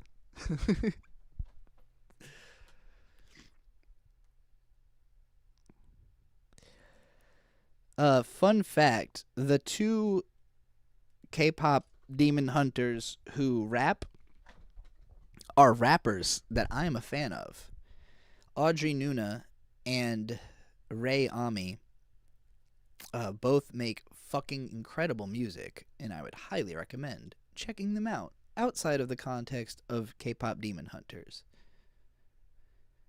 I got into Audrey Nuna actually because of Zen Huxtable here in chat.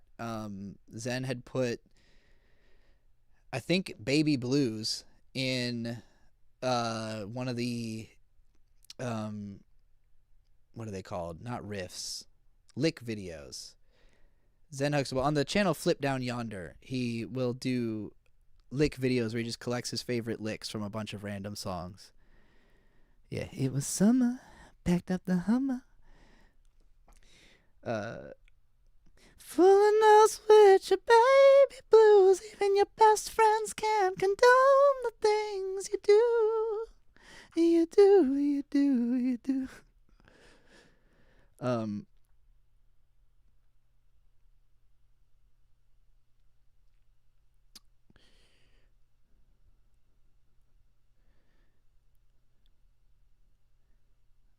Asking about if Nissan had Dragon Ball commercials. I'm trying to remember which one had the Hideaki Anno commercial. Was that Nissan or was that Toyota? You know, Audrey Nuna in the Mind music video, that is a good one too. And that's on Trench, which is her 2024 album, which is quite good. Quite good. The songs Joke's on Me and what was the other fucking single from that album besides Mine? It's Joke's on Me and another one that were like two of my favorite songs from that year. Steppin' Up. That's the one. And I see. I wish I had her rage. Something real. Yeah. Do recommend Trench by Audrey Nuna. Also recommend Ray Ami. She is more of a like heavy ass beat, soft spoken words type rapper. Let me find my favorite one from her. Naturally, both of their top songs are just completely fucking dominated by K-pop Demon Hunters now. But You want me from the top? I was distracted. this type of shit, heavy fucking beat. Move it away from the microphone so that I don't get copyright struck. And wait for her to start rapping.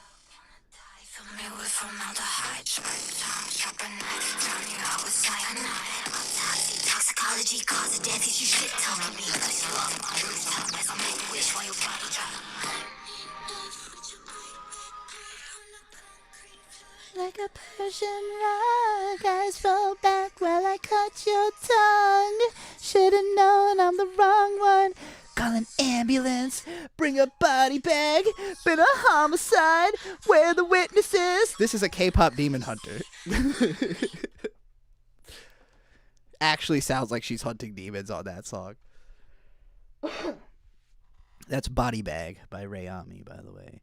Not all of her songs are that hard and heavy, but that's easily my favorite. All I need is the Digimon movie soundtrack on CD, and I could die happily listening to All Star, an impression that I get. Ba ba ba ba ba ba ba ba ba ba ba ba. Body Bag. That song was Body Bag by Ray Ami. And I think it's just like a random one-off single. She has one album, and it's very like just collection of songs, you know, like type feel. It doesn't feel very cohesive. So I wouldn't say that she has like as robust of a music career as Audrey Nuna has so far. But still, I was pretty excited when I saw that both of them were like in a massively popular film, but they don't sound anything the fuck like they do on their music in that film. So it was kind of like, okay, well, interesting that they're doing traditional K-pop, because worth mentioning as well, both Korean American, not from Korea, not K-pop. You know, like neither one of them's a K-pop artist. So it was very interesting to me to see that they became extremely famous off of essentially a fake K-pop band. Have you heard of Effie? She's an up-and-coming hyperpop / hip-hop act from Korea, and her stuff is super exciting. I have not. I'll definitely check her out. When I'm plugged into a real speaker, I won't make my first exposure through the phone speaker, although that Body Bag sounded pretty good out of that, all things considered. You need to make time to listen to some more music. I personally I throw it on so like it just incidentally all the time, you know.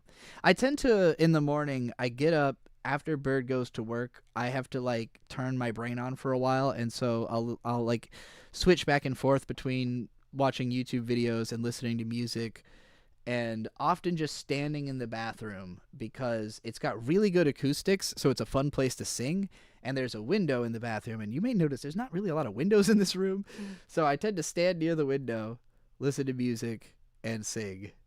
And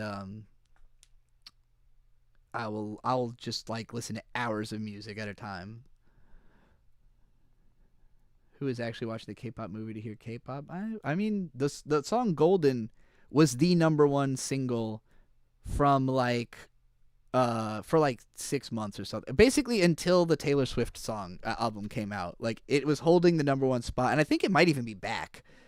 Golden was in fact the only like the official song of the summer. People kept saying there is no song of the summer, but like it was Golden. It just wasn't what people expected a song of the summer to be.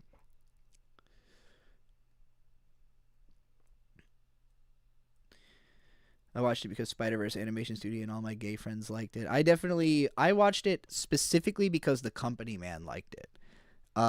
Because I kept seeing it, you know, and I was like, should I check this out? But I was like, it doesn't really look like it's made for me, and so if I don't like it, I don't want to be the 30 fucking 5-year-old with the opinion piece on why the thing obviously made for teenagers is bad. Like that just isn't a look that I want at all. But then I saw a company man was like, no, this is actually really good. It's got cool messages and stuff. And so I watched it, and my impression was, I have the Powerpuff Girls and Totally Spies. I don't have room in my heart for this. Like, it's too similar to everything else I've ever seen in my life for me to feel like it stands out as its own thing. Very much reminded me of, like, you know, a Japanese idol anime, but like combined with Metalocalypse, which I also would rather watch. So,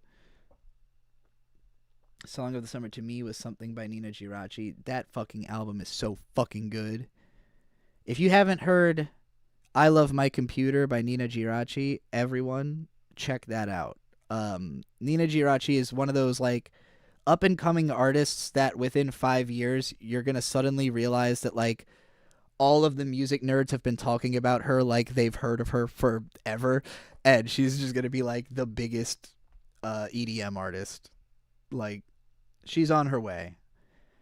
Young Australian girl with just the best EDM I've ever. I'm not like a big EDM person, but I got way more into dance music last year because there were just a bunch of really good ones. Salvation by Rebecca Black also. I will not stop reminding everyone. If you haven't heard Salvation by Rebecca Black, you're fucking missing out. It's so good. Yes, that Rebecca Black. Do I like Jamiroquai? I only know the future's made of virtual insanity. Always seem to forget about this love we have for useless twisting of our new technologies. Oh, now there is no sound, for we all live underground.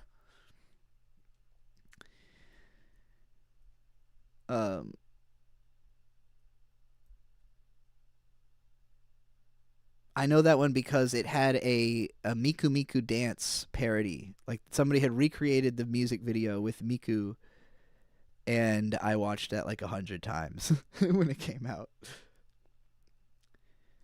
I haven't heard her previous album before Salvation, honestly. I only listened to Rebecca Black's Salvation because of Professor Sky's record reviews. And if you don't know Professor Sky, great channel. I honestly think if you like music and you like my content, there is almost no chance you would dislike Professor Sky.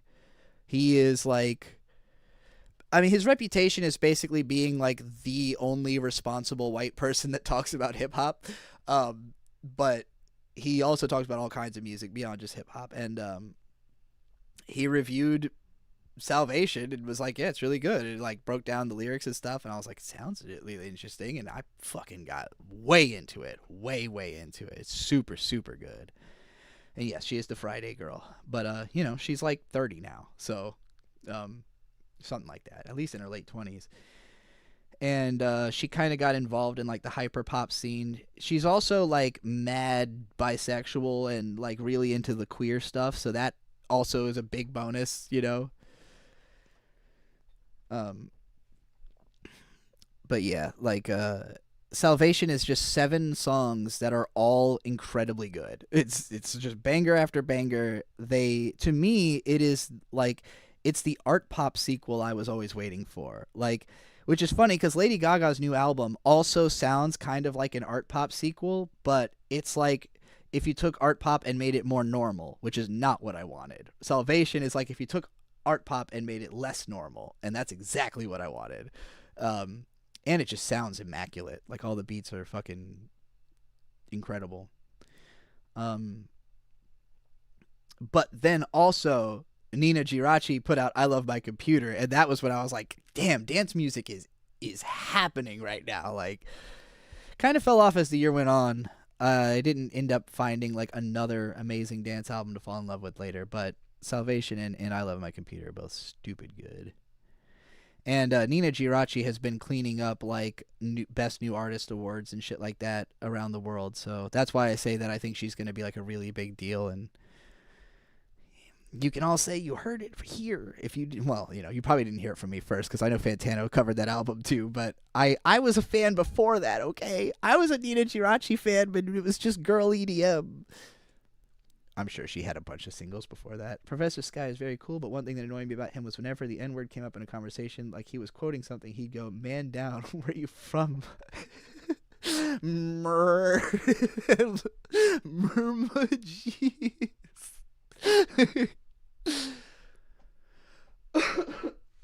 Like, dog, just say the N-word like everyone else. He's gotten better about it lately. The heaving and hawing was annoying. Yeah. Yeah, he is the master of white guilt in a way. But I love that about him because I think white people should be walking around feeling guilty about themselves and apologizing all the time. So I appreciate it. I say this as an well, I guess I am an apologetic white person, aren't I? I'm not apologetic about anything other than being white, really. But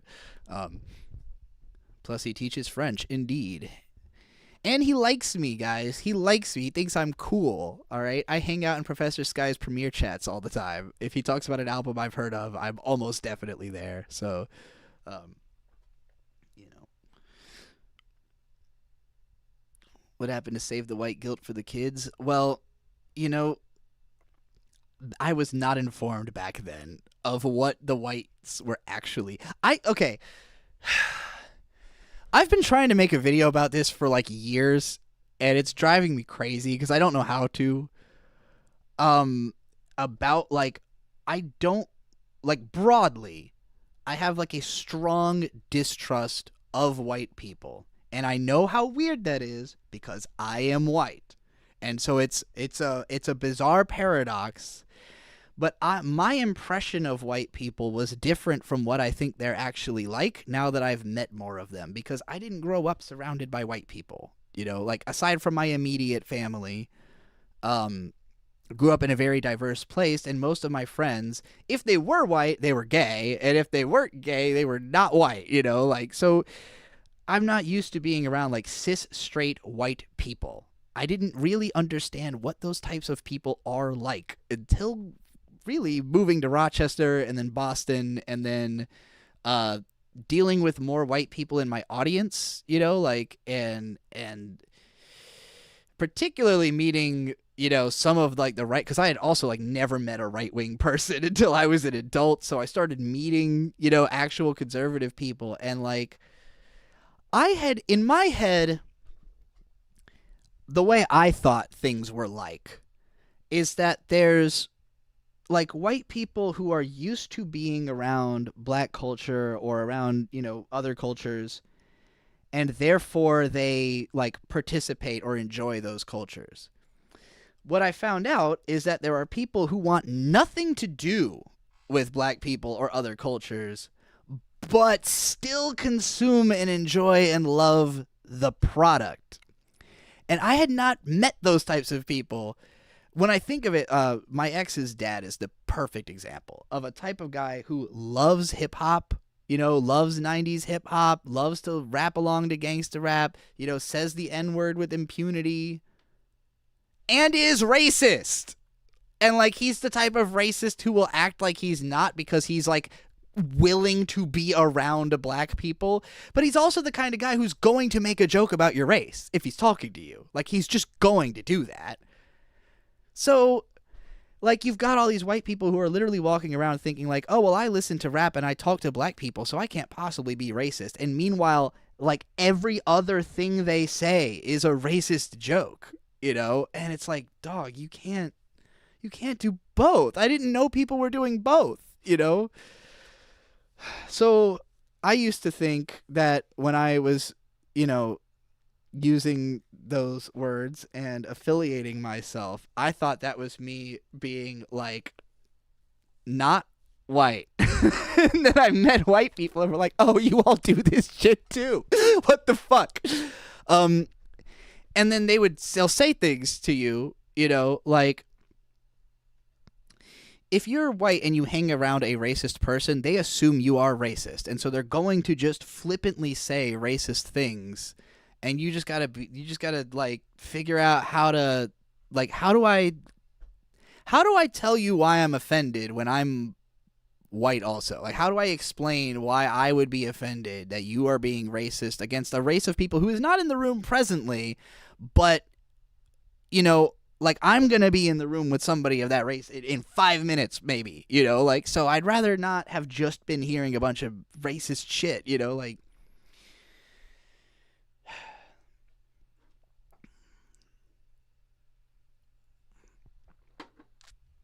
So I clamped down a lot more on just being like, you know what? If this empowers the wrong kinds of people, I don't want to do it. Like if saying things like save the white guilt for the kids in the burbs who never heard of a word like trap, like I legitimately thought that racist kids didn't know what trap was when I wrote that lyric. Save the white guilt for the kids in the burbs, never heard of a word like trap, or been schooled in the BAP because they think it's for blacks. That's the full lyric. Plenty of people know what trap is and are still racist. So that was the folly I had with that one. But now I know. Now I know who to steer clear of. What certain things can come out of someone's mouth. And I met a white person recently who asked me if they had permission to use. Like, they said, like, can I use the N-word? And I said, my exact answer was, what are your qualifications?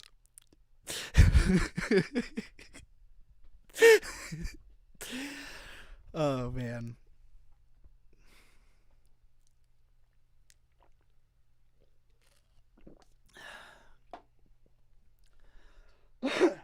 No, Landon. You do not have an N-word pass on stream or off stream, for that matter. That's not a thing. Also, nobody has a pass. That's not real. A pass is just a relationship you have with one person. If one guy is like, "Oh, I don't care if you say the N-word to me," that does not give you permission to say it to anyone else. I think that's the most important part to like emphasize, because there's always going to be people who are like, "Oh, come on, you don't say it like with your friends." Like, I mean, hopefully no, depending on what friend it is, but like, there's a huge difference between talking to a person and talking to an indeterminate number of people who can all potentially tap in.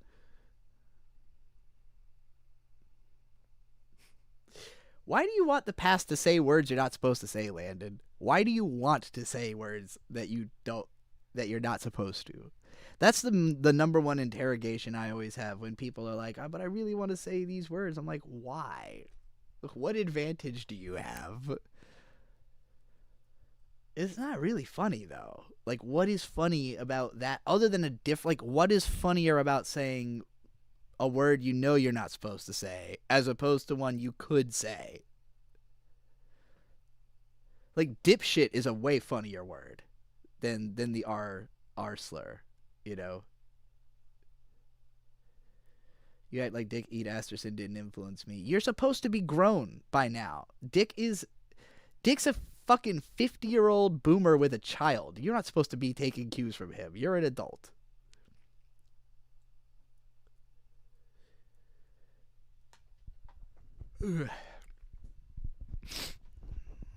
Nimrod and Nincompoop, those are pretty good ones. Dumbass is great. Fucking dumb shit is great. Older than me? You're not older than me. Shut up. You're like not even 30. Dipshit has the same problems for you as the R word. What? Why?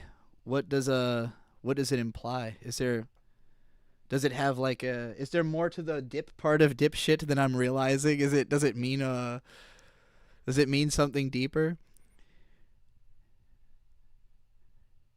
You could just swear in other languages. That's true. Oh yeah, Giga was literally handed a physical N-word pass by a kid. I forgot about that.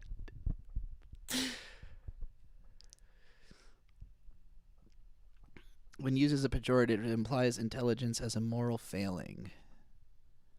Like you're saying, it implies that you being dumb is a failing on you morally. Interesting. I could see why that could be aggravating. I tend to think I don't think so. Here's the issue I have is that I don't think that anybody should ever consider there to be a permanent state of being like dumb, or being smart. Like it's always incidental to the situation. So if I was calling somebody a dipshit, it would be because they just did a dipshit thing. It's not like, oh, you are now in perpetuity a dipshit by definition because you did this thing this time. It's like, in this instance, you've dipshitted. You've shitted in dip, or you've dipped into shit. I guess that would be a way that different, but I guess it's a little bit more acceptable. I think that's what juggalos say, right? Like, don't juggalos always say ninja? Or do they have their own? Have I ever indulged in ballroom vogue culture? I don't even know what ballroom vogue culture is. I have a friend who is a professional ballroom dance instructor, but he lives across the country, or else I would take lessons.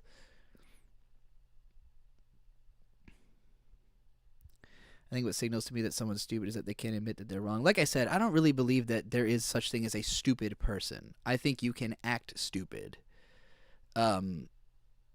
And it might be that some people act stupid consistently, but that doesn't mean that they're not capable of not acting stupid. It just means they don't want to stop acting stupid, or can't figure out a path towards doing something not stupid.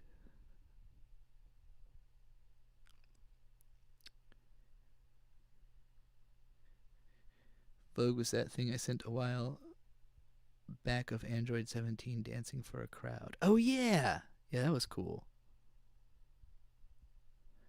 Ballroom Vogue culture is where the word doll to refer to trans femme people comes from. Oh, that's cool. Yeah, I can't say I've seen a lot of it. Most of what I watch is YouTube videos about music or games, or just like politics or media, or like what's going on in the world, philosophical stuff. You know what? Let's go through my YouTube history. What have I been up to? It's time to police my algorithms. Let's see. History. Okay. Some Shiner songs. More Shiner songs. Screwface John. This fan comment made Brendan Fraser emotional. I didn't bother watching that whole video. A guy made a video called "It Feels Like I'm Waiting to Die." I commented on that. Hike the Appalachian Trail. Christopher Titus, if you hate gay or trans people, you're suspect. I didn't finish that one either because I didn't actually seem that funny, but I agreed with the title. A lot of Shiner songs in here. Why Aren't Actors Ugly Anymore by Archer Green. That was not really that interesting. Let's see. Some of these are just like I clicked it and clicked away. Nicki Minaj unleashes viral tirade at Don Lemon. I don't really even remember actually paying attention to that video. Let's see. Maybe Don't Use Meek Mill to Run Your PSYOP by Open Mike Eagle. That's another one I was only half paying attention to. Oh, this one was cool. I put dirt and water in a jar, and 6 months later this appeared, from Habitat Forge. That was a neat video. Guy just put a bunch of river like water and algae in a jar, and then watched the bugs come to life. Ghost Shelter Secrets. Hide from thermal drones like a pro.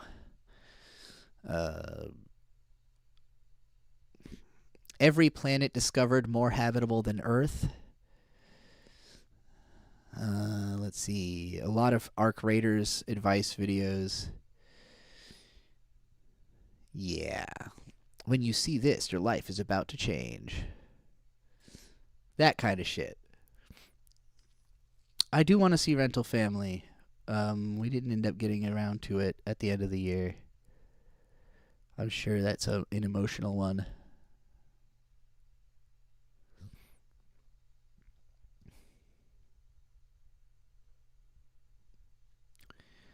A reverend said, I have a lot of friends with like brain damage and shit. I believe dumb people exist, and that's a good thing. Like the problem is when people are cruel. Does having brain damage make like? I guess I wouldn't think of that as a dumb person. I would just think of that as a person with brain damage. Like, you know, but I'm the type of person who, if I am conscious of the fact that someone has a condition, I'm always going to have in mind that they have that condition, you know. So I understand that I'm very much in the minority with that, but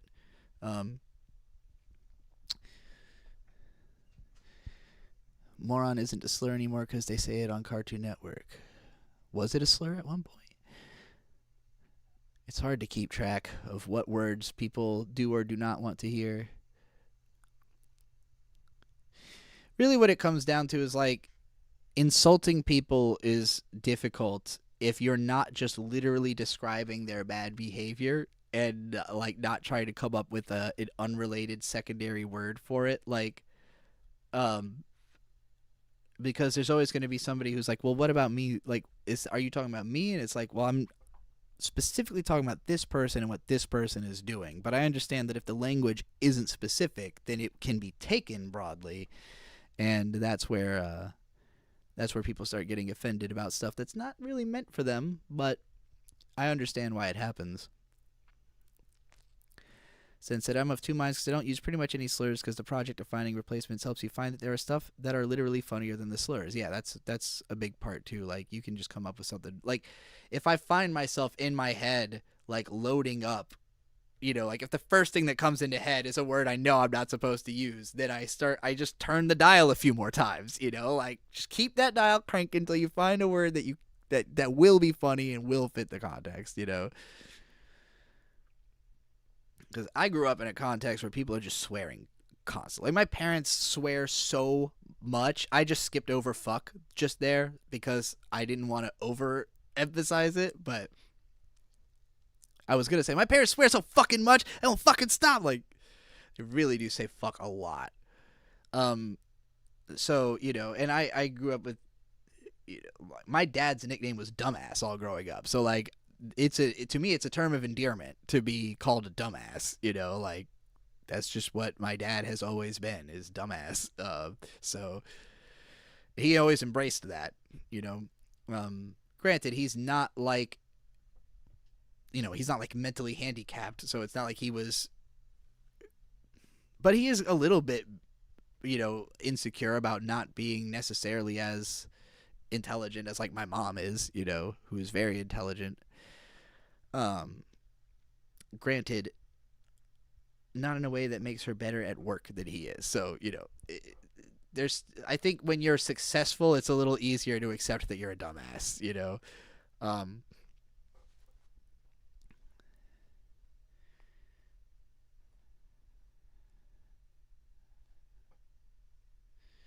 Insulting men is easy. You just talk about their hairline. Yeah, and see, that's another one that's mean, right? Like whenever a guy does something shitty and then a woman's like, you bald, you know, you bald short, you little dick, and it's just like there's plenty of bald short little dick guys who are perfectly fine, you know, who are just like, oh, okay, I guess that's how it is, you know, like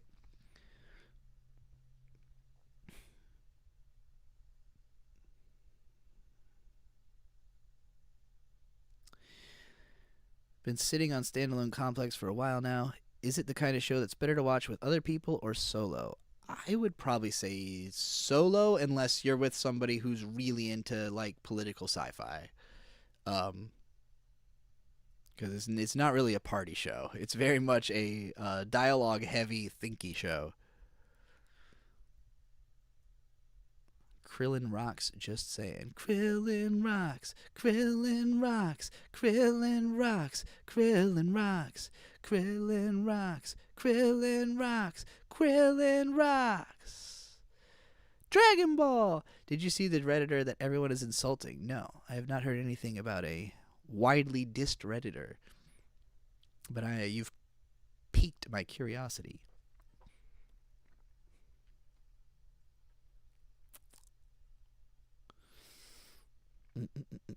Okay, I gotta pee again. I'll be right back.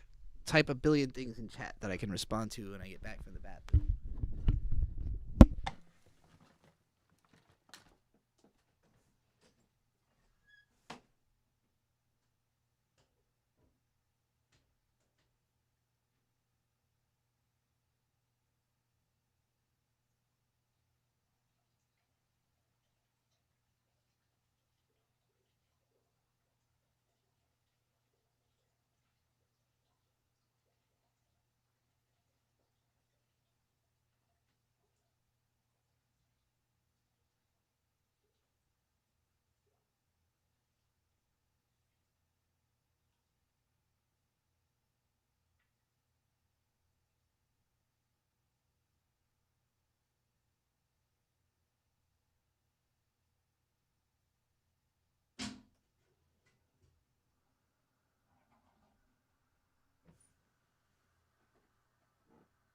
Check out my pants.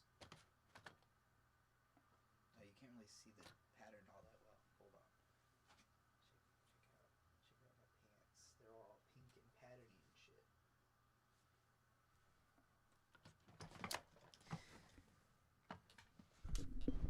I forgot the microphone was way down here. I was saying, check out my pants.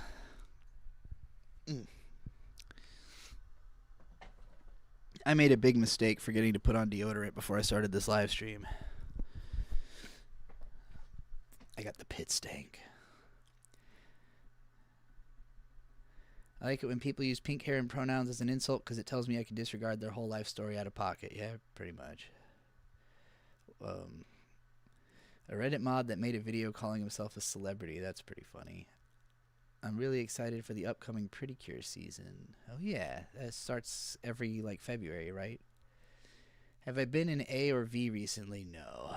I'm surprised that 4chan is still up, honestly. I don't know who keeps pumping money into keeping that fucking thing up. I thought Twitter had killed that by now, and I'm not even on Twitter anymore. I've been almost 2 years since I got myself deliberately banned from Twitter, and every time I hear people talk about some incredibly shitty opinion they've seen, I'm like, where do you oh right, Twitter still exists, I generally don't see heart-stoppingly bad takes until I see someone responding to them, and usually cross-posting, from I'll be on Blue Sky and it'll be someone saying something like, all these conservatives who keep saying blah blah blah, and I'm like, where do you find these fucking people? Oh, right. There's another website.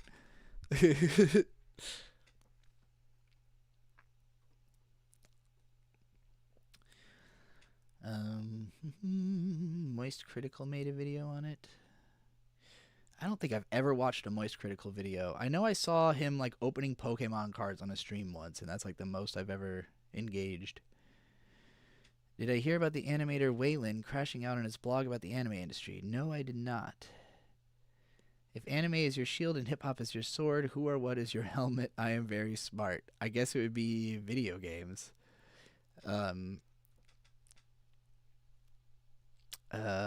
see. I got music, I got anime, I got games, I got YouTube videos, and I got illustrative art and short form text posting and articles. Those are all the types of stuff I would say comprise my thinking.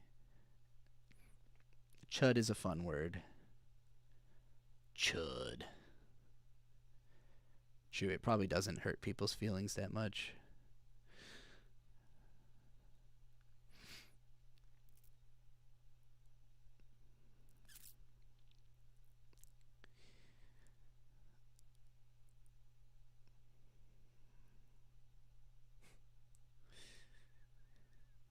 I'm pretty no tolerance on insulting people's appearances for the exact reason Pixie said, especially in public forums like, wow, now lovely Baldy in Nevada feels bad reading your tweet. Yeah, exactly. I mean, all it really says when you called someone, like, if you call someone bald, it just says to me, like, wow, you really are, like, shallow. Like, you think that someone being bald is a reason to dislike them, you know?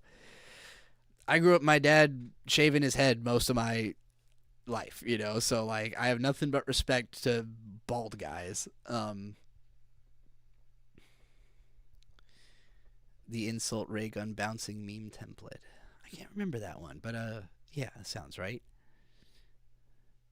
Have I ever tried an Elvis sandwich, banana, bacon, and peanut butter? I haven't. I've had banana and peanut butter on a sandwich, and that is good. I have not tried with bacon. I could see it being good. Maybe I'll try it sometime. But didn't he like die eating that all the time or some shit? Isn't that how he died? If I were an RPG, what would be my job / class / vocation? Definitely a mage. Probably a red mage or something.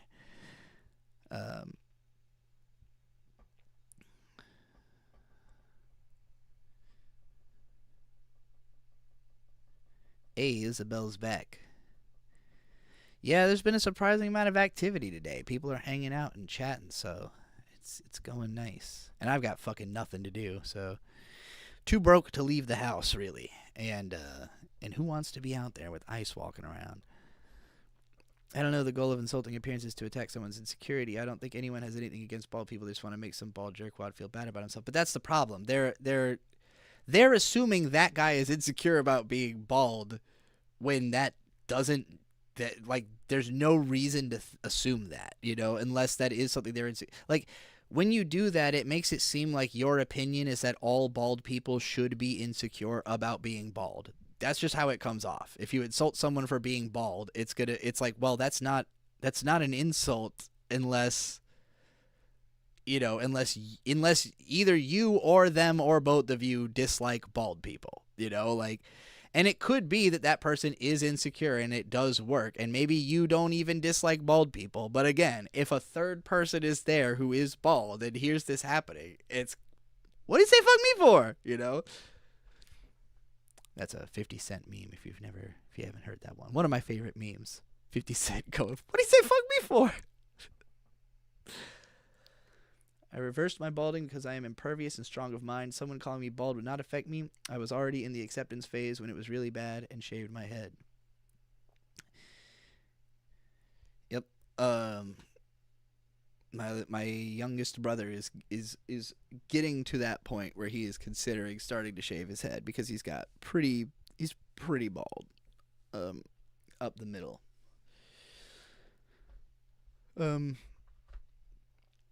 Advice to quit smoking. I always associate it with work / waiting or stuff like that. Makes it hard to quit. Bubble gum. Just start chewing gum instead. Literally just replace it with another easier habit.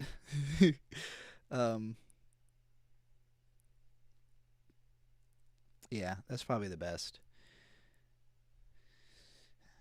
The hardest thing about quitting anything is the habit part, right? Like, it's the feeling of, I'm used to, in between every two things I do, doing this third thing, you know? And for me, the easiest way to replace something like that has been to just put another thing in that spot, you know? If you don't smoke a whole ton, maybe you could, like, just eat a pack of ramen instead or something. The hottest anime character in history is bald jet black cowboy Bebop. Interesting. I've never found him particularly attractive, but I can see it.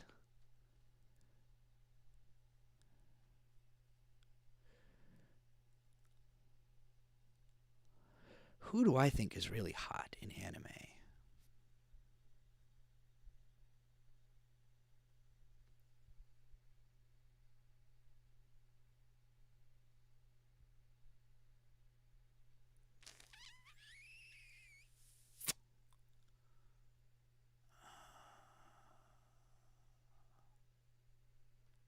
I can't really think of an anime character I think is actually, like, really hot.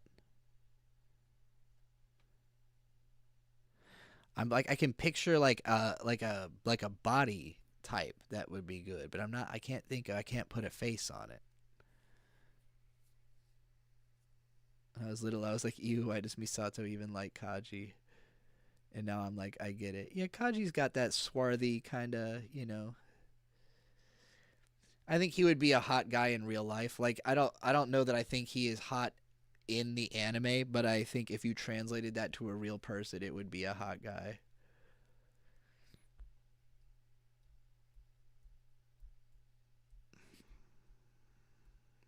You're drooling over Sanji One Piece. Sanji One Piece is he's pretty cute.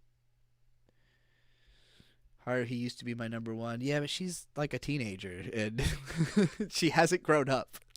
She has not aged in fucking 15 years.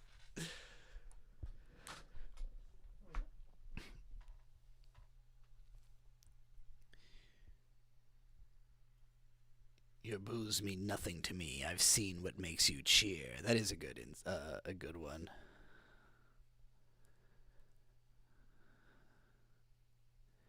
Jonathan Joestar, Goku, Toguro, Brawly, and Kenshiro. Toguro, I could see. Toguro's kind of hot. Evil, off-putting. Um, but he's kind of hot. I don't think I'd be like drooling over him. Haruhi is maybe the worst part of Haruhi, unquestionably. Like in terms of like as a human being. At some point, I might. There's a few episodes, the We Watch Anime bonus episodes that were patron exclusive. I think I unlisted. Like I think I changed them from. Like they were already unlisted, but I think I might have put them in the anime analysis playlist. I'm not sure. I think I somehow made them available. But when I watched Haruhi with Bird, he fucking could not stand her. He was just like, this is the worst character I've ever had to sit through. And then he really got me also hating Kyon because he's so fucking passive about it. Like he's just a spineless fucking wimp. Like he never stands up to Haruhi, and if anything, he takes advantage of the fact that she's like that to like enjoy the fruits of her being that way. So, yeah, rewatching the show, I was just like, wow, Haruhi and Kyon fucking suck. This show is no longer fun. But now it's just my feelings about it.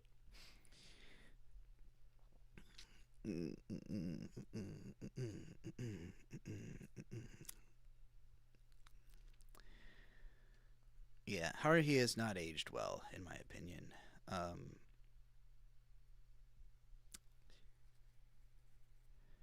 Most of us were kind of like that. See, I wasn't groping my friends as a teenager. I was not sexually assaulting my best friend as a teenager, which she does all the time. Um, So no, I don't think I was kind of like her. Unless you mean Kyon, but I wasn't anything like him either. So I was a loner, a true loner, not one that could simply be tricked into joining some eccentric's club. You groped your male friends? Well, if you had ever done that to me, I would have had a serious problem with it and let you know. So that as a teenager, I mean, I don't fuck around with that kind of shit at all. That kind of play, that specific type of horseplay is why I don't like to be around men. Like, 'cause I find that shit super fucking weird. Um, but yeah, I do think it. Yeah, like you're saying, it is sort of, if you're looking at it like, whatever, kids are kids, then sure. But I don't want to watch a show about that. Oh yeah, Holland Novak. Yeah, he's pretty fucking hot. Holland is pretty fucking hot. Yeah, yeah, I got to give it to Holland. Holland is definitely husbando tier. I can't find a flaw with that with that choice. Rest in peace to Keiji Fujiwara.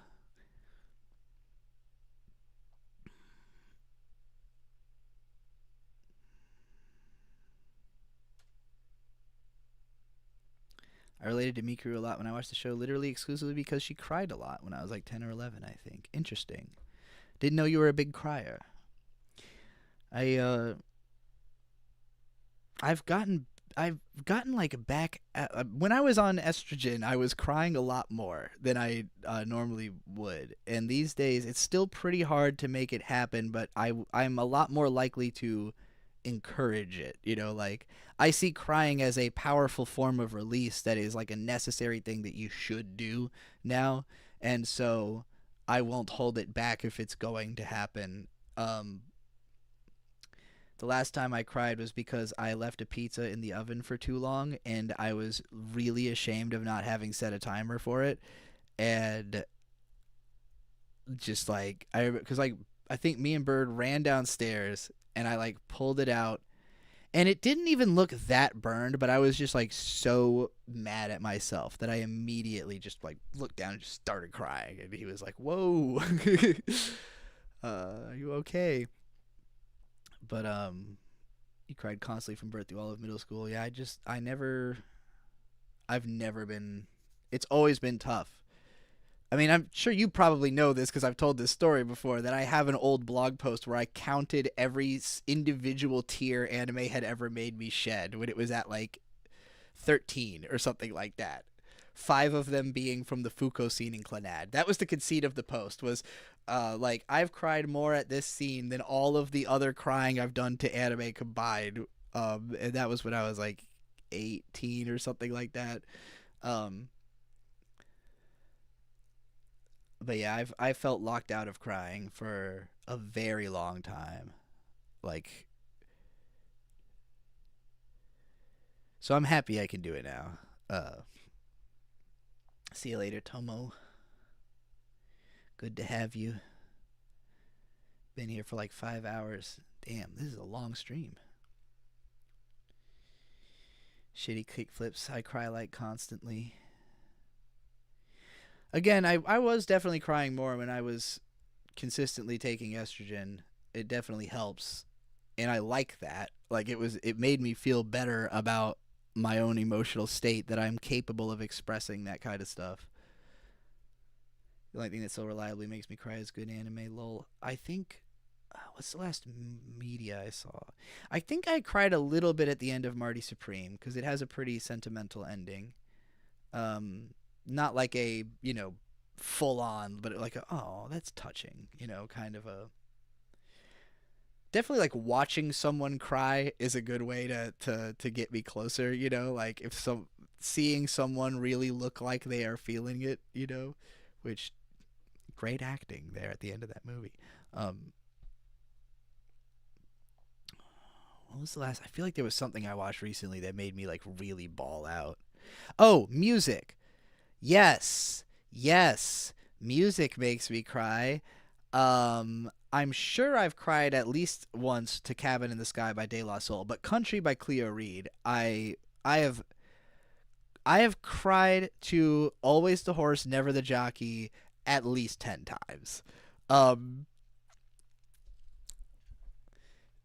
That song is when she's singing, "Can you blame me for existing? Can you blame me for resisting? Can you blame me for existing?"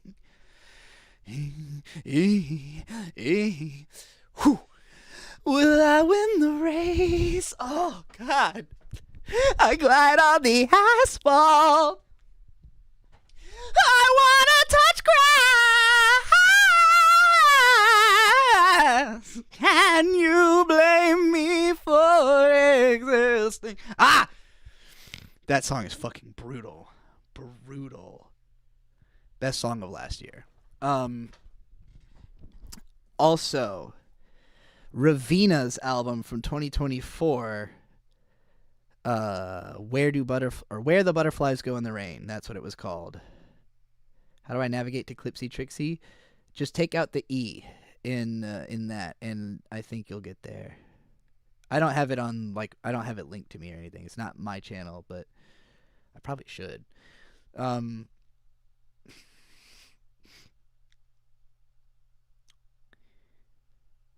The main thing that makes me cry in music is sad chord progression. Sad lyrics, sad vocals are cool. They don't hit me on that primal level. I can see that.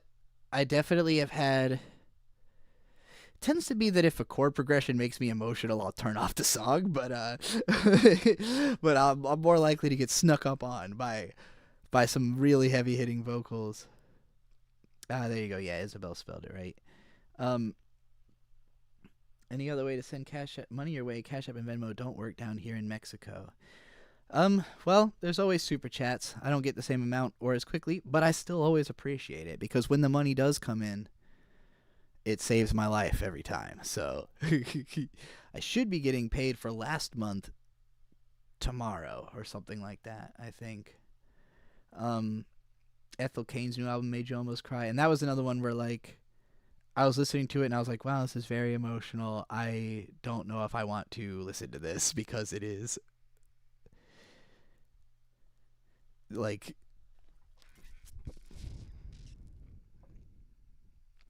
Ethel Cain's music is maybe just a little too, what's the word I want? It's not even that it's too anything for me, just that like I don't think I get into that headspace very often. You know, like the kind of, I think it would be a great long drive album. You know, like Ethel Cain's music to me is the music of driving through the Midwest, you know, and so I could see having like a really emotional experience, like just listening to that while driving on like a long stretch or something like that. And then having to pull over because you're crying. Ravina's got this song called We Should Move Somewhere Beautiful. And that song fucking wrecked me because it was like 6 months into living in my parents' garage and having no way out, no clear way out.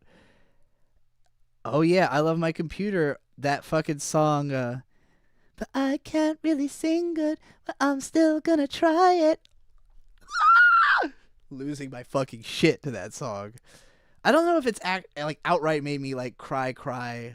But it's got that like that is the most moe song. Like if ever I heard a song that truly made me feel the emotion of moe, fucking Sing Good by Nina Girachi is perfect for that.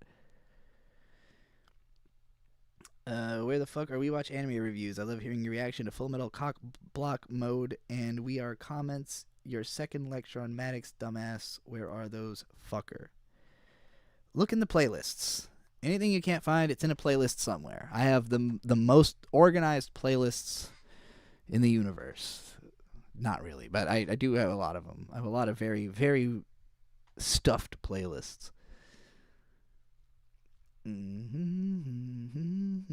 I've got fucking Always the Horse, Never the Jockey stuck in my head now, and that's a brutal place to be. If you haven't heard that song, please check out at least the AMV I did with it. It's on my posts page. It's set to Uma Musume, the movie, which I haven't seen.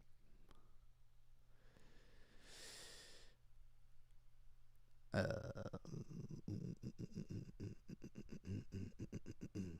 yeah, the Ravina song's like, we should move somewhere beautiful. And I was like, oh no, I really want to move somewhere beautiful. And then it goes right from that song into the song Kid, which is about like trying to be sober, I think, for the most part, and like just, you know, reminiscing on the mistakes of youth. I fucking bawled like a baby the first time I listened to that. Yeah, those are probably the last two like really cry albums. I listened to Country on a Cold Winter Walk, got me crying. Yeah. Oh yeah. I've been out here hustling day in, day out, way out. Oh yeah, Gollywog. I don't know if I've cried to Gollywog. Actually, that album makes me feel stronger. That's like weirdly, that's like my power up album, and this is gonna sound especially funny to anyone who actually has heard this album, because I know that Gigadunk hasn't, but it was what I was listening to when she was on the way to my house, because I wanted to undercut my like hype. Like I wanted to just be like Gollywog is like the most cynical. It's the Techno Lies of music. It is literally the experience of watching Techno Lies in an album form. And it's just harrowing and bleak and dark and but thoughtful and clever in a way where it feels like someone's telling you like, hey, you know, you probably won't survive, but here's some tips that might help you, you know, like here's some thoughts like amputation, how you survive, you know, stuff like that. So yeah, that's my that's like my undercut, my positive, like if I'm feeling too hype and I don't want to be let down, give myself a soft letdown with Gollywog, you know. 9 fingers can still tie a tie.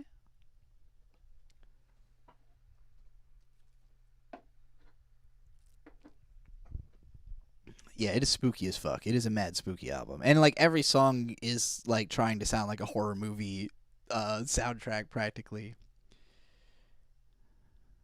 Nightmares didn't come during dreams. A Bruiser Wolf on there.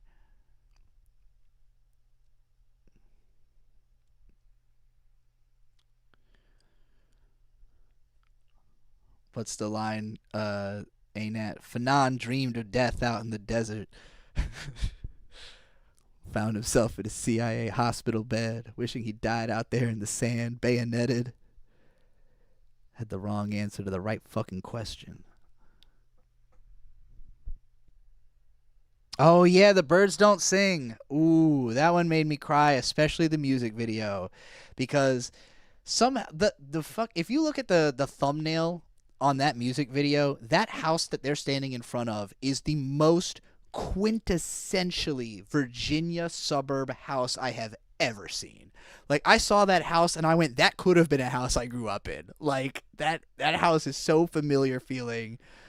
I was like, wow, they really are from Virginia Beach. Like they really truly are from here. I've never had that feeling like watching anything of this. Like, you know, obviously Pharrell and the Clips are from Virginia Beach. They don't have a bunch of music videos set here or anything like that until now. So yeah, that one hit.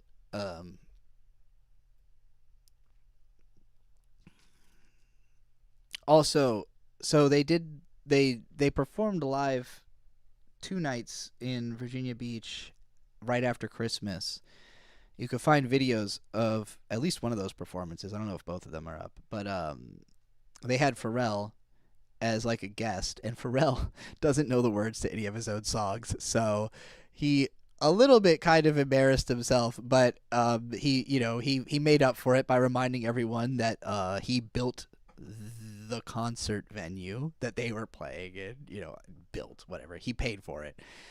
Him and the city of Virginia collaborated to bring us the Dome where they were performing, and but that performance overall, aside from Pharrell, great show. And when they performed the Birds Don't Sing, both of them literally just like turn around to face like the big monitor that's just got the picture of their parents, and you can tell they're just standing there losing their shit crying, they're just standing there fucking. And then Pusha T talked about it in an interview a little bit later. They were like, do you end up crying? And he said, every single night that we play that song, someone ends up a wreck. It's either me, Malice, the sound guy, someone on the crew. Every night, someone is completely wrecked by Birds Don't Sing. I believe it.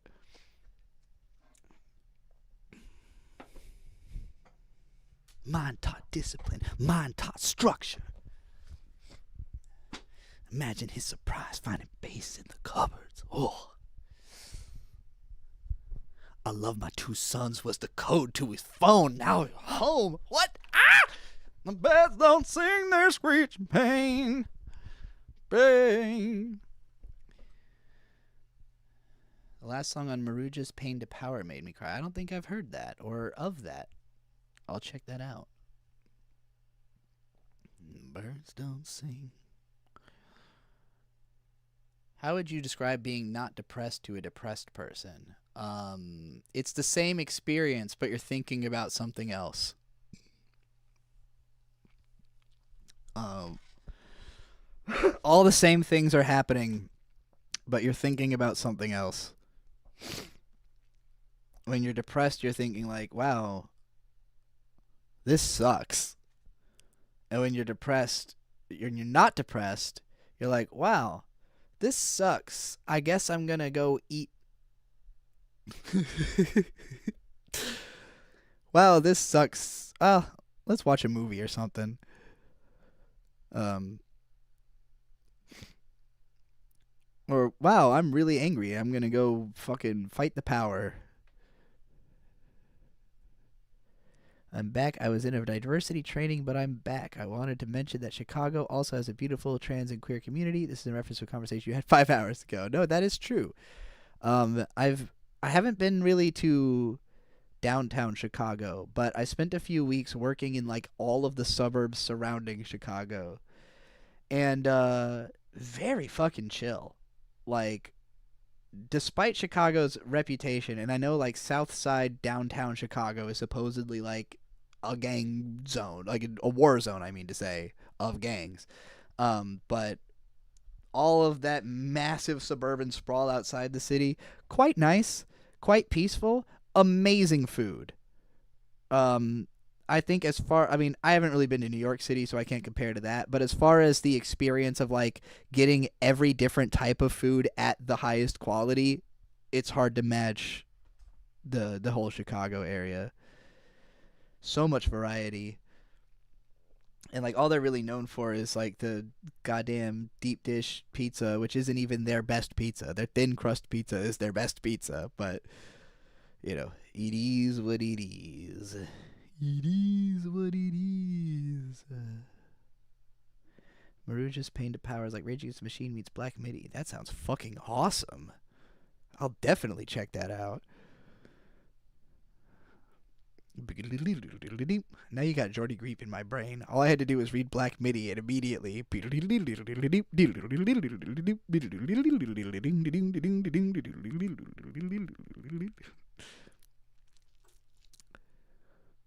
You're all grown up. You've got your own stove and your own pair of oven gloves. I can't remember the next lyric. Do you know what I mean? Do you know what I mean? Do you know what I mean? Don't believe the hype. I live on the south side and it's fine. West side is the most fucked up. You're right about the food, though. We are blessed. Well, that's good to know. So west side is where to stay out of. Is that where West Side Story takes place? Is that Chicago? Or is that New York? Or like Harlem or something? I don't know. I've never seen it. I loved everything about Chicago except the pizza. And yeah, I don't like the deep dish. I think that to me, a deep dish pizza is a sub sandwich that has too much fucking cheese and not enough bread. But the thin crust pizzas there are actually quite good. I like the Chicago dog, the big pickle and the absolutely no ketchup. If you ask for ketchup on a hot dog, they'll kill you there or something. I think that's the rule. I don't like ketchup on a hot dog anyway, but have you never gone through your writing process? I want to write as good as you. I wouldn't say there's much of a process to it, honestly. It's mostly a matter of I get an idea in my head and then I tend to lock down one sentence. If it's for writing, it usually will be the opening sentence of the paper. And then I just kind of extrapolate from there, So what's the last thing I really wrote? I feel like the Metroid essay series was the last thing I really, really wrote. And so each one of those would start with me like coming up with a statement that broadly is the thing, right? Like, so Metroid has always been a game about isolation or something like that, or like the most distinct thing about Metroid is isolation. Like you start with a statement like that and then it's just prove this statement over and over again, So yeah, a lot of the times when I go into writing something, I maybe have a few specific sentences or a few specific paragraphs in mind, but then I'm mostly just extrapolating on that original idea. as it comes to mind. I have an extremely stream of consciousness writing style, so and I do it really fast because I've been doing it for a long fucking time. Thank you for this before, but you coming out gave me permission to transition. Keep on being best. What I love to hear. That's absolutely what I love to hear. I'm happy that you're happy. When will they build the world I want to live in? Working on it. The area I'm in Minneapolis is like 10 minutes away from Uptown, and it is an absolute hellscape. Well, shit. Yeah, I always hear both. Like, I know there's parts of Minneapolis are super dangerous, and then there's parts that don't seem so bad. Fucking half of y'all in chat are from Minneapolis right now, I think. I know Z Cypher's there, and Shitty Kickflips is there, and Isabel, and probably half the rest of y'all. I gotta get up there sometime. I mean, now's obviously like the worst imaginable time to turn up to Minneapolis, but I gotta get up there sometime. I gotta know what the fuck is going on up there. What is in the water at the Great Lakes that's turning the frogs gay? Can you describe the trans allegory present in robot people / cybernetically enhanced characters? Well, I mean, it's just like body modification, right? Like changing. I think everyone's trans. Like you don't have the same. None of the same atoms are in your body as were there 7 years ago. You're a new human. You're a different person. Everyone's trans. You're always in transition. Your atoms are constantly leaving and joining.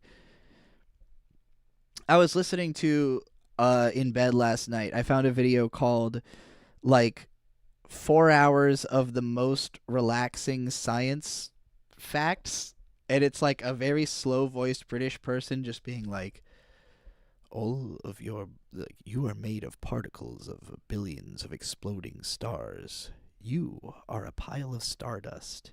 And really, if you took all the nothingness out of your body, the somethingness would only amount to like a grain of sand, because it's mostly empty space inside of an atom, so you are mostly nothing. And I was just like, this rules. This is all I need to hear. I fell asleep quick listening to that shit. And I'll probably do it again.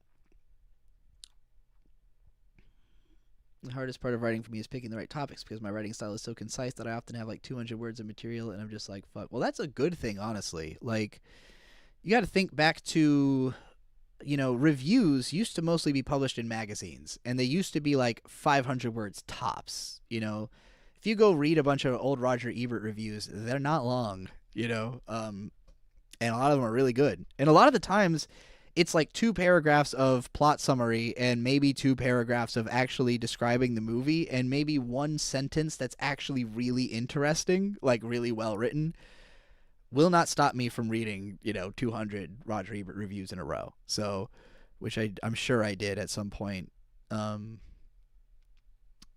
I was like 19. I am a corn homunculus. Holy shit. You ever been to the Corn Palace? It's pretty neat. It's actually like a basketball stadium or something too. It's just like the like, it's just where high schoolers in that town in Wyoming like go to play their sports, but it happens to be a like temple made of corn.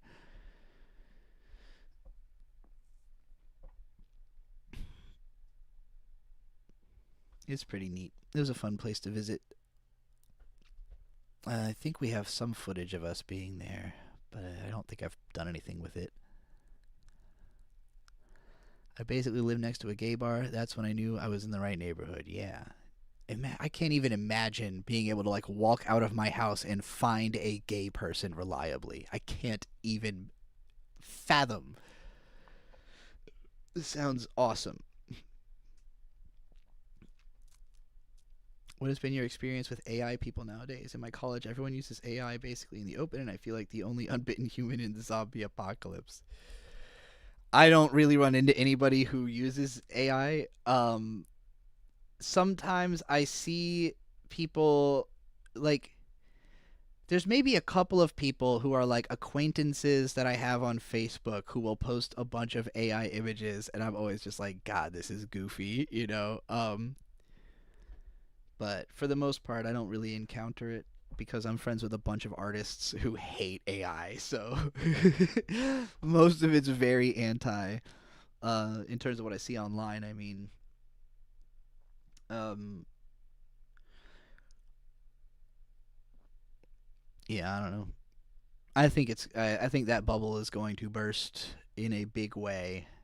And by that, I don't mean that people are going to stop using AI. I mean that it will not be found to have been profitable, and therefore will have to be significantly changed and made like way more expensive, way more exclusive. It's going to be something, you know, that regular people just won't have access to once they realize that it's not going to be as profitable as it seems like it'll be. That's my theory. I might be wrong. The rich are putting a lot of stock into AI. Did y'all see that clip where I think it's Peter Thiel and he's on stage talking about how if AI gets good enough, it can be a replacement for governments? Like his hope, he's giving this speech like, well, and hopefully, you know, we won't have to deal with all the asking for permission for everything all the time. You know, AI could be something more powerful than a government. The man is describing building the Sybil system from Psychopaths. Unironically in real life. So that's what they think they're doing. Do I think that they're going to succeed? Not really. But, you know, sometimes willpower and determination can make some horrible things happen. Like if Trump ends up with Greenland. That will be a case of just sheer evil will winning out.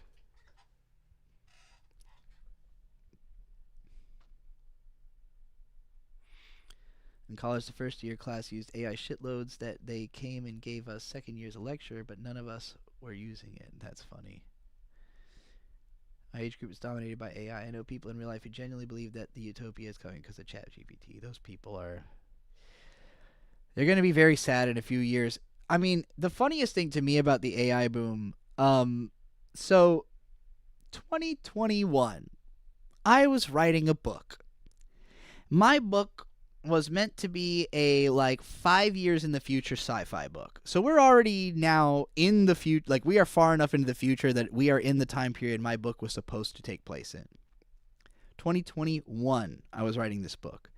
What do you think was the big technology that almost everything in my book revolves around? Like the central technology that is supposed to be like, ah, yes, the world is going to be all about this in 5 years. Get these super chats, asshole. Move to Japan. Let's get fucked up and get this money. Grab bird shade and wetted her face. God damn it. Stop, Landon. Virginia Beach can't top Yokohama. That's true. Look, I want to go to Japan. Don't get me wrong. We're gonna go to Japan, but not soon.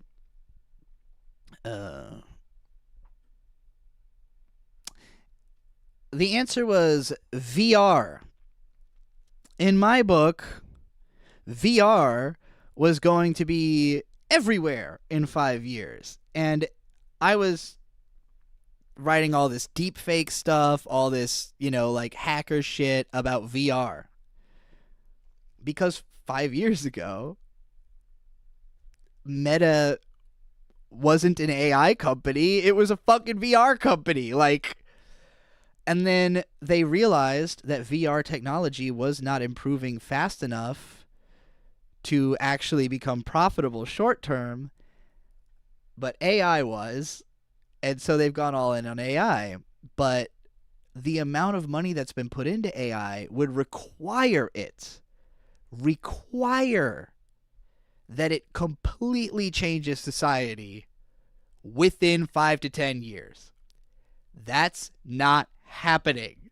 So when that bubble, the money bubble, bursts, it is going to fuck up the economy something fierce. Not that it's not already fucked, but, you know. These are just my predictions. I could be wrong. But I'm expecting something else to be the new hotness within 2 years. Something else is going to be more important than VR, more important than AI. VR is going to come back around when it gets better. AI is going to come back around when it gets better. It's just like 3D movies. Like, we had 3D movies in the 70s, and then they just like are a gimmick, and people got over it. So then they brought them back in the 90s. It was a gimmick. People got over it. They brought them back in the 2010s. It was a gimmick. People got over it. You know, like, people are going to get over AI when it's not evolving fast enough to do anything different from what it's currently doing. We've already done everything we want to do with it, you know, like, other than what it can't do yet. So, yeah, that's why I think it's just going to, something else is going to happen soon. Quantum computing is soon. I've been hearing that quantum computing potentially has the ability to crack Bitcoin. So it's possible that we will see a huge collapse of crypto in the next couple of years if quantum computing ends up cracking the cryptograms. So a lot of bad things could happen.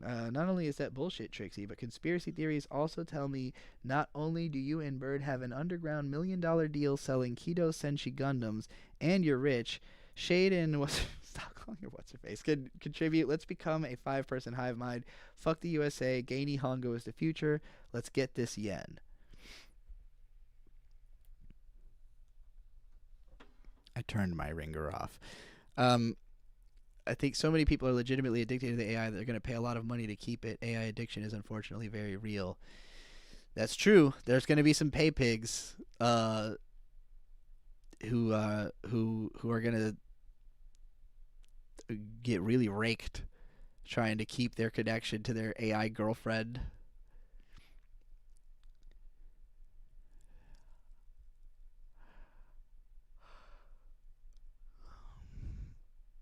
Wouldn't VR require some sort of tech literacy, whereas AI your boomer grandma knows how to use? It's that easy? No, VR, you just stick a headset on and you're in a place. I mean, well, so here's the other thing, right? AR, because we've also got AR glasses, and that's a technology that's constantly in the works. So again, there's like a bunch of these that are like things that have kind of existed, but they're just not good enough to be accessible to most people yet. Like, VR is super fucking fun. I love VR. I'm a huge fan. But when you put on the headset, you're looking at like a 240p looking image, you know, because it has to stretch so much. And getting the resolution, you know, to like a acceptable level is just prohibitively expensive, basically. So again, I think this will change as the technology keeps getting better. It's going to get reintroduced. It's going to be easier to onboard. It's going to be cheaper, you know. It's eventually just going to be built into your phone or whatever. It'll be like you buy a phone and it comes with the fucking Apple glasses, and now you've got VR, AR, whatever. Like, but it has to be just way better. Like, the technology has to be that good that, you know, you never met anybody who's legitimately excited about AR technology. Can I introduce you to my friend Kirito? Because Kirito is very excited about AR technology. In fact, he kind of helped invent it or progress it or whatever. I don't know. He did something to do with AR in that goddamn story. But yeah, when the Sword Art Online movie came out, was about the peak of when AR seemed like something that might be. Oh yeah, NFTs. I fucking forgot about those. And like, so NFT, if quantum computing is going to fuck blockchain, then NFTs are completely worthless. You know, like, even I kind of thought NFTs would go over better than they did.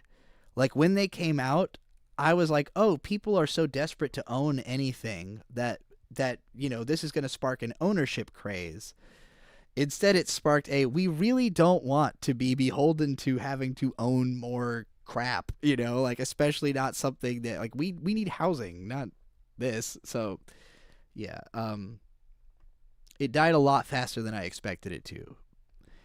But I had a lot of faith in the blockchain in general. Like, blockchain technology makes sense, but it's just, again, not far enough along. Like, it's just not good enough. Like, when DTube was built, I was like, this is the future. You know, like we're gonna host video on the blockchain, and it's gonna be more profitable and fucking impossible to take down and stuff like that. You know, like I was like all in on blockchain video is the future. And then like as soon as DTube got to like a few thousand users, it like there weren't enough people hosting the blockchain for it to load at all, basically. So it takes like a huge amount of investor interest to even get it working, and there's no reason investors would want to empower consumers with like a product that actually helps people to make their own money, not for corporations. So yeah. And now that they're talking about the idea that, so I guess the reason that crypto is so hard to the reason crypto has been so safe is that the amount of passwords a computer would have to guess one after another in order to guess like the Bitcoin cryptography or whatever would take like billions of years. But a quantum computer is capable of just making all of the guesses possible at the same time. So theoretically, quantum computing, when it gets good enough, will instantly crack the blockchain and make it completely unusable. As a result of this, there's a lot of people with big money totally pulling out of Bitcoin right now. So yeah, as these technologies keep evolving, there's gonna keep being all these massive shifts. It's always from the financial sector. Like all of the talk of AI, all the talk of VR and all this shit. It's always people who are in money trying to figure out how to make money happen faster and bigger. And so they have to talk about their thing because they need other people to buy in on it. And so you end up with this incredibly loud minority of people who really care about this thing because they think they're going to make a whole lot of money off of it if they can make everybody else care. And then everybody else goes, why the fuck do I care? Like, what is AI going to do for me? I'm an artist. I like drawing. I don't want to tell a prompt to make a worse version of a thing I was going to draw, So I think the only people who are really hype about this stuff are the money people, and they will lose that hype as soon as they find out that the projections can't be trusted because they're made up.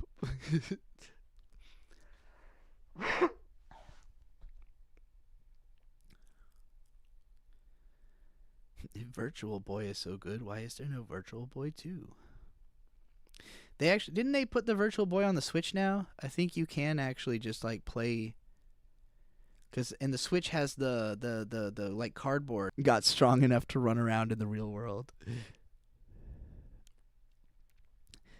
I draw because I suck at writing. Why the fuck would I want to write prompts all day to make art? Yeah.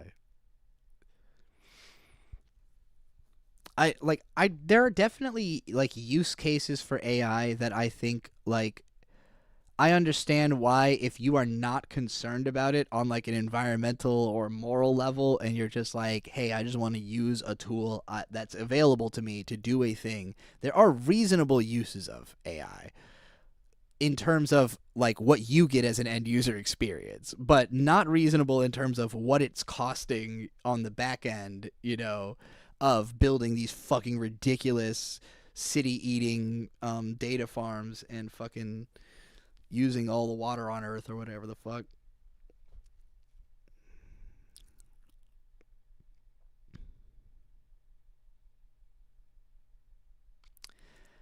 Civilian siege technology? Oh my god, you might be completely right. Mr. Griffixable said, I think civilian siege technology will be the next big thing. If it is, I'm going to be in. I'm in. I want some siege technology. I need protection from drones. I'm going to put a big fucking I'm just going to put an ice block over my house. I'm going to cover my house in freezers or something. I don't know. Because the drones are all, they look for temperature differences. They just see that you are warmer than the air around you, and they shoot. playing a lot of Arc Raiders has made me like really seriously think about like how will we take out the drones that will be coming for us soon, especially watching. There's a channel called Civ Div that is like a guy who's like a experienced war veteran who is currently fighting in Ukraine and makes videos about like how to survive in the war in Ukraine, which is heavily drone focused. And some of the clips, it's just Arc Raiders in real life. It's just a guy shooting the propellers off a fucking evil drone, and I'm like, this game is just preparing us for like 5 years from now. God, I hope X gets banned in Europe. That would be so good. Or it might be that it is. I don't know. I hope it is. Kill that fucking website, please. Please, God.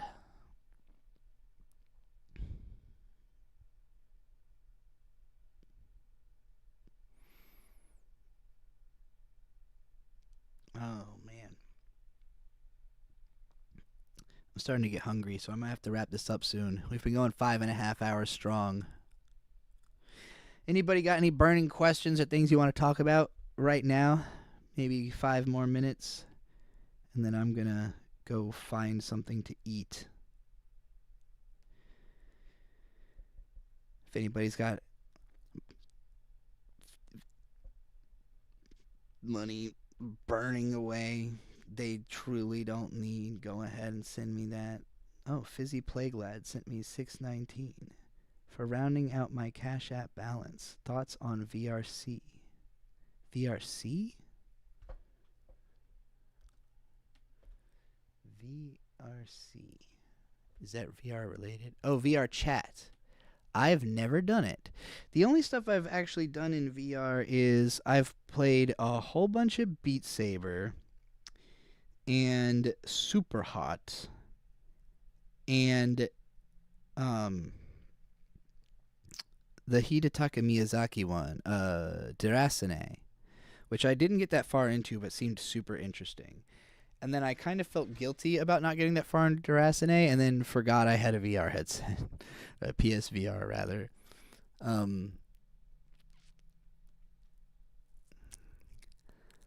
Watch any Westside Tyler. He's a funny guy. In my mind, you just combined Westside Gunn and Tyler the Creator, and now I'm confused. So I don't know who Westside Tyler is, but I assume he goes do do do do do do do, and also has a deep ass voice. Does that sound like Tyler the Creator at all? I don't think I can do a Tyler. No, I can't. His voice is too fucking low. But I could do Westside Gunn. Do do do do do do do.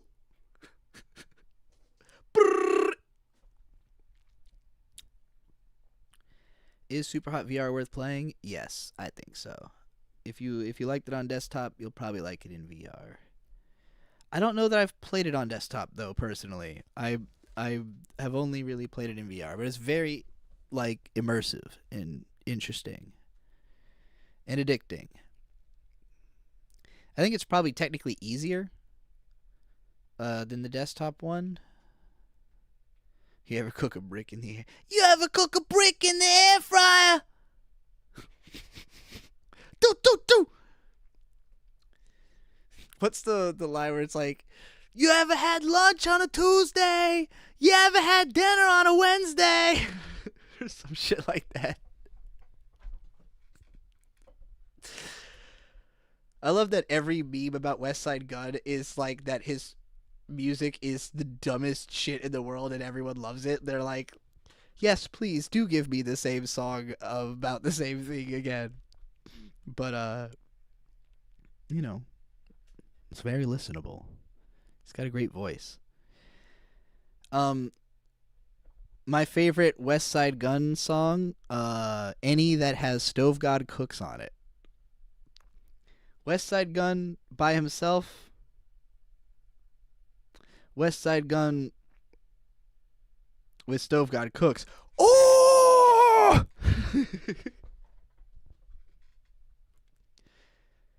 Rolls Royce brake lights. I can't do a Stove God Cooks either. He's got such a unique voice. It's like totally impossible to imitate. Let me try to think of the. You don't know what I know. Yeah, I can't even approximate his voice. You don't know what I know.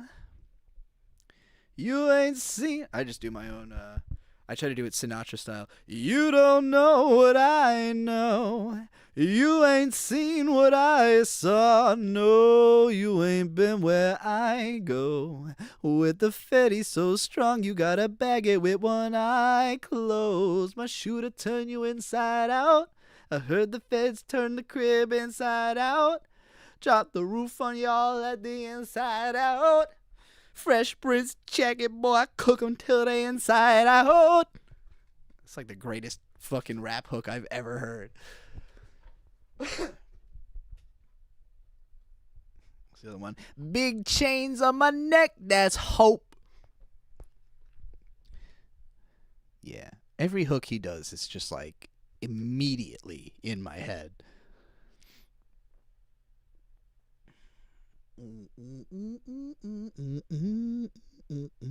I still don't know who Westside Tyler is, though. I guess I'll have to look him up.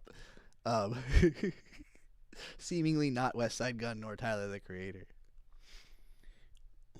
I'm Big Poe.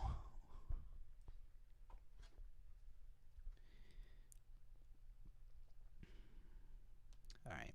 Maybe I'll sing us an ending theme to close out.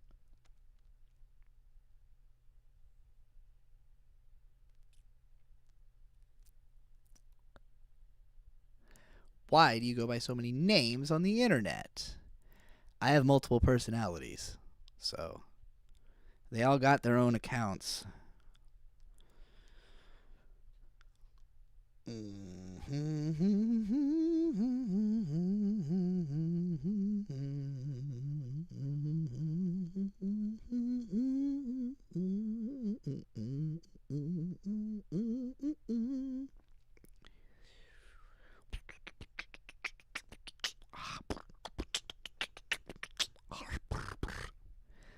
All right, we'll do The Suffering by Coheed and Cambria because I love to sing that song. We'll start with the guitars, you know.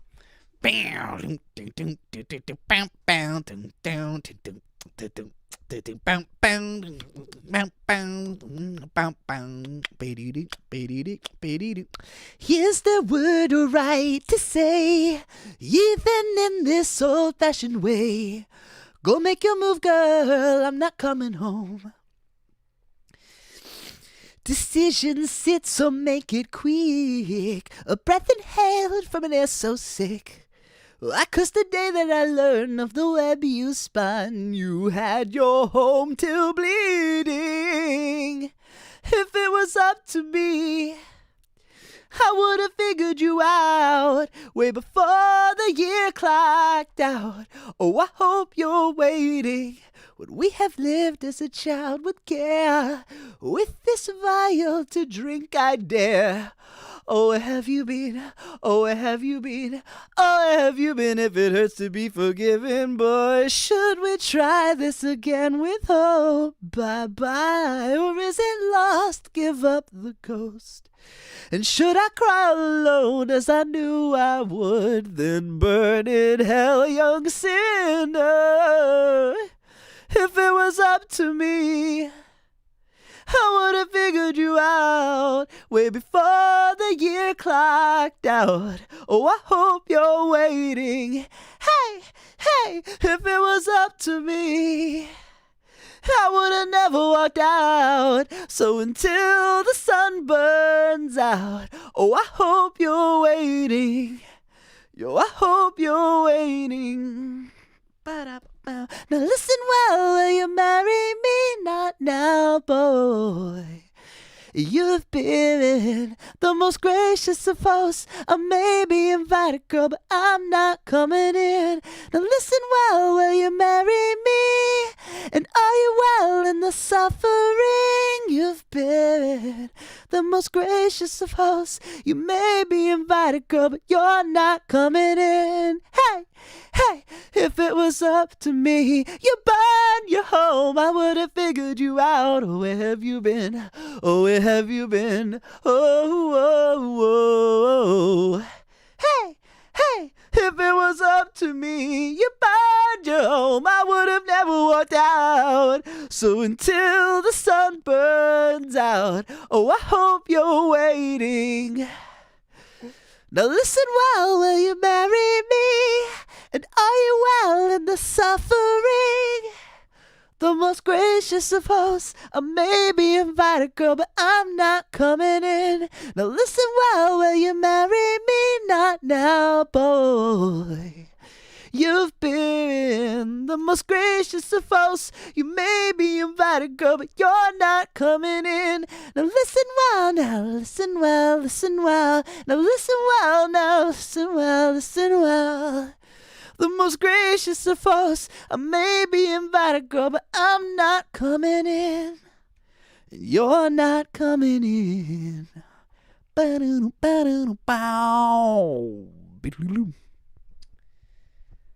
Thank you for coming out, everybody.